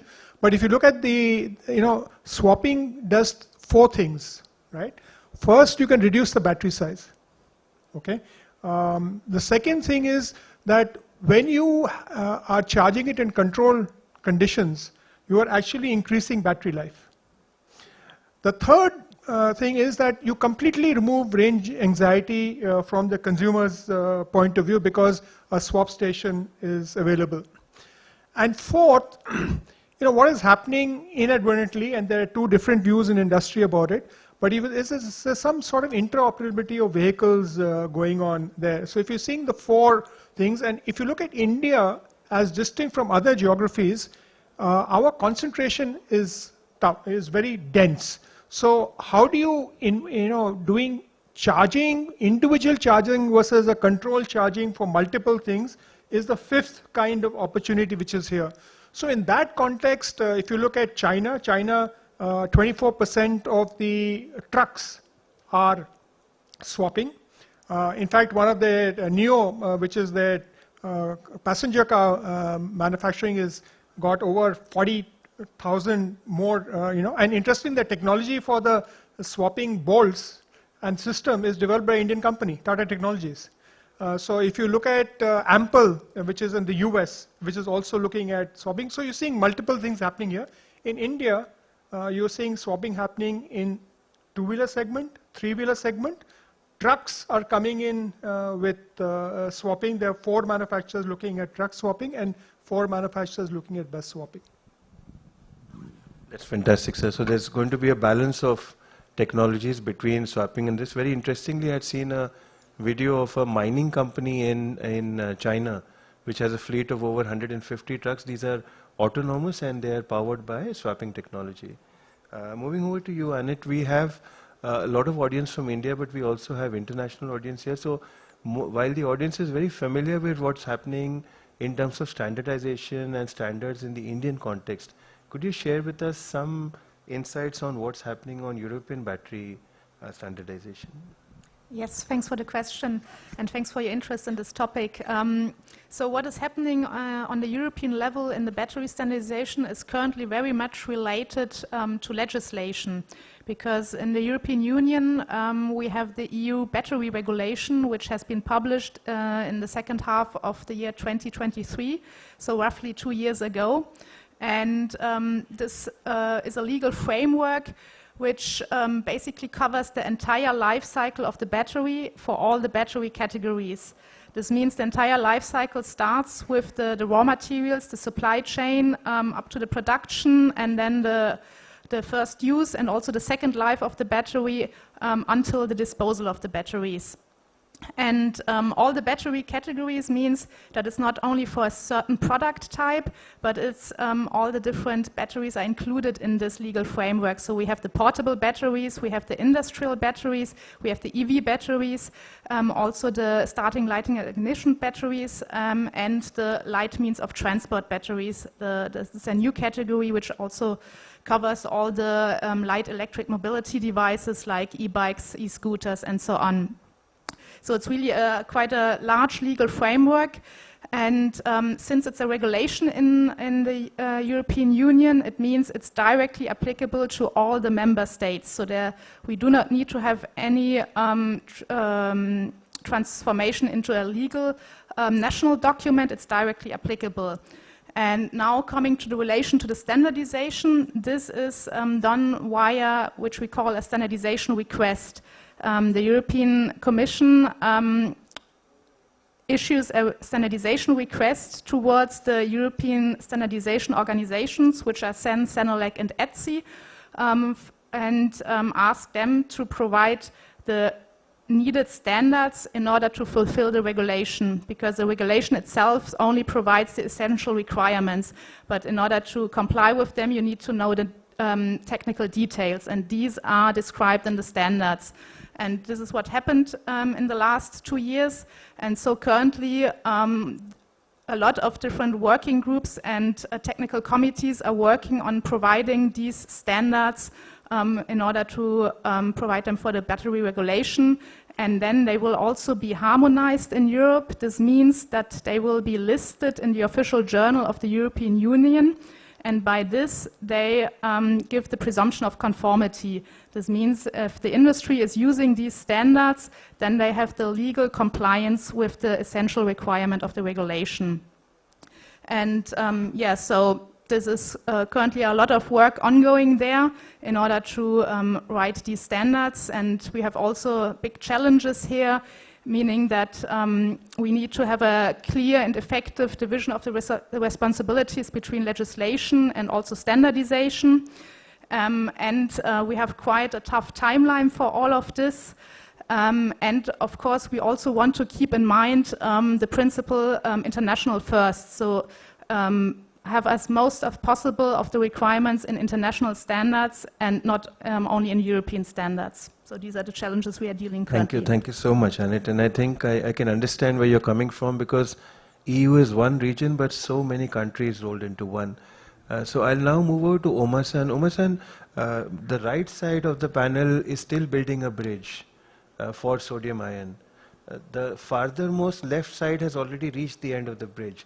So I want to know, how is Nissan working on solid state, and what is your focus on solid state? Okay, yeah, thank you very much for your question. Just actually, Nissan has been developing solid state battery for years, as well as Toyota and Honda. And especially, we also have the national project of so-called Solid EV or Solid Next project, where we are developing standardized cell and also process and also material technology there. And especially in Nissan, we are more focusing on the so-called anode-less configuration. That is, in other words, lithium metal will be applied in our anode side, so that we need to increase the energy density up to 1,000 watt per liter or something like that. But we also need to take into account not to sacrifice the safety. That is one of the big challenges for us. But recently, due to the specific design of material and process, we can achieve the very safe testing result by nail penetration, as described in IC 62660. And still we have a lot of challenges remaining, but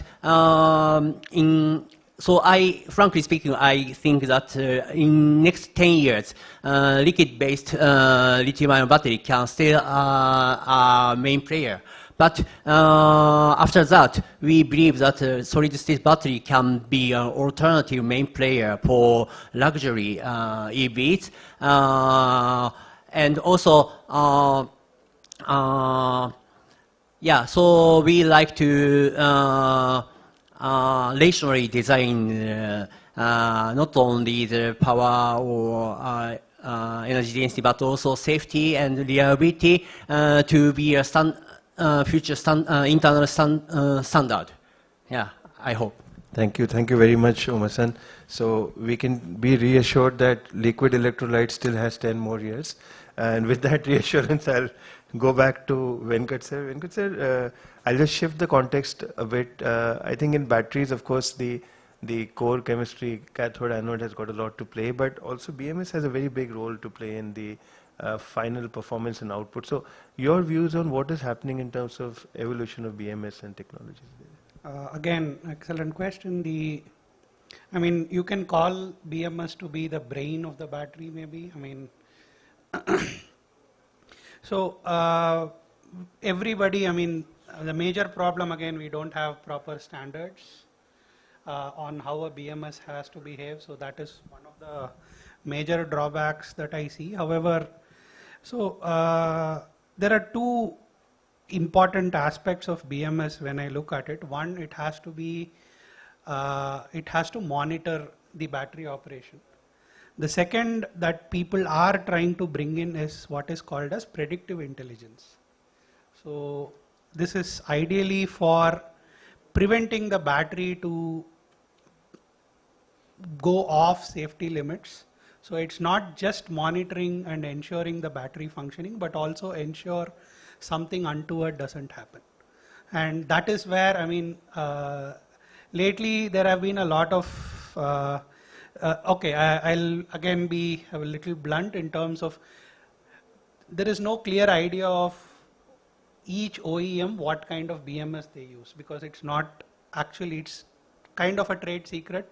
Nobody says what they use inside. And there is also another problem, because most of the, let's say, vehicle, if I take a vehicle, the vehicle manufacturer does not really manufacture the batteries. So they don't get to know what goes into the battery to the extent they want to actually design a robust BMS. So these are some issues in BMS development. But what people are now trying to do is leverage upon IoT, Internet of Things, as well as AI and ML, to see if they can do some learnings based on past data. And then instead of, there is again a group trying to see if we can do a chemistry agnostic BMS. Again, this will probably be the holy grail, if I may, but it's not that straightforward to build the, a robust BMS that would do both monitoring as well as predictive intelligence. One more thing is, people are now looking at wireless BMS to ensure, the BMS is off-site, it's not actually on the device. And this also kind of gets into the level of how battery is manufactured. So when you are manufacturing these packs, how modular they are, how many sensors you are going to have, all these play an effect on what kind of BMS goes in. So there are a lot of things. Again, probably the manufacturing also would come into picture. You said people adopted EV 7 years back, now there is no value for it. So what will I do with the already manufactured pack? How sustainability is in terms of breaking it up? So there are again those problems that come up, but I think with respect to BMS, the advancements now is trying to integrate AI ML, trying to make a digital twin of your cell or the pack in the cloud or on-prem at the company. So these are some things that are currently happening in the BMS space. Fantastic. A lot of exciting work happening, sir.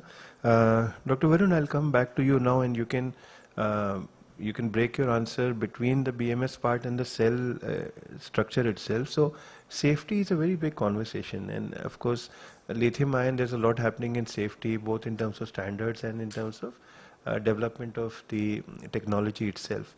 But what is your view on safety going forward, and especially if you bring sodium ion back into the context, how much safer is it, and how far is it from commercialization before we'll actually start seeing it deployed in vehicles on the road? So I'll take the sequence of questions in the opposite direction that you asked. So safety-wise, as long as publications go and some data out there, I think sodium-ion batteries, at least in terms of the SoC that you can store them at, seems to be better. It's been said that you can ship them at 0 volt as well. So in that sense, sodium-ion batteries are much better. Dendrite-wise, I think also there is some debate about sodium being a little bit more softer and lower melting than lithium. So even if dendrites do form, the internal heat is enough to just melt the dendrites away without leading to cascade. But all these are just still in papers. We need to do very rigorous testing based standards on it. I know ARAI is already working on it. They qualified actually in sales first cell a couple of weeks back. So those things are in place.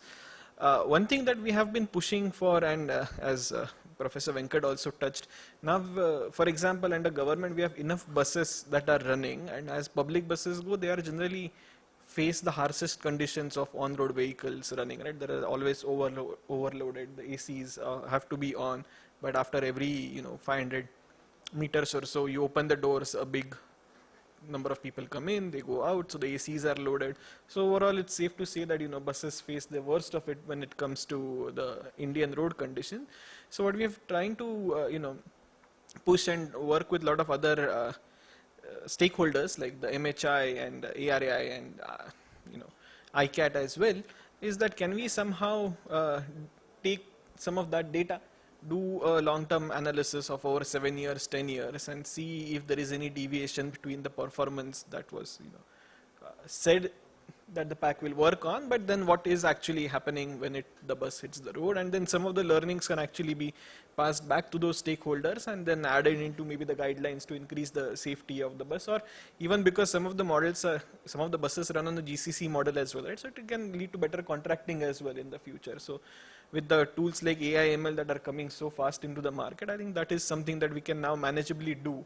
Like before the big data revolution that happened, thinking about such an experiment was very blue sky idea, but I think that is something that can be done now.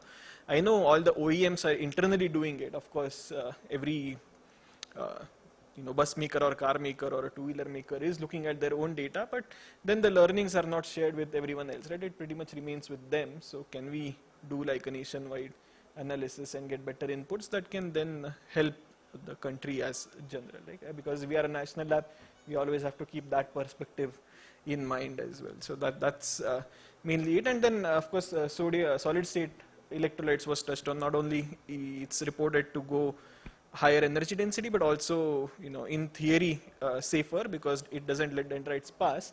But again, in reality, I think it doesn't really stop dendrites completely as of now.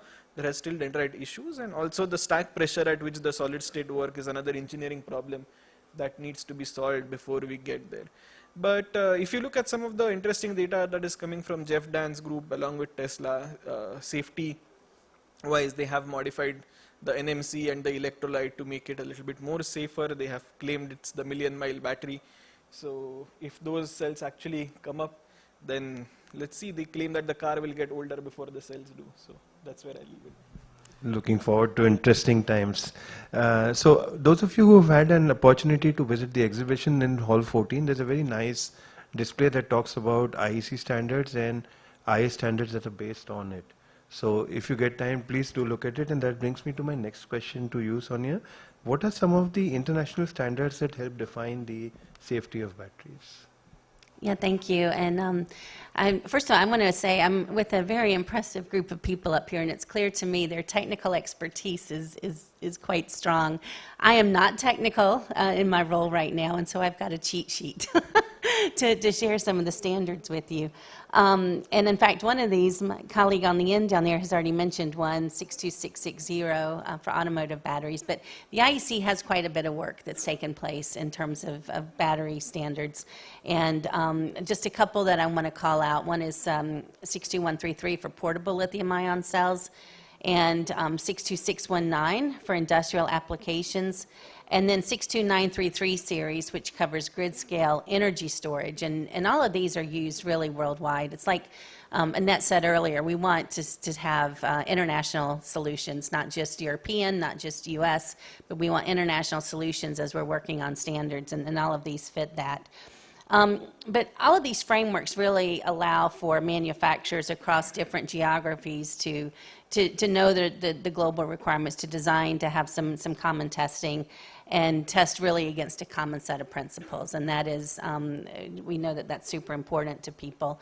And I think what helps us all, though, is that we know that it helps build confidence, not only by the manufacturers and regulators, but by consumers.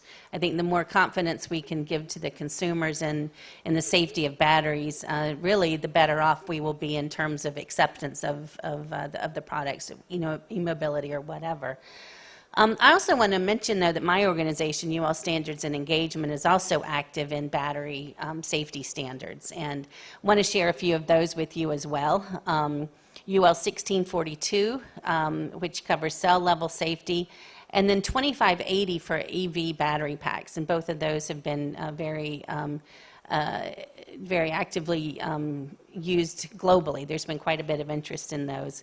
And then two others I want to mention, 1973 for stationary storage and 1974 for repurposing and second life applications. And I think we've already talked a little bit about the importance of that repurposed batteries and making sure that we are considering batteries in their entirety in their life cycle. But then the other thing I want to mention, and we're hearing about it from so many of my panelists up here, are the new technologies, new battery technologies. And So honestly, the standards work is ongoing. I mean, there's so much to be done in terms of developing standards for the new chemistries as they exist. And this is work that's going to continue to take place both at UL Standards and Engagement, at the IEC, and I'm sure with others around the world as we look for really driving towards safe requirements for these new chemistries as they are further refined and developed. Thank you. Fantastic. So I'll come to you now, Mr. Anand Kumar. Sir, if I mean, just as a neutral observer of the industry, if I see, based on form factor, because NMC is more dense, you find all the two-wheelers, because they have very compact space available in the vehicle, you tend to have more of NMC in the two-wheeler segment, whereas four-wheelers have slightly larger liberty of space, so you have LFP. But we are now seeing a very interesting combination of chemistries called doping chemistry, where you have LMFP being tried or experimented in the two-wheeler context. So what are your views on this as a development, and do you feel that it could be a viable option to, or another technology that stands along with NMC in the future? As I was briefly touching upon in the previous response, LMFP, actually it's a bridge chemistry is what we understand today, and it's very promising. As you rightly pointed out, the manganese portion is doped along with the LFP today. It actually provides a good amount of advantage over a set of parameters, say operating cell voltage or energy density, thermal stability, cycle time for charging, or your low temperature operation capability. Of course, lastly, the cost. All these parameters, it actually goes very close to the high nickel chemistries. So that is a unique combination which a two-wheeler space is trying to evolve. Although it's also in a very initial to advanced stage, I would say.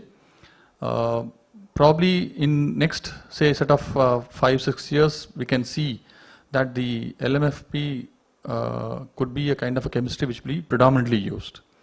So the larger challenge what we are all seeing today, geopolitical tensions on availability of critical materials, to some extent that can be reduced with this doping technology. So I would say this is very promising, and of course we are very closely monitoring the developments and working on that. I just want to add a short comment on Professor Venkat's view on BMS. Sir, we actually in TVS Motor, we do our own battery packs, and we do design, develop our own battery management systems also. And we also build our own motors. So in a way, a complete ecosystem is what we are trying to create, except for basic cell and rare earth materials, which is not available today. Thank you. Thank you very much, sir. So, Mr. Chenoy, you spoke about experiences in China, other parts of Asia, where swapping has worked very effectively. In the Indian context, we are seeing some limited application, mainly in terms of two-wheelers and three-wheelers so far, with companies like Indofast, Sun, etc., getting into this space. What do you feel could be done to hasten this progress, and do you see potential future where it could also be applied to other vehicle formats rather than just limiting to two-wheeler and three-wheeler? So thank you for that. Just as a precursor, but even the swapping companies, you have their own battery management systems, because they actually in the swapping stations they actually do that. But two and three wheelers, penetration of EVs in those segments are very high. Penetration of swapping in those segments very high, especially in the segment which is last mile connectivity and delivery, and the use case is different, right? If you want 24/7 operation and you want continuous operation, etc. The first bus has recently been launched. Now again, when Transport Corporation buys a bus against a tender which is average per kilometer, it's a different game. But if an independent bus operator who only has 1 or 2 buses, if he's going to buy it and we're going to increase penetration in that segment, swapping makes absolute sense because the cost of battery does not go up. And in fact, to your example, 14 years ago, if they had actually put that electric vehicle on a swapping condition, they wouldn't have had a problem now. The battery would have actually taken over. You have, Blue Energy Motors, you have other 4 companies in India making trucks, right? And, closed loop applications, ports, etc., there it is very useful. So you'll see that happening. And, globally, there is a report which says that next 4 years, that till 2029, swapping is going to grow at a compound annual growth rate of 25.5%. It's going to be a $2.8 billion industry going forward. And as use cases and opportunities develop, you'll see that actually accelerating across different segments here. Fantastic statistics and definitely a very promising future for this technology. I'll move over to Ms. Anit now, and with your permission, I'll try to roll in 2 questions into one because I'm also being conscious that you might need to leave by 4. E-bikes, when we talk about e-bikes in the Indian context, we always think about something that companies like TVS are making. Those are 2-wheelers. But e-bikes in a European context, it means completely something different. It means the freedom and flexibility of movement, being able to go wherever you want, and more like a hobby or an indulgence as compared to a necessity, which is what it is being used for in India as an e-scooter. So how are e-bikes affected by regulations? What is happening in that regulation context, and how is battery safety being addressed in e-bike standardization? So if you could answer both these questions, then. Yeah, thank you very much for the 2 questions. Yes, so as you mentioned, the e-bikes in Europe are becoming more and more popular. And just to give you an example, for example, in Germany, the total sales per year of bicycles, we sell more e-bikes than we sell traditional bikes since 2 years now. So we have about 53% of e-bikes and 47% of traditional bikes, which are sold in Germany currently. And this shows already the increasing market for these light electric vehicles. And that's also one of the reasons why in the battery regulation they got an own category, so the light means of transport category. Shortly they are called LMT batteries. And these LMT batteries are up to 25 kilograms. And based on the battery regulation, we are currently developing several new standards. I would like just to mention 2 of them, which are relevant for the e-bikes or the pedelecs or e-scooters, so the LMT category. One is on performance and durability. So there we are defining the different procedures, how to determine the values for performance like capacity, power capability, internal resistance or round-trip efficiency, and also the procedures how to determine the durability values, so the capacity fade, the internal resistance increase, and so on. Because it's important if you want as a consumer to compare these values that they are measured in the same way, and that's what we are defining in these standards, so that we have really comparable values.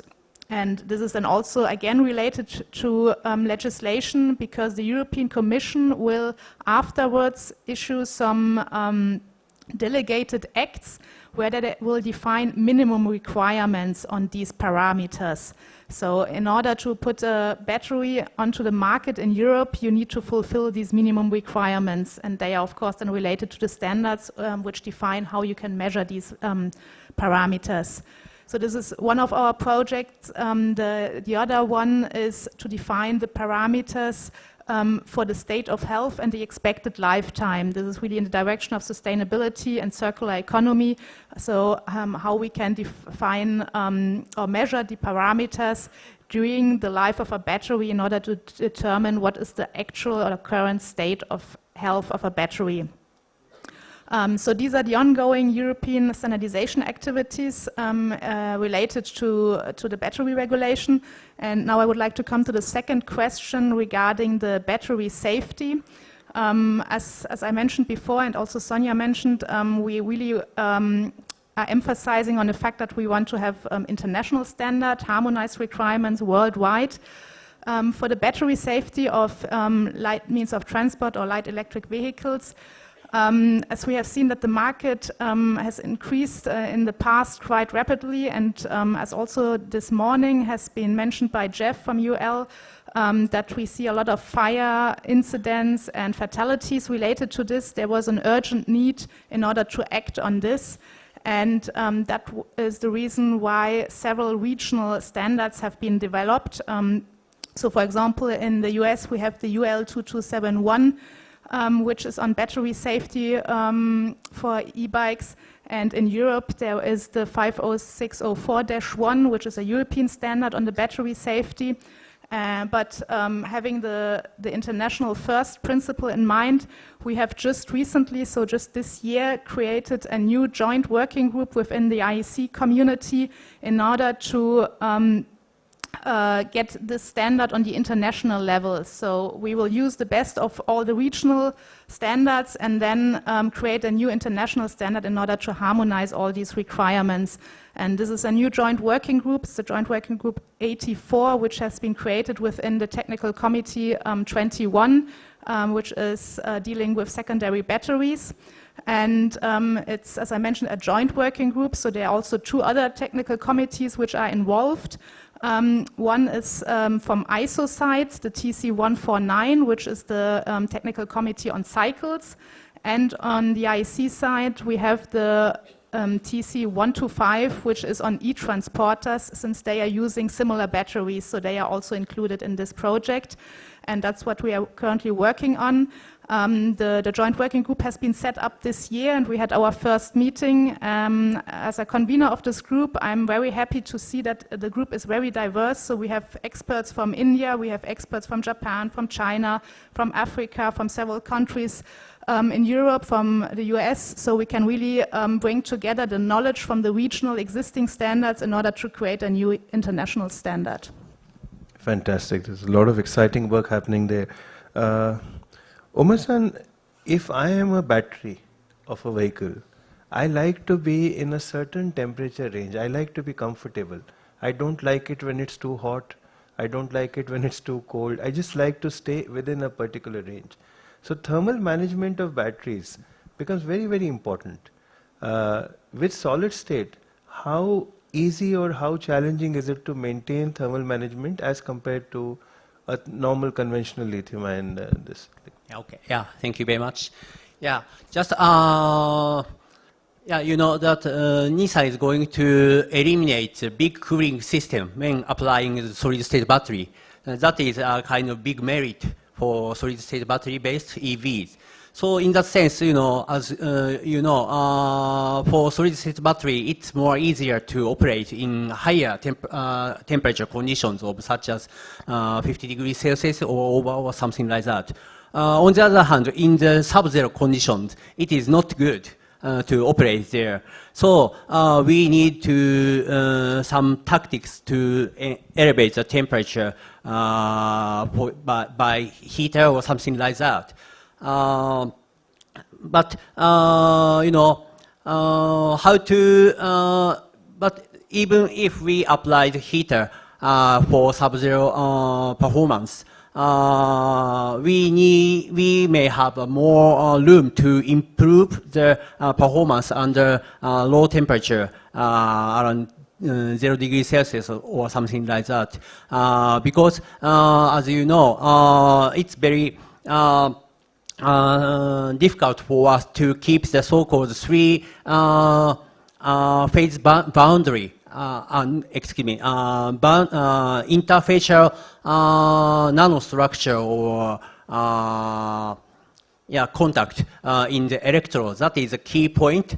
So we need to rationally design the particle size distribution of the materials as well as electrolyte with process technologies so that we can keep the contact there. That is a key point to expand the temperature range as well. And for thermal management, because recently, so-called fast charging technology are becoming more and more popular, where a lot of coolant is located in the pack. That can be very effective to cool the battery itself. However, if some leakage occurs there, it is very dangerous because the coolant can be reactive under the very high voltage condition. So the point is how to make them compatible. That means, to realize efficient cooling without sacrificing the safety. That is very big challenges as well. Fantastic. So far I've been trying to balance the questions based on where all the speakers are from. Now I try to bring everyone onto one platform with my next question. So far, batteries of course is using a lot of rare earth mineral resources, and we have finite resources. We are moving from an ICE or a combustion based economy to a sustainable future, and we have to see how we can keep it environmentally friendly and also globally competitive. So how is sustainability and circularity going to be built into the electric vehicle ecosystem as we go forward? And I'd like all the panelists' view on this one from your individual areas of operation. Sure, thank you. So just before I start, I just wanted to just a small comment on what Mr. Anand had said. I know most of the OEMs make their own pack. I talk about the individual cells. So you don't have the information of what goes inside the cell to have better or make robust BMS. That's what I meant. I'm not telling you don't make the packs, you make a BMS for the pack, but you still don't have an idea of what to expect without knowing the exact composition inside the cell. That's what I was trying to do. True, agree. So in terms of circularity, yes, so I would put it like this. We have to start designing our battery packs for the end at the beginning. So what happens is when you throw away these packs, it becomes very difficult to dismantle. And even, there are again a lot of people working on recycling, reuse. For EVs, I think there is a second use that is picking up a lot of interest. And you also have recycling where you can extract all these rare materials from the used batteries. But the major challenge is how would you break open an existing pack? The pack is built very strongly to ensure that it can handle any tough situation on the road. It becomes very difficult to dismantle, so you obviously end up just crushing everything together. Now all the material that went in making the pack is also now joining along with all these expensive or rare materials with the batteries when you're trying to recycle. So that is one of the major issues. So if we can find a sustainable way of designing these packs, so that I think would be a good starting point.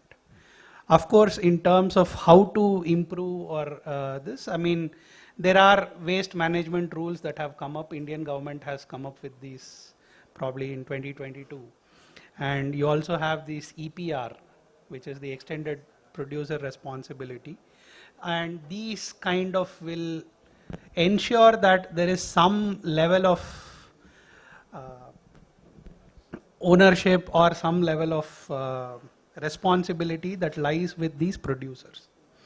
So if you look at the lead acid batteries that have existed for almost 2 centuries now, the recycling ecosystem is so good.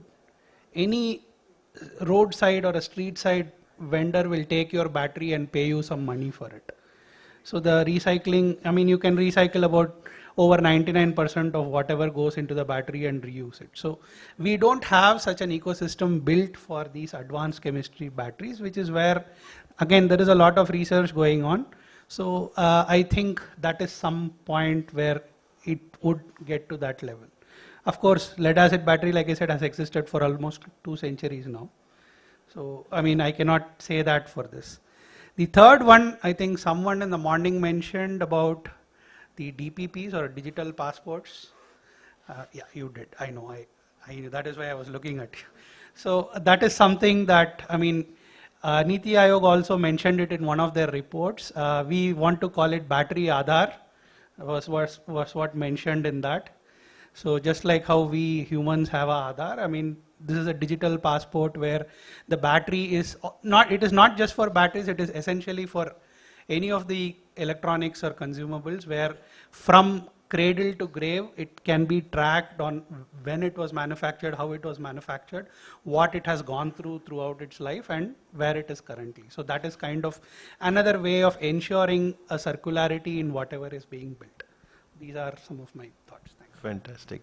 Dr. Varun, for those of you who are familiar with what Mr. Venkat was referring to, the digital battery passport is a European regulation which will kick in as soon as 2026, and it goes, like he said, right from the sourcing of the raw materials to the application in terms of how it has performed and the final state of health where it is today. So it's like a social security number or something like that of a person, of a battery, of a digital asset. And that's where the future is headed. India will very likely have something like this. So I think in India, startups like Loham are already quite there when it comes to technology of recycling. They're doing very well. But as it comes regulation-wise, I think European Union has already passed a few regulations like NMP, which is one of the important solvents that is used while manufacturing batteries, is supposed to be phased out soon. So people are looking out for greener variants for that. PFAS is a big problem. Some binder chemistries in batteries use PVDF, which is again contributing to PFAS. Scientists are looking for a solution to this. All the while, the problem is, as Dr. Venkat also mentioned, our need for energy density, cycle life, reliability is going ahead. So there is no compromise there, but we still have to take care of the environment. So the NMP and the PVDF still has to compete with like the newer variants which are environmentally safe, still have to be structurally compatible with the high energy dense batteries or high power batteries. Then there is also talk about green electrolytes. So if there is any seepage of electrolytes into the landfills, it should not cause long-term problems. I feel at least in India, EVs, recovering the batteries from EVs is not that big of a problem. I think when it comes to consumer electronics, lithium going into waste is a much bigger problem.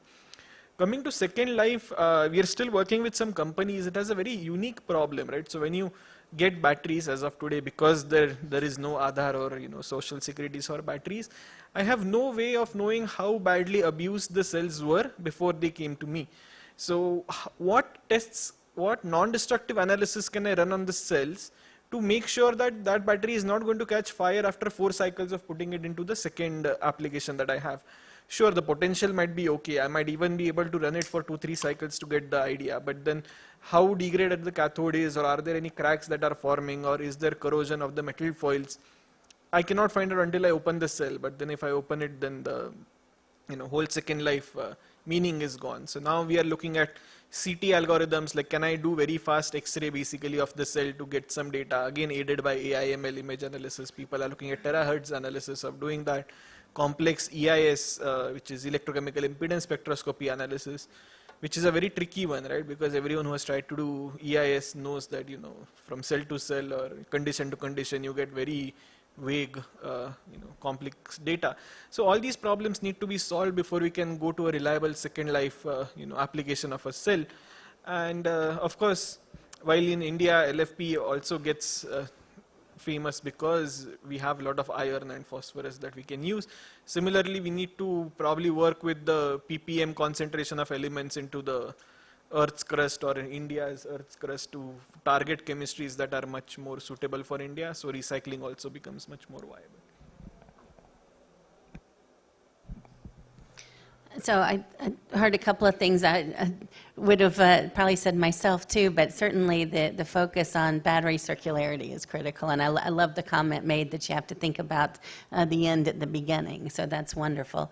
But this is something that we at U.S. Standards and Engagement have worked on a little bit, is in terms of a standard around repurposing or remanufacturing batteries, so that EV batteries do have a second life, and that's 1974, which I mentioned earlier.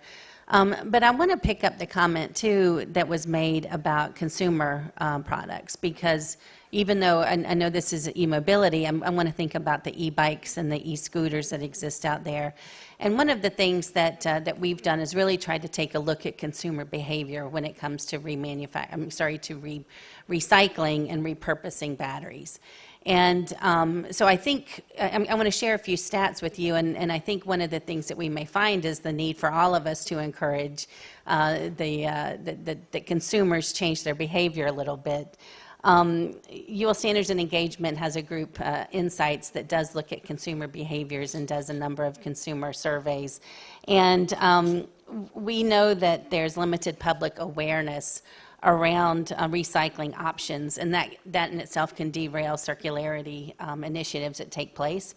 But this is based on survey in the U.S., but that's that 46% of U.S. adults don't know that lithium-ion batteries can be recycled.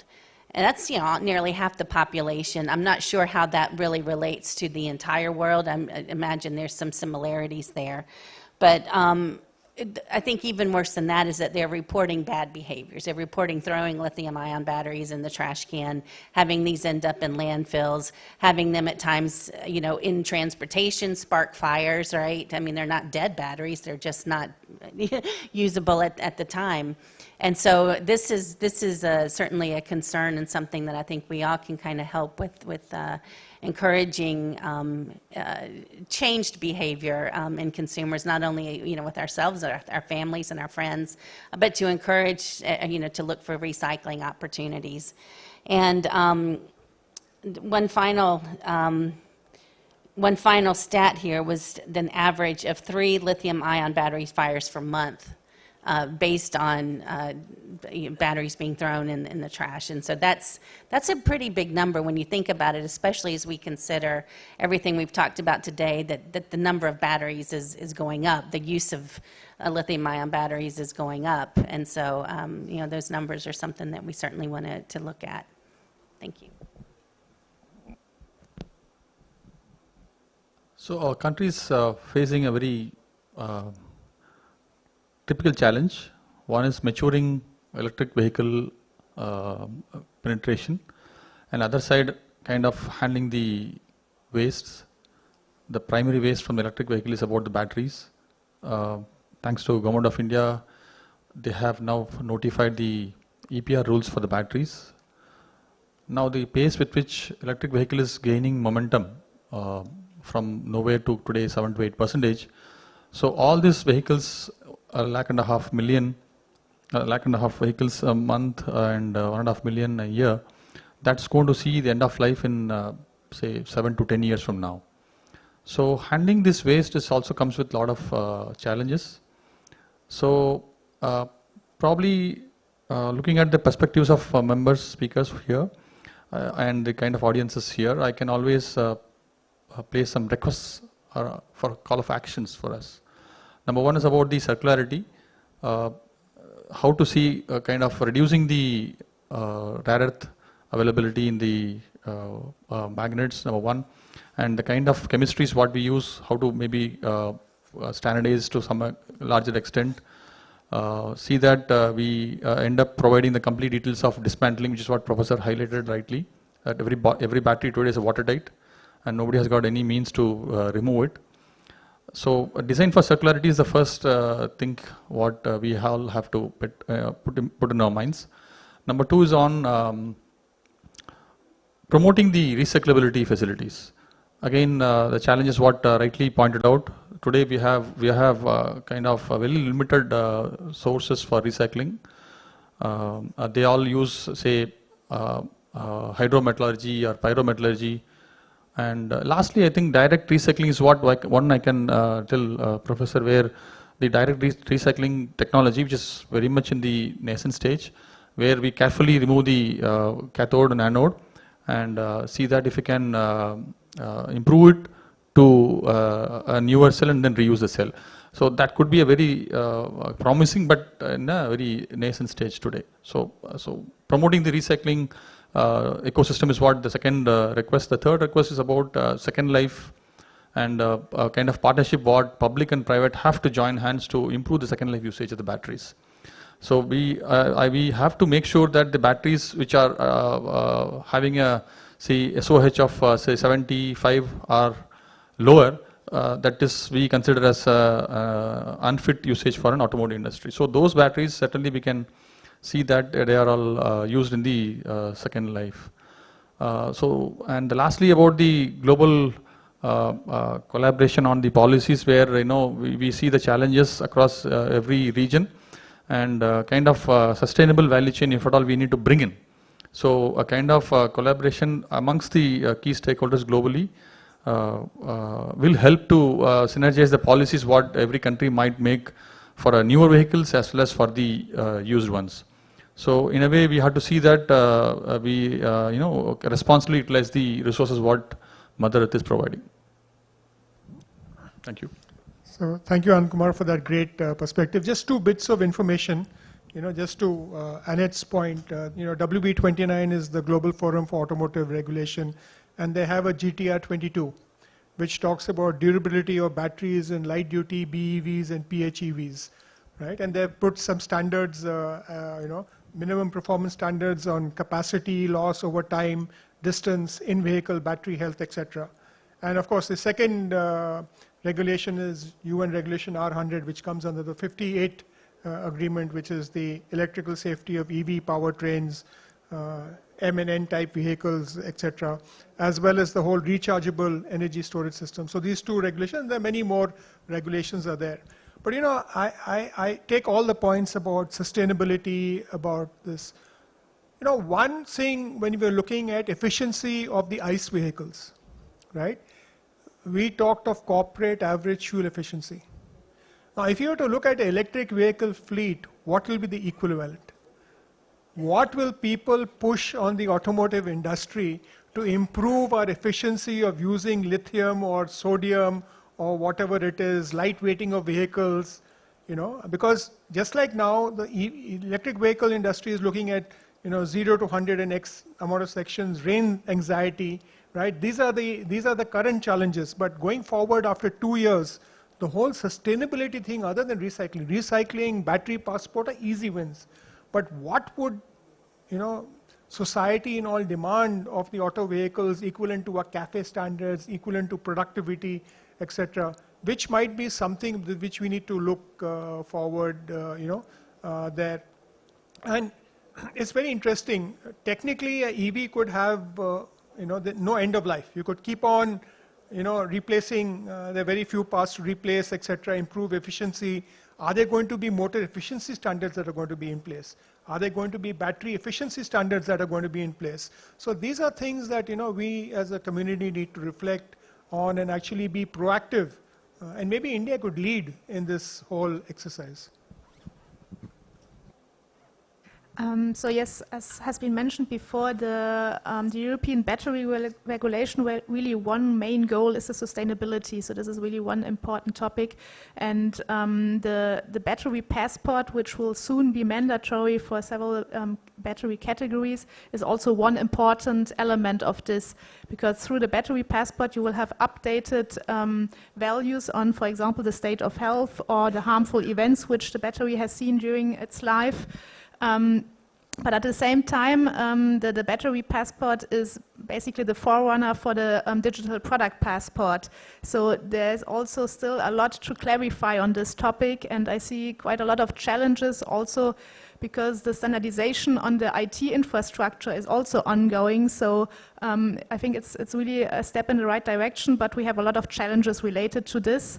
And from a personal point of view, I think it's important if we talk about the sustainability to really look at the big picture and don't to optimize in only one direction. So, for example, we have the repairability of batteries, but we also want to have batteries with a long life. So sometimes these requirements produce contradictory development directions, and so I think it's important here not to describe too into the detail what the manufacturer has to do, but to have the big picture in mind. And then a very personal last statement on the sustainability. It's related to the sustainability of the standardization and the technical committees for standardization. I would love to see that we get more young professionals involved in these activities. As you might know, I was a former IEC young professional leader in 2017, and this year again I was at their session, and it's really great to see their energy and activity. So in order to keep our battery standardization activities, continue them in the future, I would love to connect more with the young professionals.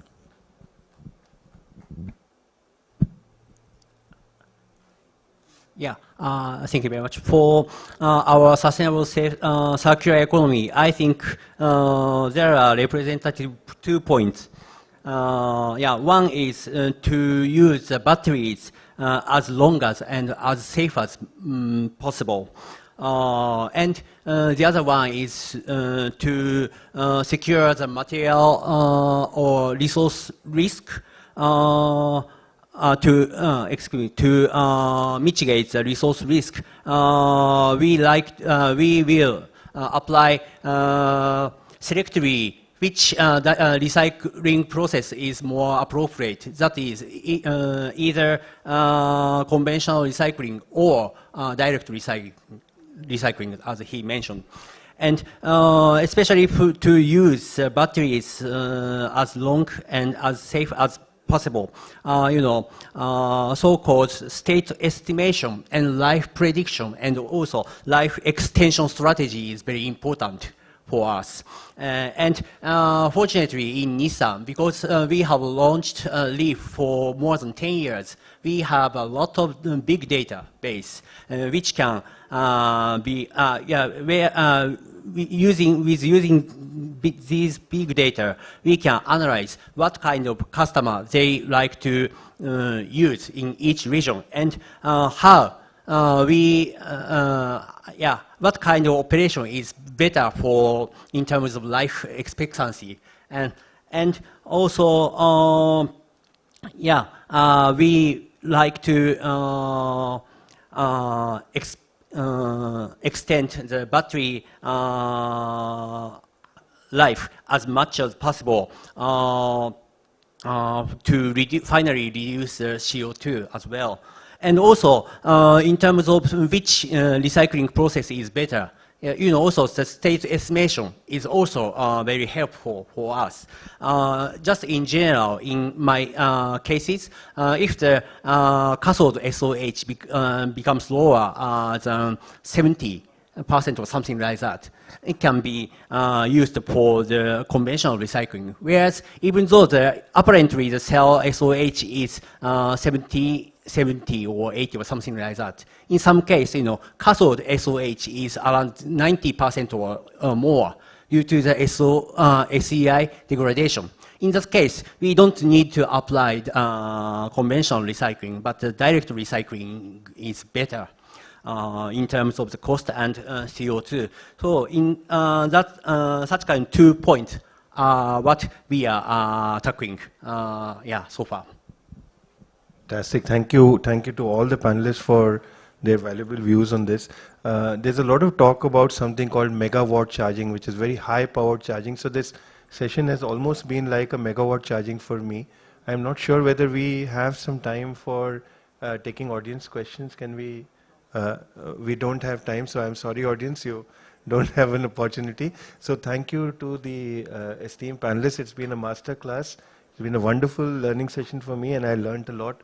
I hope the audience benefited from this conversation as well. Thank you very much. Thank you, Mr. Dhillon, for very effectively moderating the session and the deliberations. And thanks to all the speakers for providing comprehensive views on the battery ecosystem from cradle to grave. Thank you, sirs. And now I would like to invite Dr. APD Dwivedi, Head Transport Engineering Department, to kindly provide token of mementos to the speakers, please.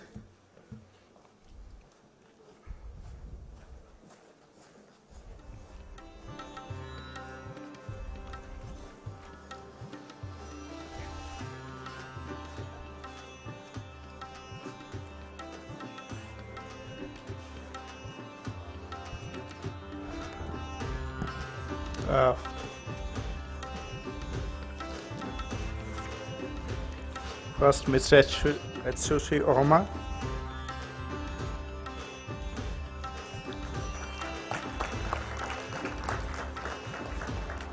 Thank you, sir. Ms. Annette Fredrickson, please.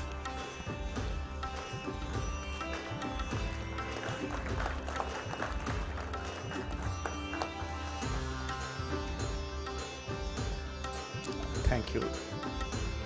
Mr. Dilip Chenoy.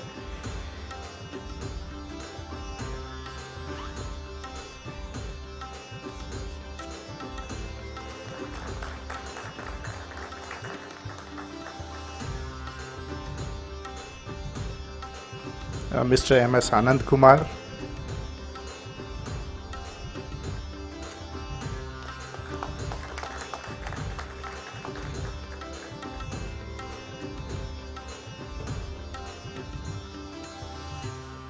Thank you, sir. Mr. Gulshan Dhillon.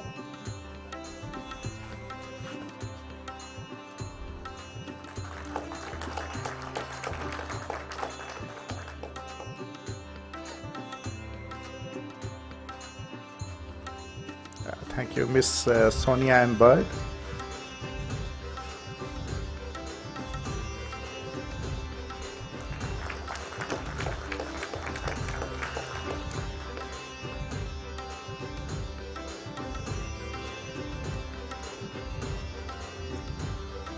Thank you, sir. Dr. Varun.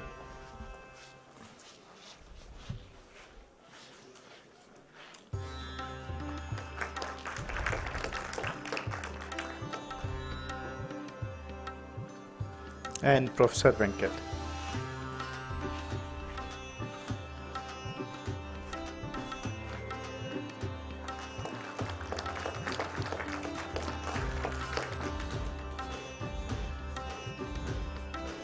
Thank you, sir, and thanks again to all the speakers, please.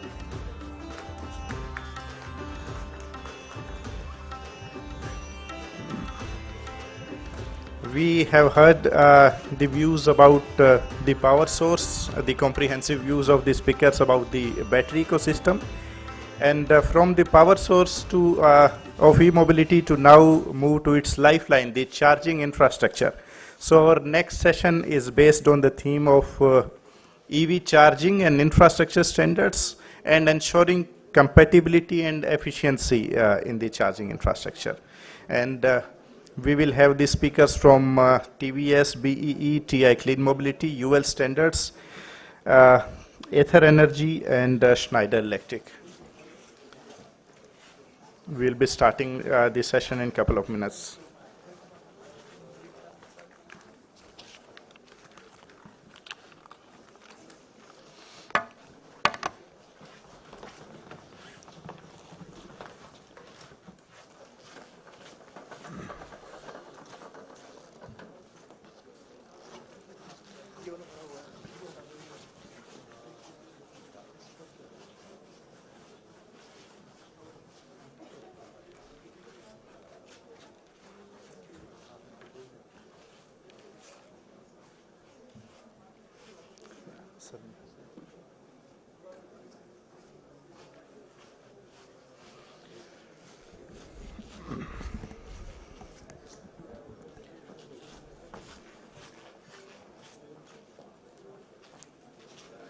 And please join me in welcoming the speakers of this session. Mr. Dheeraj Srivastav, Chief Engineer, Ministry of Power and Director General, Bureau of Energy Efficiency. Please give him a round of applause. Mr. Rajat Gupta, EVP, Commercial Mobility Business from TVS Motors. Mr. Milind A. Girgaonkar, AVP and Head from TI Clean Mobility. Ms. Randy Myers, Director, Standards Programs, UL Standards and Engagement. Mr. Vignesh Reviraj, Head of Charging Infra and Standards Development from Ether Energy. And to moderate the session, we have with us Mr. Mayank Sharma, Standards and Regulations Leader from Schneider Electric.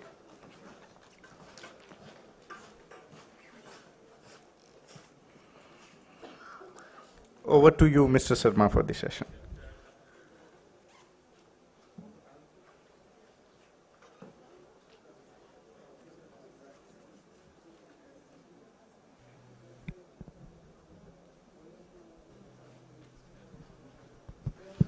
Hello? Yeah. Okay, so we have got all the panelists with us, so we shall start. Good evening, ladies and gentlemen. We are almost at the fag end of this session, of this interesting workshop, and I think you probably, some of you had enjoyed, others who recently joined us. This is the last session, and we're going to covering up the topic, as was explained, on EV charging, recharging infrastructure, and associated aspects related to standardization and efficiency. So I would start by, first of all, introducing my panelist, and maybe if we can start from you, Mr. Rajat Gupta, and then follow up. We are 1 hour into this session, so I'd like it to be a bit crisp. So I'm trying to keep some timekeeping, so not more than 2 minutes for each one of you. Please go ahead, sir. Thank you. Thanks a lot, everyone, and thanks to BIS for inviting me on this occasion as a panelist. Myself, Rajat Gupta, I am heading the business for commercial mobility in TVS Motor. I started my career with Indian Air Force as a short service commissioned officer and worked in various organizations, primarily Honda CL Cars India, as well as Ashok Leyland.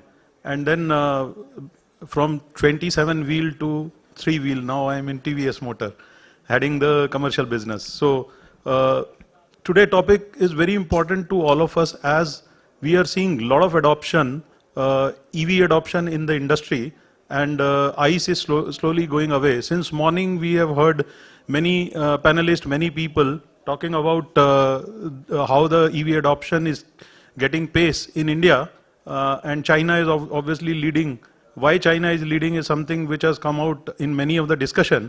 The biggest challenge which we are facing as of now with the adoption of EV is the charging standardization, which we are in real need, which is the real need of the hour. The rapid EV adoption has triggered this need, and those standards have to be really introduced and executed, implemented across India. The risk involved with this, as of now, is fragmented infrastructure. We have heard that there is a issue with, in previous panel we have heard, but OEM must lead into this. Then there are innovation silos. In the previous session also we have heard that BMS and battery system, everyone operates in their own, and they would like to introduce, but then that creates a problem for commonization among charging. And of course the sustainability delays. Everyone is talking about EV these days. EV is the topic of the hour. And but what will happen after 3 years when battery life is over? So there are sustainability delays which is a need of the hour. So it is very important that this has to be standardized across and rigorously implemented. This is what my take on this. Good afternoon. My name is Randy Myers, and I am Director of Standards Programs at UL Standards and Engagement. So I'm actually located in California in the Silicon Valley Bay Area. So I'm representing UL Standards and Engagement. I am responsible for the program that covers electrification, so everything batteries, EV, e-mobility, generators, solar, wind, distributed energy, on and on. So I'm pleased to be here. I appreciate the invitation from BIS to participate in this panel, and I'll be speaking from the standards standpoint. And also, I'm here this week. I'm secretary of IEC TC61, which is safety of household appliances. And so this was an added bonus to be able to talk about my standards program here. And so looking forward to the discussion and also myself learning more today. Thank you. Yeah. Good evening, everyone. I'm Vignesh Raviraj from Aether Energy. So I head the ecosystem products at Aether and the charging standards development efforts there. So a little bit about Aether Energy. It was created, it's a startup that was created 11 years back, just went public. So we are both an OEM who was the pioneer in EV two-wheelers in India. So we're just EVs. And we sell EV two-wheelers in India. And also we are a charge point operator, so we take care of the charging network and the infrastructure for charging these two-wheelers. And not just Aether vehicles, but we have been working on standardization for the last 4-5 years to a point where the things that we developed, what we called light electric combined charging system, is now an Indian standard and is also being circulated as a draft in IEC. Right. Beyond that, I'm really happy to be here to talk about our efforts and what next is required to actually solve the fragmentation problem that Mr. Rajat Gupta just spoke about. Right. Thank you.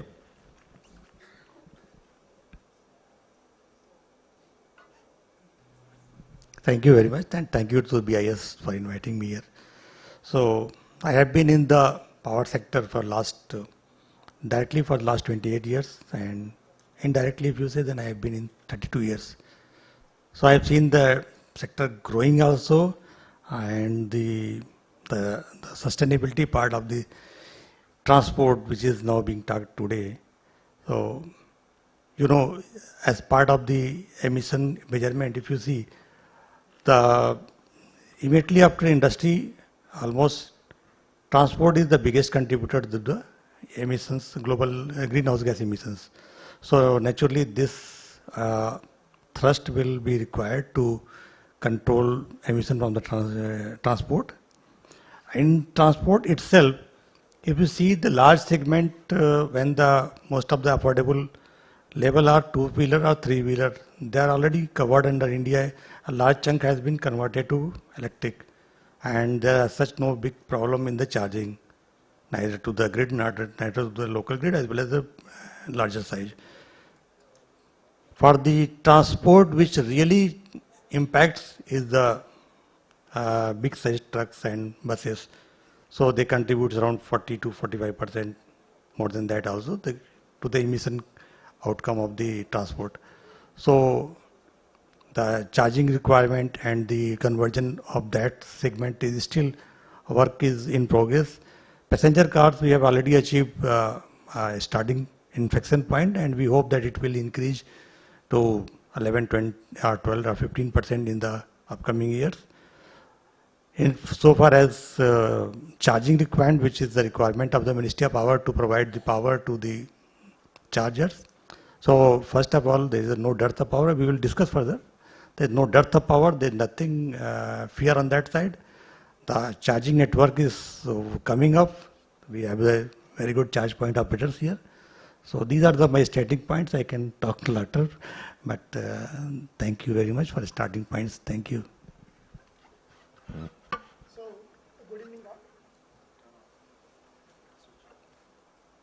Hello. Good evening all. I am Milind Girgaonkar. I represent here TI Clean Mobility. TI Clean Mobility is into EV automotive manufacturing company which makes all 4 different products starting from tractor, three-wheeler, small commercial vehicle as well as the trucks which is goes up to 55-ton trucks. So if you happen to visit hall number 14, there all the 4 products are displayed there. And the name itself says Clean Mobility, so we are 100% EV. We are not into any other fuel segment. And yeah, out of that, I will say 4 are startup kind of a company, which I represent one company out of that, that is IPL Tech. wherein we make trucks from 18 ton to 55 ton. So I am heading R&D there. Thanks to BIS for inviting us and sharing our thoughts on the pain as well as the requirement from the standard side, so that these views can incorporate when they create standards. In earlier panel memo, I heard saying that the swapping will grow at 25% every year. So that is something huge thing for trucks business, because range which is required, because truck will travel from Kashmir to Kanyakumari and Bombay to Calcutta. So during that time, this is something which will be a game changer going forward. And definitely from our side, we'll share our thoughts, what we expect from the standardization and where we can contribute going forward. Thanks. Thank you to all my panelists, speakers, for sharing your valuable opening remarks. So I'll just introduce myself quickly. I'm Mayank Sharma. I work for Schneider Electric France. I lead the strategy for regulations and standards, serving our mostly European markets and working very actively in several IEC technical committees representing the French National Committee. I was with India, with the BIS, representing India for 6 years before I switched over to the French one. And I'm a member of Technical Committee 69, which is directly responsible for making standards for the EV chargers and its associated communications infrastructure with the grid and with the electric vehicles. Besides that, there are system level topics, and I think we're going to delve into that in a bit about from EVs to the grid operators all the way to the mobility service providers. So there are system aspects, and I'm also a member of IEC System Committee Smart Energy. So for those, some of you who have been a member of these committees, this is the place for you. You'll find some interesting bits about the progresses we have made in those technical committees. And for those who are not, it could be worthwhile to have a look at the IEC website on such topics. So before we move on to the next part of our discussion, I'd just like to highlight that we have a varied perspective here, starting from automotive OEMs to charge point operators, standard certification teams, and most of all the power systems operators. So I expect it to be a perspective that spans the electric vehicles to the charging infrastructure to the ones who operate, and finally everything connects back to the grid. So we'll talk about points related to the need for standardization coming in from their own areas of expertise, how well the regulations today in India, for example, have shaped up and this EV landscape, and have they been complemented enough with standardization. And then we'll finally close it down with some interesting bits about our respective commitments to standardization, how we perceive standardization. So the next round of this session would be that there are 4 questions that I'm going to float to all the panelists. So unless you want to take it first, you can raise your hand. Otherwise, I'll pick and choose the one who will start first. Okay, I'll be a little bit considerate based on the questions I ask. Okay, so the easy one for me. I'm sure. Okay, there are no easy ones actually. Sorry.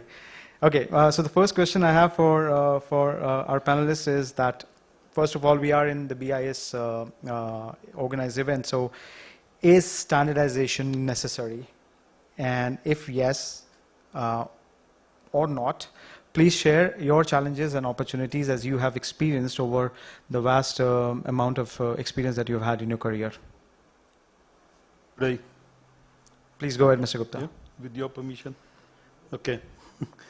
Okay, I think standardization does not mean one connector everywhere. It's very clear. It means vehicle grid integration, which is V2H, V2G, common standard for bidirectional charging, energy management and settlement, how EV can safely and reliably feed energy into the homes. This is something which we have to think about, and protocol for aggregator and utility to integrate fleets. This is something very important for us. Second is, we have spoken all about battery management and things like that, there is a payment and roaming interoperability as well, which people have missed. Because if you go across, if that is not answered, then that will be a bigger problem. Cyber security, data privacy, these are some of the standards which we have to brought in. Then high power interface, Dheeraj Saab was talking about. Battery health and lifestyle standard, which was spoken about in the previous discussion. And charging infrastructure sustainability, because many of the charging infrastructure which has been created, it is in metro city, tier 2 and tier 3 city. I have not seen any charging infrastructure in a big way. But then even in metro cities, how it is maintained, how it is sustainable.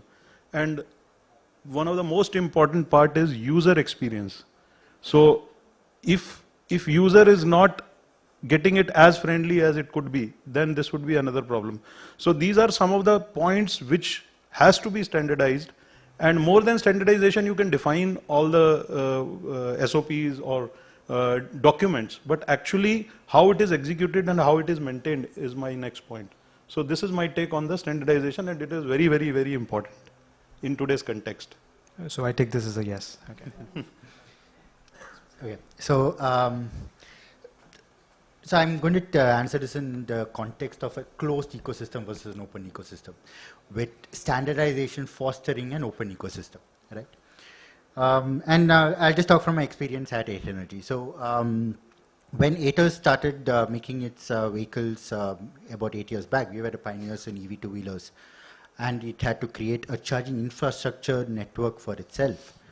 There was no standards that were applicable for light electric vehicles, right? It didn't exist, nor in India, nor at an IC level, nor at any other global standards level. Because all the efforts till then had been focused on four-wheelers and above. You had your colloquially known as the CHAdeMO standard, the CCS2 standard, and all of these, but nothing for light electric vehicles. And these standards are not could not be used for light electric vehicles because it was too bulky, too expensive, and would not work for the cost structures and power requirements that light electric vehicles have. So we created our own, what could you call, standard or solutions based on your IEC standards. And we created a network based on that. So in 2021, we had about 1,000 charging stations across the country and about 100,000 EV two-wheelers running in the country, right?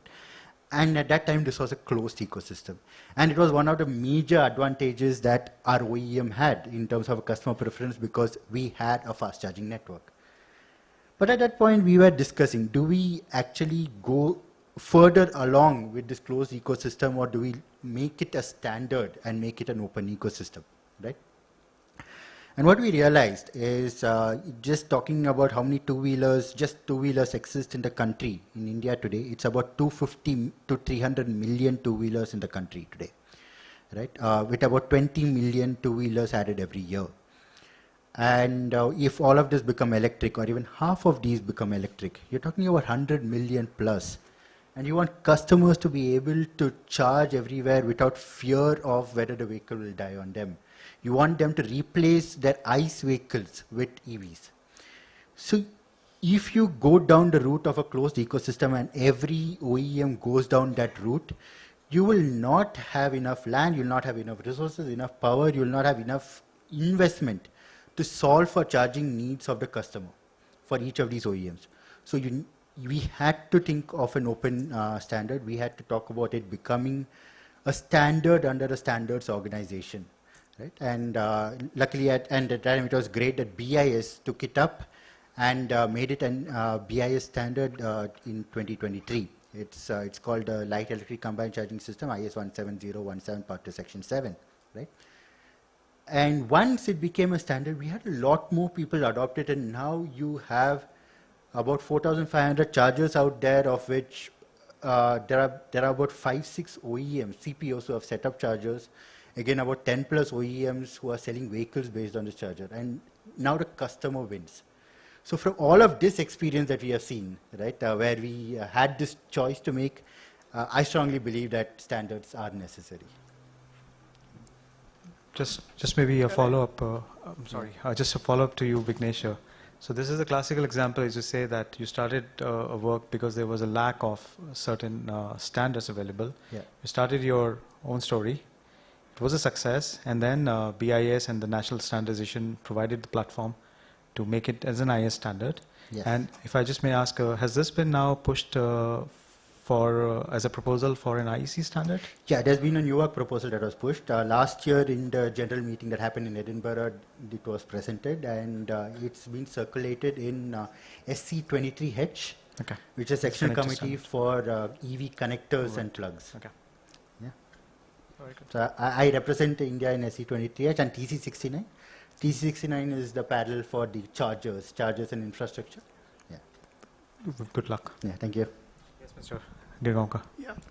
So, I mean, while Mr. Gupta said in the initial opening remark that standardization means not one solution or one charger.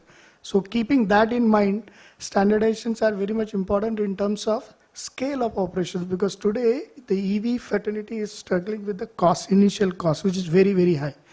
So, unless we bring that down, customers will not come and buy, because they do believe in future, but they believe for certain time, not beyond 5 years or 6 years. So that's something is challenging. So unless standardization is there, the scale of operation will not come. And unless the scale of operation doesn't come, the cost will not go down. So that is first point. Second point is, if standardization is there, there is a one direction given to the customers also and the OEMs also, because now they need not to worry about GBT charger or CCS2 charger, swapping and all. So they know this is the direction in which we have to invest and go forward. It will also bring a lot of, you can say, customer confidence, because they will not be worried whether if I buy a X company vehicle, then I'll have to stop at the certain charging station, or if I buy a Y company vehicle, I have to stop at a different station. So that standardization will definitely help. Last point is, if more engineers work on common standard, I am very sure the innovations will also followed by, and thereby reduce the cost again. So these are the 4 or 5 points which will definitely help, and we do echo that we should go for some standardization in this regard. 3 so far. Mr. Srivastav, you want to take up? Yes, thank you. There is no doubt that standardization is not required. First of all, we have to very clear in the mind, but it evolves. First, people adopt so many things, then market shift towards one thing, and then standard organization also play in to support that market. So like you told, ki GPT, CHAdeMO and so many there was there. So ultimately, the market tried to converge towards CCS2. That has now become a standard norms. Almost the norms are also made by in that, if I'm not correct, in that range only. So connectors and CCS2. This is the one example only. Otherwise, if you see everywhere, what kind of standard comes when it is adopted, and the standardization, see this is the trend it is going, and we can now fix the things. So it's very clear that the standards are required. I'm pretty much sure it's going to be 5 from you as well. Yeah, thank you. Representing a standards organization, how could I say anything but yes, standards are vital. And we're here for the general meeting specifically for standards. So standards help level the playing field, also eliminate barriers to market, help for common approaches to things, and certainly within UL standards and engagement, some of the standards that we have either released recently or worked on recently in this area of electric vehicles benefited from going through the standards development process, and so also their evolution. So things like, I heard a few of these mentioned also, like pain points for customers. And one specific example in the US is a standard that covers the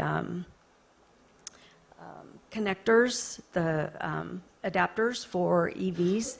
And in the US, there was a big problem, you know, probably everybody's nodding their head, where a lot of EV owners could only charge their vehicles on chargers that they were permitted to, that matched the configuration of their adapter. And so that was a long process for us to get that updated, and we worked with regulators, we worked with manufacturers, worked with policymakers and just working to solve the problem. And now our standard is updated to have a, to basically require that there be not a universal approach, because that's not going to work, but for there to be the ability to have an adapter for your vehicle to be able to use other types of charging equipment. And so that was quite significant to solve a pain point and impacting adoption as well, because I heard things like range anxiety, right? So how far you can drive, where are you going to find a charger? Is it going to be working? Am I going to be able to connect to it? How long is it going to take? All of those things are important, and from the standards world, those are the types of things that we work with industry to address and resolve, ideally resolve. And then another example, so I talked about the adapters, but also the other one is mobile charging. And so EV owners being able to, again, figure out where am I going to be able to go, how far, where will I charge? And so now there are, we have a standard for mobile charging, so maybe you're in a remote location or you didn't plan well, and now a charging piece of equipment can come to you. And then another example is maybe you're going to host a fair or a concert or some other event in a remote type area. You can bring in mobile charging. So these are, again, ways to ensure that adoption of the technology is successful by ensuring that the pain points of the user, not to mention obviously manufacturers, regulators, et cetera. But those are just a few examples recently for the electrification standards where the standard process did work. And in fact, for the adapters, that's actually now in federal regulation, requiring that the adapter be provided with a vehicle to allow for that. Thank you. Rani, just hold on the mic, because the next question is probably, I'd like to start with you.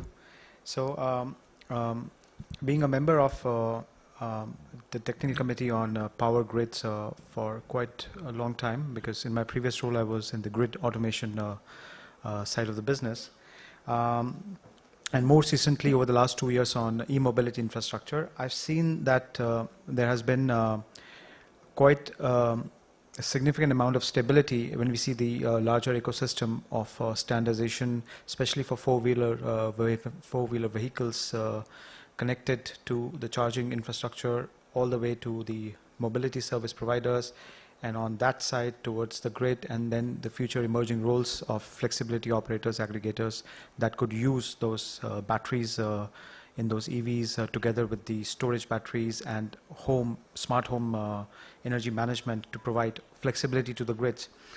So there have been these standardization moving fast on safety, design, communication, immunity, etc.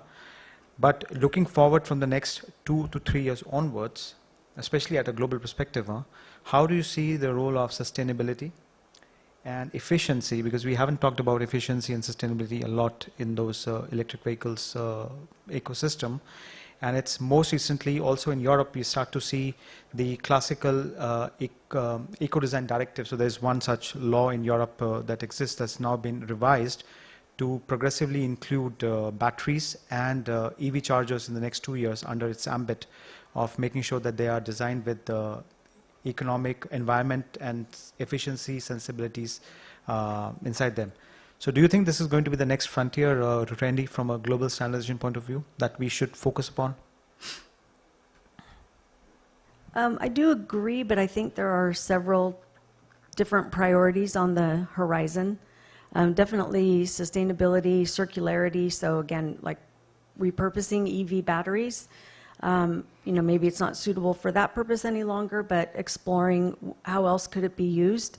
So otherwise we're going to have, I don't know, millions of these in landfill at some point. Although I heard someone in an earlier session say maybe the battery will outlast the vehicle in the future. But also, I think performance is another big area.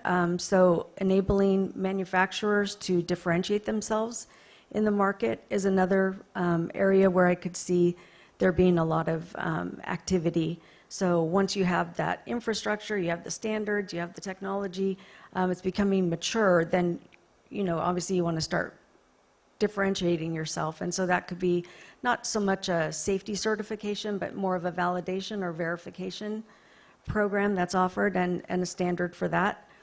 But sustainability, circularity, that's huge. And especially as adoption increases, then the problem becomes even larger. So we do have some sustainability standards at ULSE, and in fact, last year we did develop a standard that is around circularity for certain electrification type products, and that included e-mobility and batteries. So I think as an SDO, I would say we are recognizing, I would call it an opportunity, because that would be our product development. So looking for ways to support the industry, and again, from the standpoint that if there's an issue or an opportunity or a need in the market, then a standard is a way, it's a solution, it's a potential solution for that. But definitely sustainability, circularity, I know IEC has a big systems, I think it's a systems program for that, so it's front of mind for sure. Thank you. So I think she is very well covered on the sustainability. I would like to say then on the top priority list, efficiency as well, because some of the data which I have searched, like one is charger energy efficiency, conversion efficiency. We may lose up to 10% of the charge due to heat. So that is something which we have to ensure across, that it is more efficient. Then idle energy consumption, it is what do you call that, ghost draw or vampire draw. So that is something which we have to see when charger are plugged in and not actively charging. Then smart load management, which is from grid to the charger, the prioritization of that. And of course, the end-to-end efficiency metrics is something which I would say it is on the priority. So these are my take on the efficiency, and it is very important and highly prioritized item. Vignesh? Actually, honestly, for us, given our power levels, the energy efficiency is not one of the highest priority that we need to solve for, right? We want to solve for the fixed energy losses that come in, but not as a percentage, because you're talking about power levels of 10, 15 kilowatt in total. And we have a lot more challenges ahead of us before we go into efficiency, especially around the fact that for light electric vehicles, it's just starting. Standardization as a process is just starting in India, and there's also the world to look at. So not that much of a priority at this point. Mr. Srivastava, I mean, you don't have to answer all the questions. But yeah, naturally, I was having the two different view. One, but Mr. Vignesh wanted to have more thrust on the other part. But as far as Government of India is concerned, we have an Energy Conservation Act, and there is always a topmost priority to energy efficiency in all sectors. So whatever we do, we try to see where it is possible. So recently, the government and the BEE has come out with the star labeling voluntary regime of the chargers. So that as the time passes, then it will come to the mandatory. So this is the process of converting to the mandatory. So it shows that the Government of India's commitment towards the efficiency. We are not sparing anything which is widely used, and that should not be covered under the efficiency norms. So we have given a very not tough targets. 1 star to 5 star, it's almost top one is having 10% lots still, that Mr. Rajat is saying. That is very true, and we need to work on that. We need to innovate on that, because you see, 4 gigawatt to 10 gigawatt power is about to be drawn, the major estimate. So if you are not able to introduce the energy efficiency at the starting point, it will be very late, and you will be almost wasting a lot of things. So my take will be that we must enforce the energy consumption norms, and we try to innovate in that. And we have already issued also, that shows the commitment towards that. And one more part you have added, the sustainability. So sustainability comes with the recycling industry, and we are evolving a kind of a standard for the recyclers to come into the formal, recyclers come into the market economy also, because most of the product, not only chargers and battery, the entire appliances are not covered properly in the formal recycling industry in the India. That is the area we need to work much more on that. Woodwork OEM, they should also handhold the vendors, these recyclers. So this will be my kind of urge to everybody, that we should try to make it a formal recycling so that sustainability part is taken care properly. One more aspect is that we have introduced CAFE norms. Everybody is knowing, for the transport sector, corporate average fuel economy norms.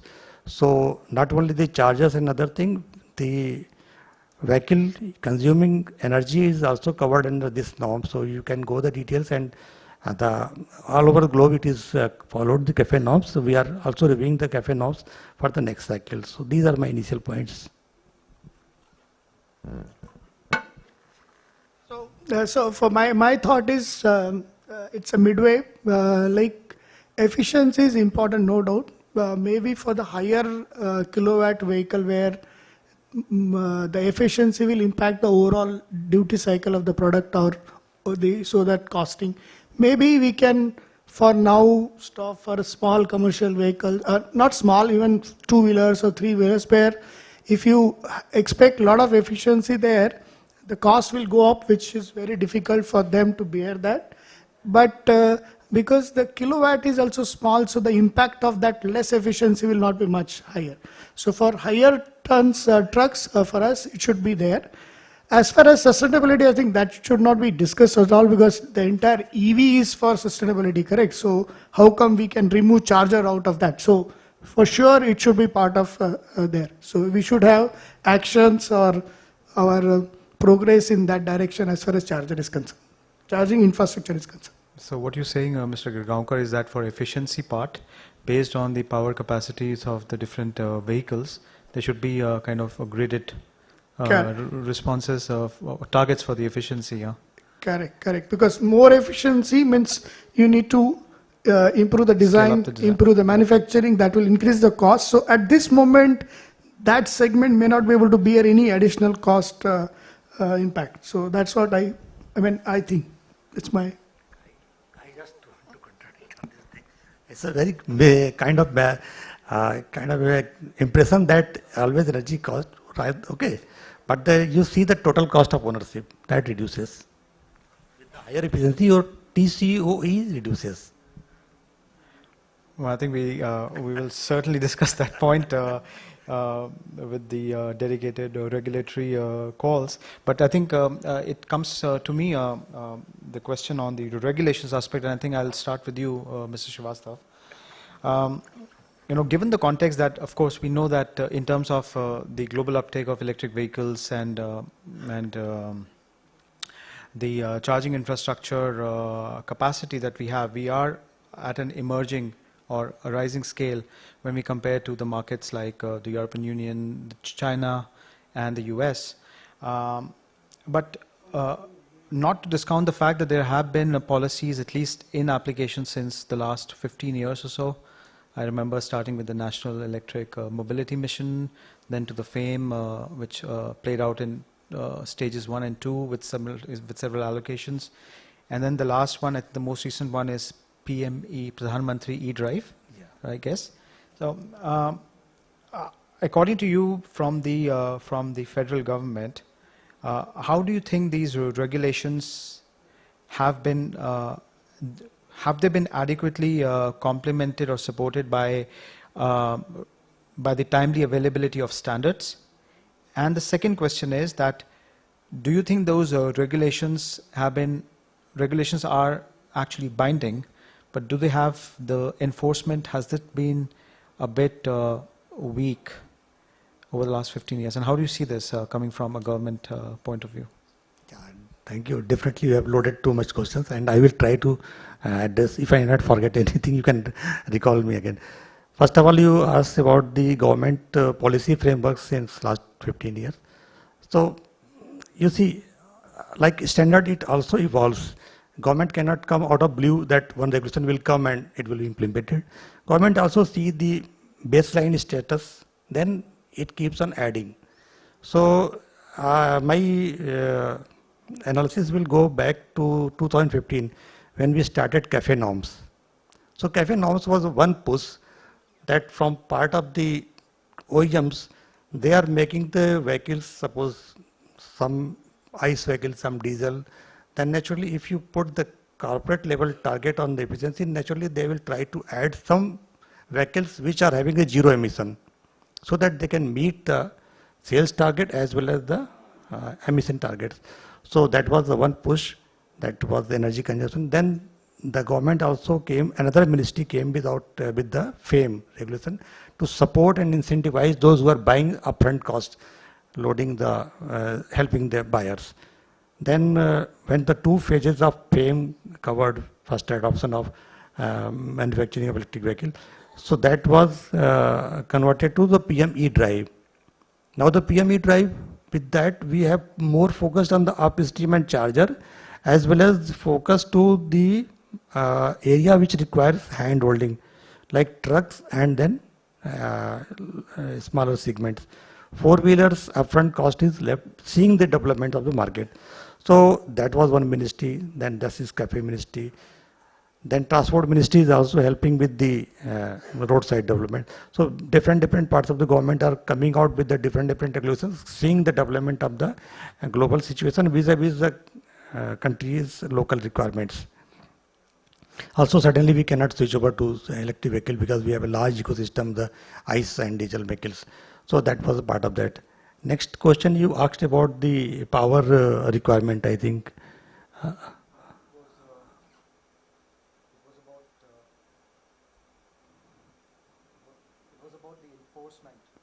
Yeah, compliance part of that. So compliance part with that CAFE was the only thing which was posing an enforcement requirement, and fortunately most of the vehicles owners were able to have. It was the only policy push to that. There was no strong enforcement, so that it was not a discouragement. It was a kind of a push to the OEM so that they come out with the things. Now the third cycle, and we will be coming out with the compliance, stricter compliance, and there will be rules in place, because that time the Conservation Act was not providing a clear rule. So we are coming out with the compliance proper. Then the heat will be then available to the OEMs to follow these things. And third question, if you can repeat, please. Oh, there was no third question. There was no third. There was about the pace of standardization, but I think you answered it pretty well, sir. So I think the last point was more on the OEM. So I'd say from the OEM perspective, maybe the compliance may be coming soon, I mean, more strictly. So how do you plan to deal with those conformity assessments and certification? Okay, so just want to add on to all the regulations, right? So I've been like there's been FAME 1, FAME 2, and PM E-Drive. So almost 3 versions over the last 8 years, and it has tried to balance between demand subsidies, which is discount on the vehicle, right, that is given to you, and the infrastructure subsidies, which is either on the charger or the upstream infrastructure for the chargers. And all of this have been based on a set of rules or guidelines on charging infrastructure. For charging infrastructure has been based on guidelines which have been released by the Ministry of Power, right? Yeah, so that's why I wanted to add that, right? So, and the interesting part is this, the amount of subsidy for infrastructure has been going up in every version, and the amount of subsidy for direct subsidy has been going down every version, right? Which is good. So what you're doing is, wait, rather than give a discount, let's subsidize the infrastructure. Let more infrastructure come up fast, which is an organic way to generate demand for EV penetration. So that's one good thing that's been happening. And like I said, the base of the whole charging infrastructure regulations and standards has been the guideline document that is given by Ministry of Power. And if you look at the evolution of standards in that over the last 10 years, you will see that, okay, initially it said, in four-wheelers, these are the 5 standards that you need to follow, which was GB/T, CHAdeMO, CCS2, all the standards that existed. Two-wheelers, three-wheelers, it said, right now, no standards, do whatever you want. Trucks, it said, no standards, do whatever you want. The most recent one, if you see, then it came down, it got shrunk. As more and more standards came up, it shrunk. And if you see the latest document for India, you will see that, four-wheelers, only CCS2. The market is CCS2 dominant. If the government has to support through any schemes, any regulations, it has to be CCS2. Two-wheelers, there are 2 standards that BIS has come up with. These are the 2 standards, one of these 2. We are not forcing which one, but it has to be a BIS standard. And trucks, there's no standard as of yet. So when it gets developed, it get added, today, anything. So if you see, as more and more standards get developed and as more and more regulations come in, the guidelines keep narrowing down for standards. So it's a good thing. The way that it's being done is actually really well. Go reverse from PME drive because that is the one which impacted us as for truck business. Yes, definitely. I think the kind of buzz which is created in India, especially, it has a lot of contribution is there from FAME 1 and 2, no doubt. I think a lot of buses. I was very much instrumental in from first bus which was launched. I was with Tata that time when we launched those buses, and it has helped that subsidy and that promotion helped us to work on that, because it was not easy to believe that you can still sell the bus which 1.3, 1.4 crore, which cost you 1.3, that time the battery cost was also very high. So I'm talking about, let's say, 13, 14, 15, 16, that area, and later than 18 and 19. So no doubt it has helped. But I think as far as PME drive is concerned, I think because it is impacting us, I think it is some rules could have been considered what industry was saying. So I think we are pushing we are requesting continuously to MHI and the concerned members to consider that, which will help us, because we are already into EV, and suddenly if you bring something new to us, it really push it back to us from 2 years, because we were working for any new product from last 2 years, and suddenly if you change some rule, then we cannot say that only that delta will change. We need to go back to 2 years. So it's like that snake and ladder game, when the snake will leave and it will drop you down to the lowest in the number. So that is something which we are requesting. But intent is good, no doubt, and it will help the EV business to take off with this kind of support from the government.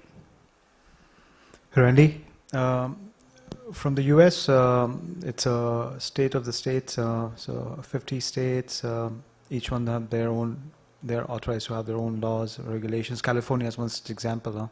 It's very well advanced in terms of how they go about implementing regulations. How has been your experience from the US about the pace of the regulations and the way standards have helped to meet the requirements of the regulation? When I try to say standards and regulations in the same voice, it's not to say that regulations and standards should be dependent. Standardization ought to be independent, and regulations are the rules, and standards should be a means, a faster or a most efficient means to meet those regulations. Then how do you see this shaping up in the US over the last 10, 15 years, given your state has seen some of the massive uptake of EVs straining the grids? Yeah, for sure. California is very progressive in terms of regulation. A lot of times other jurisdictions, other states follow suit. As far as standards, in the US, most standards are voluntary. So that's why for UL, when we have a standard that goes into federal regulation, that's a pretty big deal. It doesn't happen that often. And it's not mandating a particular certification to that standard, but it's mandating that that standard shall be used. So any certification organization can provide that service. But as far as regulation, I mean, there probably are people who say it's maybe there's over regulation, but it does seem to be effective because adoption has been quite effective. So I guess I don't really feel like I have as much to add to this topic, but definitely what I've read about FAME, and I can't remember the name of the more recent policy, but that my experience, like with solar in the U.S., for example, the regulations and then also policies that provide incentives have been really helpful in getting things really to take off. So whether it's EV, again, solar is another example, but that's been an effective way, but then it also, there's an expiration point that it has to reach, right, as well. So it's serving a purpose at one point and then phased out. But I did want to make the point, though, that standards, at least UL standards and engagement, most of the standards in the US are voluntary. So I guess they kind of work hand in hand, regulation, standards, the whole picture. The only point which I would like to say, the standards which are defined, the compliance is with OE. Okay, the compliance from the OE perspective, yes, 100% we do. But then, like Vignesh said, in three-wheeler, two-wheeler, at the stage where, let's take an example of charging. First of all, L3, which is e-rickshaw, 40% of the market is unorganized sector. So I don't think that there's any standard being maintained in terms of charging infra or anything for that matter. So there is a big gap. It should be responsibility of each OE. I think that mandate should come from the Government of India, especially in those segments where PME drive especially has really helped.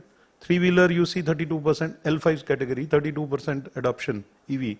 L3 is 100% EV, out of which 40% is inorganized sector. So these are some of the important aspects which I would put here.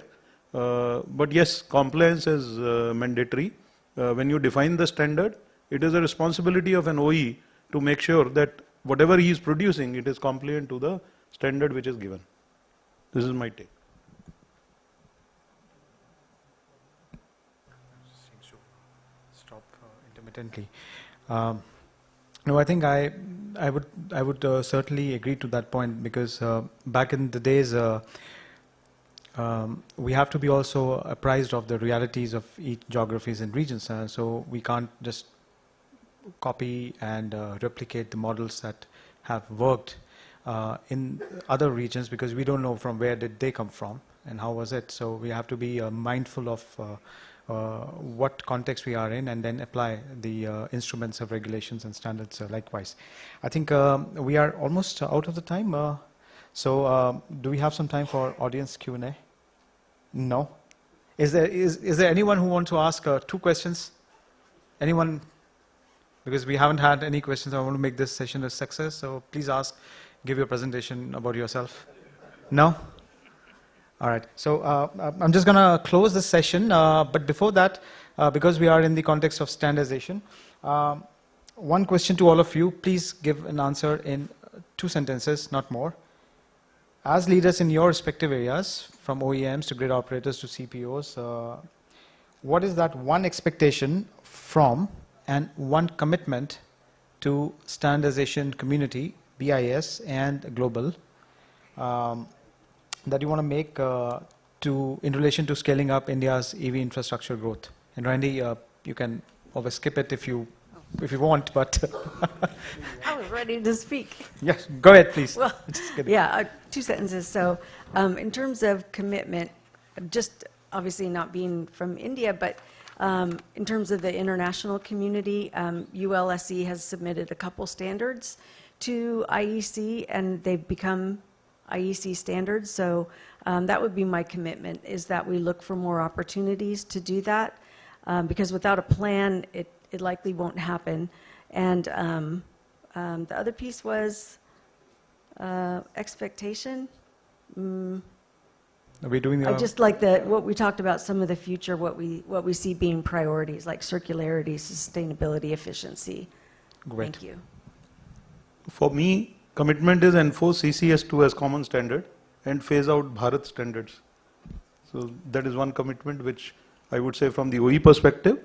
And expectation is that a lot have been spoken about developing standard by UL, by BIS and all. We're looking forward because this is one of the topic of the day. So please do as quickly as possible. Yeah, go ahead, please. Girgaon. Yeah, so from our side, the expectation is that if they can bring in the swapping standard quickly, that would help, because the battery is the cost which is main for this EV trucks. So if they quickly bring the swapping standards, that will help everyone to adopt and align to that. That is expectation part. And as far as commitment from our side is, we are committed for EV as a business. And for sure, from our side, whatever can be done, we are there, and we will be participating in every initiative from CM side or from PIS side. That's the commitment from our side.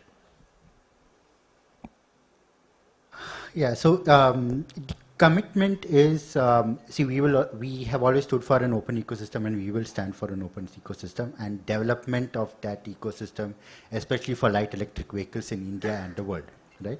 That's our commitment. The expectation is, I'll just take a minute on this. See, largely around the world, standards development has generally been led by either Europe or US. Right? It's largely especially in the EV side. But when it comes to light electric vehicles, India, if you see all the statistics that were shown in the first session today, we already sold 1 million EV two-wheelers this year. Right? We are by far the largest. We have sold the highest number of EV three-wheelers in the world, 700,000.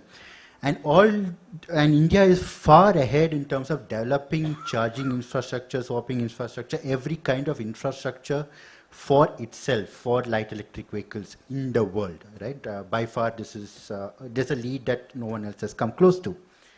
And in this space, the expectation is that the global standard organizations look at what is happening at India more closely, and we can work with them to actually get a lot of these standards at an international level very quickly.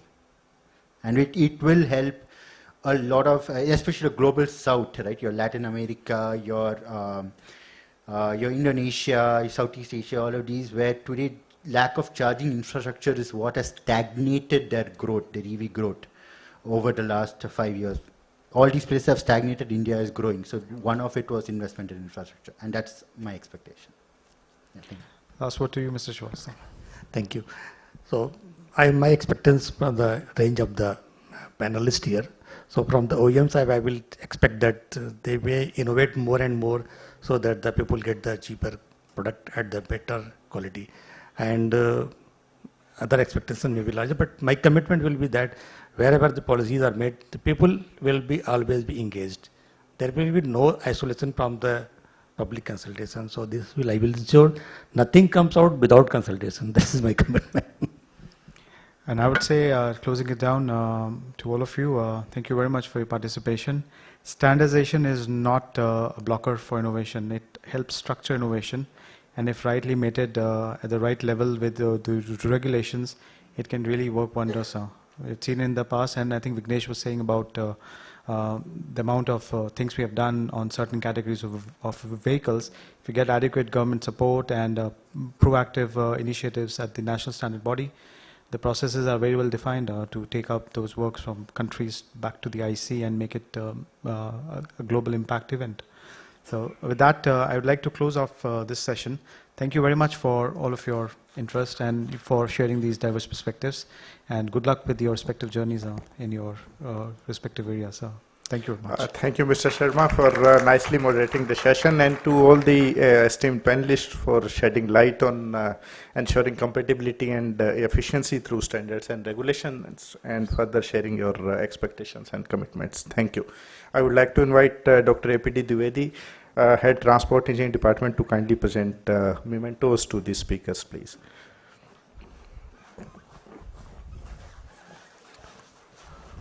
Mr. Rajat Gupta.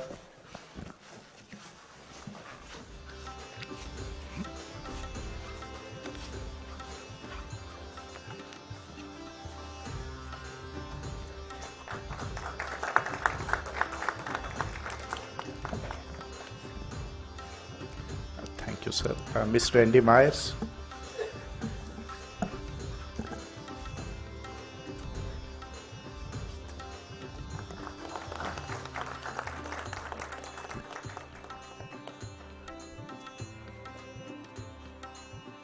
Thank you, sir. Mr. Vignesh Reviraj.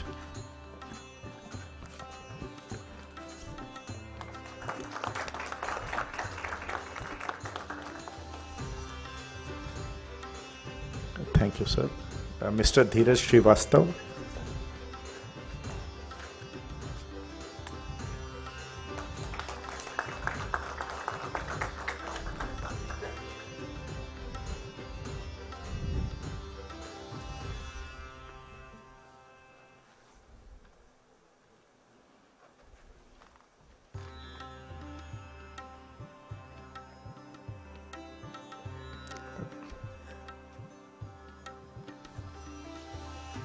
Thank you, sir. Mr. Milind Girgaonkar.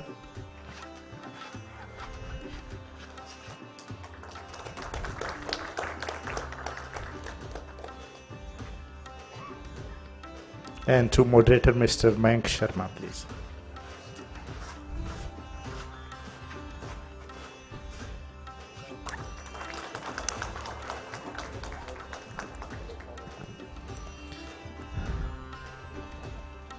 Thank you, sir. And I would request the panelists to please come forward for a group photograph, please.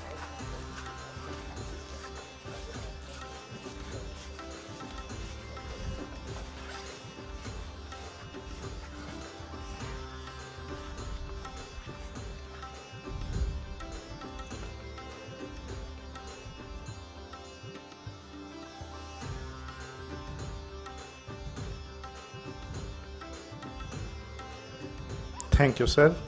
And as we have come to the close of today's discussions, I would now like to request Dr. A.P.D. Dwivedi, Scientist Staff and Head Transport Engineering Department of BIS, to kindly deliver the formal vote of thanks, please. Good evening, everyone. On behalf of the Bureau of Indian Standards, it is my great honor to extend our heartfelt gratitude at the conclusion of today's workshop on the shaping the future of e-mobility.